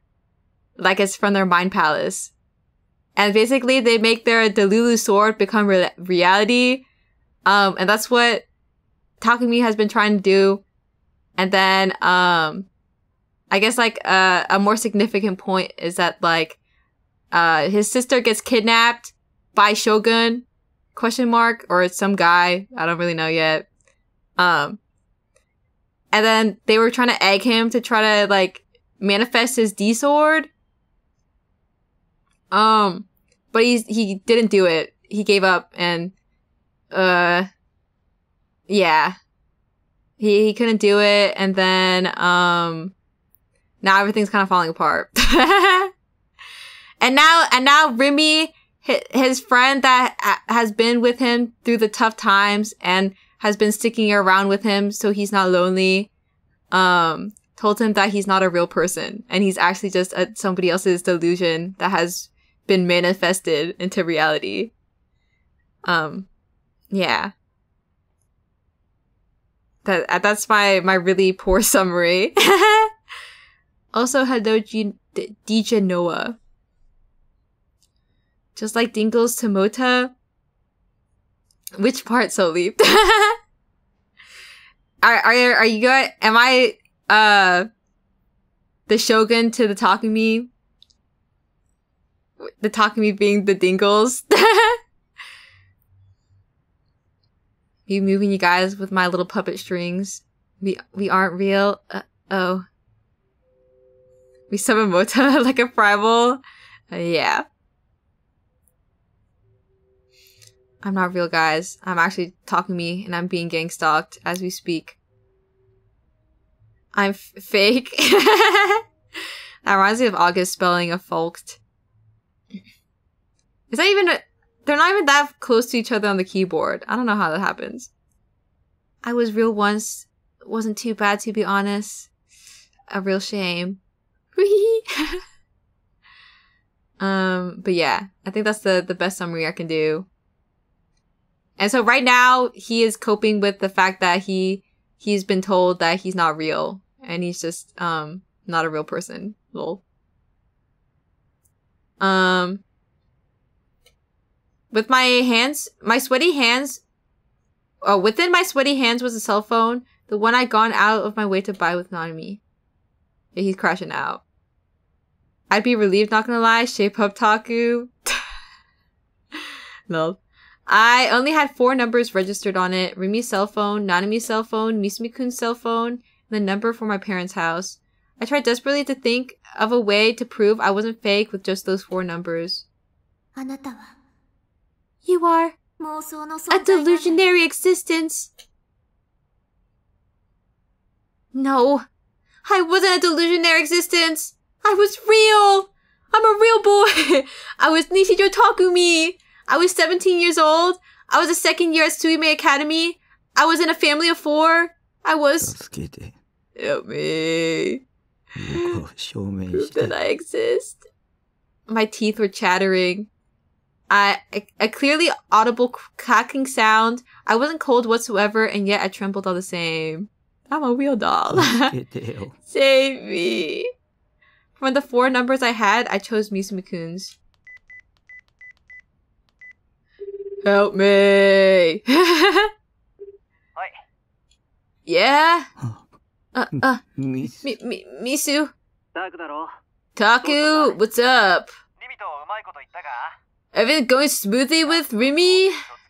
Finally lose your V-card? You gotta thank me for that. I had the smarts to leave you two to each other after all. Misumi-kun was the same as ever. That at least brought me some relief. He did know me. He recognized me as Nishijo Takumi. So I wasn't a delusionary existence. Rimi had just been lying. I knew it. Come to think of it, Minako asked me something a while ago. Huh? Minako? Yeah, my girl. Anyway, she asked me something. She was like, why are you suddenly so buddy-buddy with Nishijo this past month? At first, I thought, what is she talking about? For starters, I normally would never approach a guy like you. Oh. I sort of remember knowing you through Rimi, but I can't seem to remember anything beyond that, really. It was the same. It was the same situation I experienced earlier. Stop it. I don't want this. Don't say anything else, please. You could have just talked to me about girls like you always do, so why, today of all days, did you have to? Hey, Taku! When did we become pals again? Hangs up. Lol. I got too freaked out, so I instantly hung up. J'aime vous. I felt like I was gonna cry, yet no tears came. It simply felt like my heart was being torn to shreds. Awkward. Next, I decided to try calling home. Despite how hard my fingers were trembling, I somehow managed to select the number and press the call button. Nanami had registered this one. I hadn't put it in myself, so there was no doubt the call would go through. Considering what time it was, would my dad be home? Had my mom left already? Was Nanami there? Even if it did connect, what would I even say? Hey, I'm your son, right? They would probably think I was just screwing with them, that I was being stupid, and in truth, it was a stupid question. What if they said no? What if they said, our son Takumi is eating dinner with his sister in the living room? What if the phone call that was supposed to prove that I was real actually did the exact opposite? What if they asked, who are you? As the negative thoughts continued to swell in my mind, I grew more and more afraid. I didn't want to know the outcome. I was really scared. I couldn't control it. I felt like I was about to go insane. My breathing grew ragged. I could barely breathe anymore. Right then, the call connected. With the phone next to my ear, I prepared myself. We're sorry. You have reached a number that has been disconnected or is no longer in service. If you feel you have reached this recording in error, please check.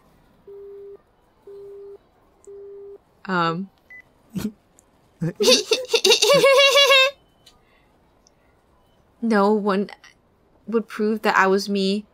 There was no one that could. I wanted to die! Raising my head, I noticed Yamanote Dori in front of me with lots of cars coming and going. Oh. So what do we think about these cars? Red. I think we go into the street, guys. It's over. Maybe it was for the best that I died. There was no value in a fake being alive. I was worthless. Even if a monster did try and live in this world, they'd end up just being persecuted. I had neither hopes nor dreams. Lightning bolt emoji. My existence itself was repulsive to people. I wanted to be freed from all this. If I died, I'd be free. After all, there'd be no more need to think. There'd be nothing more to suffer from. There'd be no one to laugh at me. There'd be no one to betray me. I wanted nothingness.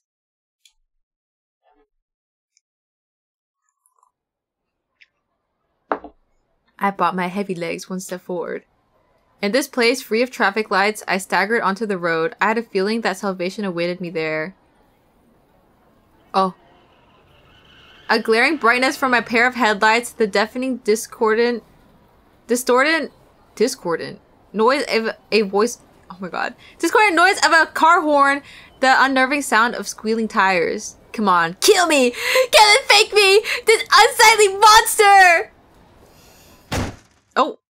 Bonk. Also, hello, Pizza Smith. Yeah, we're gonna go into a fantasy isekai world. With a strong impact at my waist, my body was taken away. I rolled across the hood. A sharp pain. Something hard. Maybe I should have saved before this. What if he actually dies? Something hard crashed into the temporal region of my head. My vision went black. The sound of bones shattering rang throughout my skull. I was unable to breathe. It felt as though I was underwater. I was tossed up into the air and then I fell back down. My limbs writhed in pain. It felt as if the pain was burning away my nerves like fuses. I can finally die! When I opened my eyes, I was standing on the sidewalk. The road that I'd just been run over on was right in front of me. I checked my body. There were no wounds, no blood gushing out. I didn't feel any pain either. I even thought I'd become a ghost. I wanted it to be true. But if that was the case, my corpse should have been lying in the middle of the road. Yeah, I saw nothing of the sort. The car that had run me over was also non-existent. Bro can't even kill himself, right? It's... He's trying, okay. To load an autosave. Had that been a delusion? Fuck! Fuck! I wasn't trying to get sympathy points by showing that I wanted to die. No, I genuinely wanted to. Seeking salvation for the final time, I dove into the road. Yo! Where we buy this from a pair of headlights, the discordant noise of a car horn, the unnerving sound of squealing tires. Come on, kill me! Oh. With a strong impact to my waist, I rolled across the hood, a sharp pain, something to it. I was unable to breathe and I fell back down. I can finally die. I hope this ain't a loop, guys. I think it's a loop. China flag. I have bad news. Wait, does he keep doing this? What is he? Wait, what if because Remy told us not to do any more delusions? What if we're stuck here? We should have just not done anything, guys. When I opened my eyes with a start, I was once again standing on the sidewalk. Why? Have a good stream, Motor. Good night, West. Oh, Yasumi! I'm surprised you're even still awake, lol. Why did I keep crashing into delusion? Well, why did I keep escaping into delusions every single time? Oh.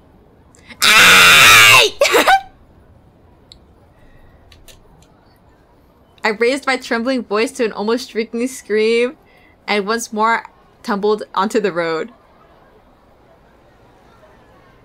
Okay, we read this part. Aye! This time, please let me die! Oh my god, he's not allowed to. Nothing had changed. I was about to lose it. Did I not want to die? Or was I already dead and this was all just a dream? Was my brain perceiving my very last moment extrasensorily, leaving me to see this illusion in the sub-second time frame before the end? You need to take a page from Super's face.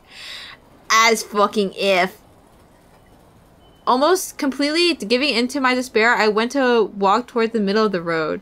But my legs were shaking. They were unable to move from where I stood. The delusion of my death had repeated 3 times. The pain I imagined in them in all its terrifying realism overwhelmed my mind and made my terror even worse. Shogun out there getting a liver spot. Each time he does this, it's over. His only option is to start jerking off crazy style to kill the real Takumi. Yeah, and then he can be the real one. I didn't understand. I couldn't grasp my own feelings anymore. Did I want to live or die? Which was it? Death by Honeypacks. I want to die. I clenched my teeth, closed my eyes, and repeated to myself, I want to die. With that, my legs finally moved forward. Even with my eyes closed, I could tell that the headlights were shining on me. The sound of the horn pierced my ears, and the squealing sound of tires got closer and closer with immense speed. Please just run me over! No. And just like that, my wish was denied. I was simply standing on the sidewalk, safe and sound. But why? I broke down crying, then and there. Why am I can't die? Even though I didn't want to die, even though I wanted to be saved, please just release me from this shitty game.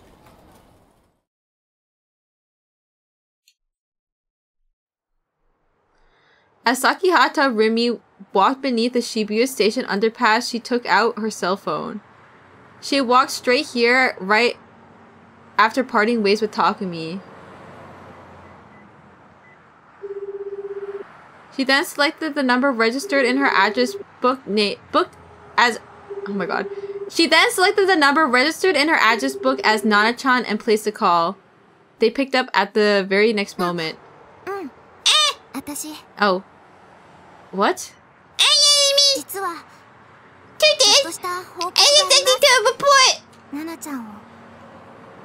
Oh wait. Oh sorry, wrong person. I think it's time to go save Nana-chan now. Rumi had an idea of where Nanami was being held, as well as who abducted her. A theory she could only come to because she had been in a similar situation herself once before. It was a past she wanted to forget, but it was one that she was ready to confront in order to rescue Nanami, no matter how steeped in darkness those memories may be. The reaction of whom she had called was exactly as Rumi had predicted, leading her to inevitably start laughing. You don't trust me, do you? I'm telling you, it'll be fine. Both her voice and expression were cheerful. Not an ounce of the grim resolve she carried could be felt. To an outside observer, it would simply look as if she was having a fun, engaging conversation. Besides, that's all in the past. If I have to choose between my feelings or saving Nana-chan, I think it's pretty obvious which one I'm gonna pick. Like I told you, I want to be your strength, but also, I don't want to drag Taku into this. As she said that, Rumi's expression clouded over. Hey, is it okay if I tell you something? It won't take long. I told Taku a lot of awful things. And while I know it's selfish to say this after everything I've done, all the time I spent together with him. It was all really, really fun. Even though it was all make-believe.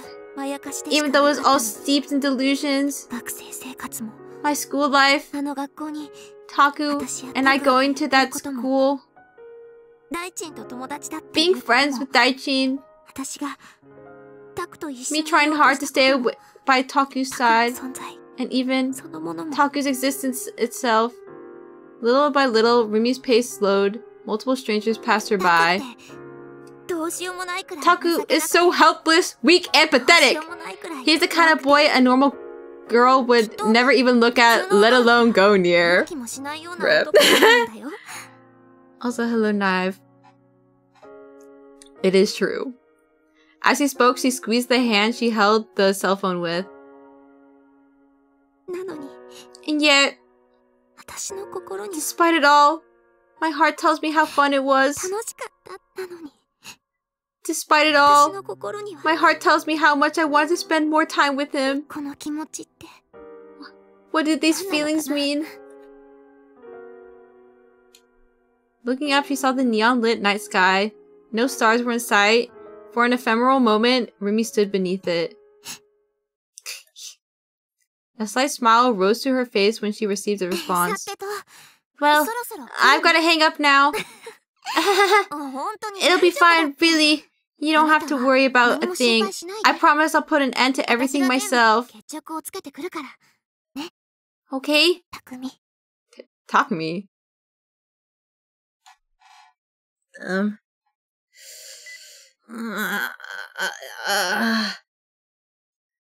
What the?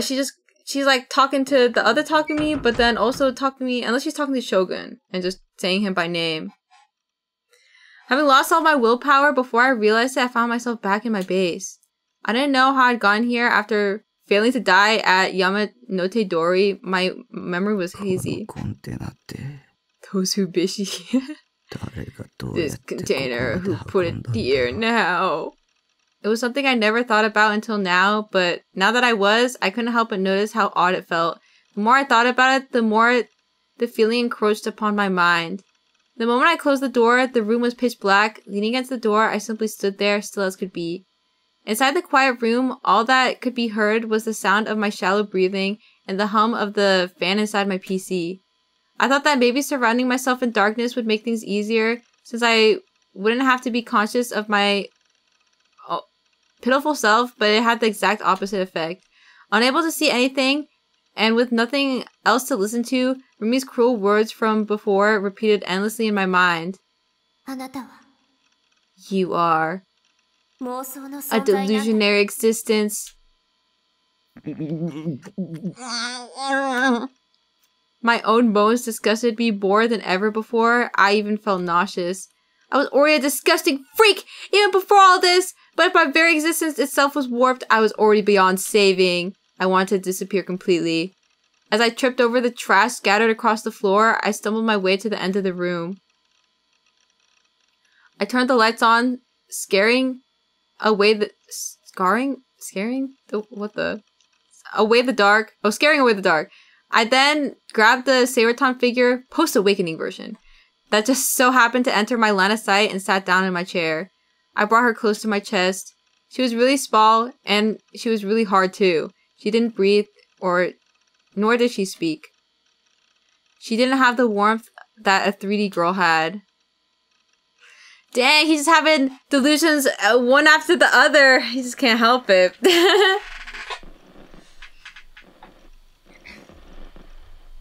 He's like, stop having delusions. You're killing the real Takumi, and you don't gaff.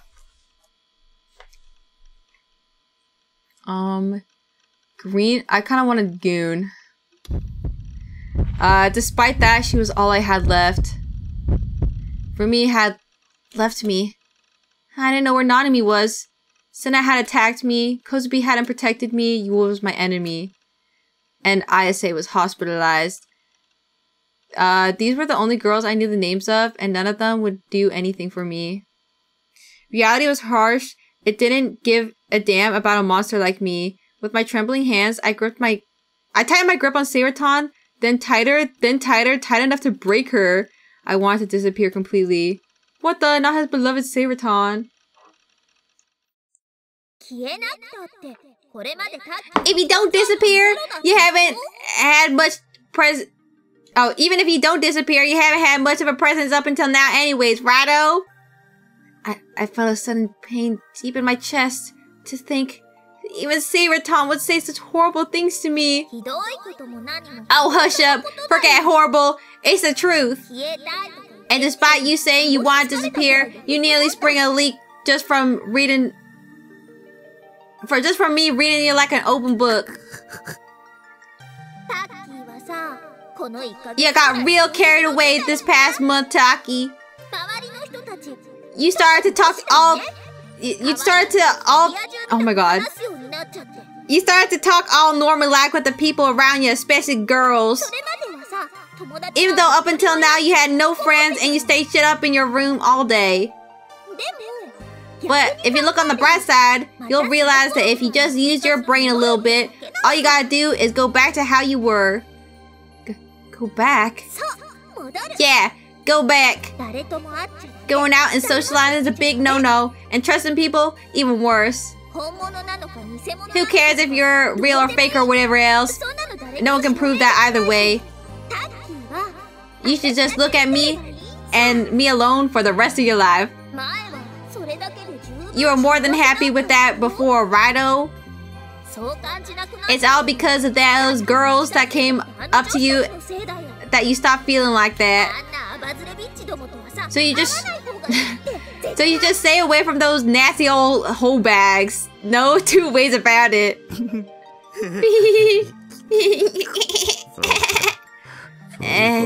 That's how it is. The ones who'd gotten involved with me were at fault. It was their fault, Rumi's and everyone else's, not mine. I'd become a shonen again, starting with Saberton. I live here, surrounded by my waifus as a person with no name. An anonymous existence. Sounds good to me. What about you, Saberton? You know it, Snookums. I'm the only one for you, Taki. I'll make you happy. Saberton spoke cheerfully from within my grasp, and I was hit with a strong sense of disgust toward myself who made her do so. I'm such a fucking disgrace! I wanted to die even more than before. I'm so ugly! Ah! Dude, my voice, guys. I'm like thinking about my food. Guys, we continue this next week. Smiles. Wait, what? What is it? Okay. Oh, so you're fine just with me just ending stream. I'm such a loser and girls hate me and even my Topa hates me. Yeah. Surely we're close to the chapter. Yeah. Also, Becca, thank you for the Prime. For 4 months. I feel like next time we could totally get to the end of the, was it? The thing, you know? And also, I think this is like a good stopping point. He's like doing a little investigating. Yeah, for the first route, we could totally clear the common route next time. And if I don't, then we stay up until I do. Maybe I'll start a little earlier and like have it, I don't know, pick a day that's more convenient for me to be up longer than I should. Lol. Alright, an extra save, just in case. Alright, let's see who to raid. Twitch.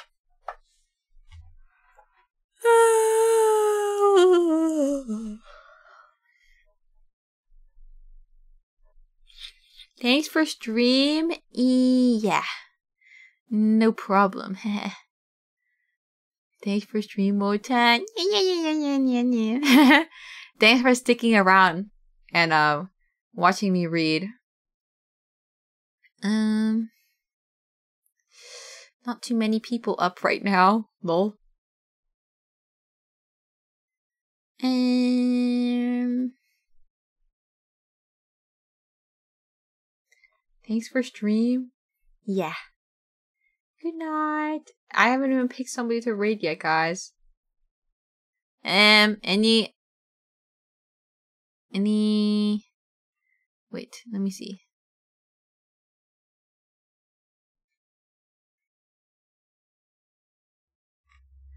Maybe we can raid into Mako Fukasame. I think I've seen Barry's raid into them before. So I'ma just trust. Mako Fukasame. Yeah. I don't exclamation mark raid, guys. Mako is nice. Okay. We will do more to raid, okay?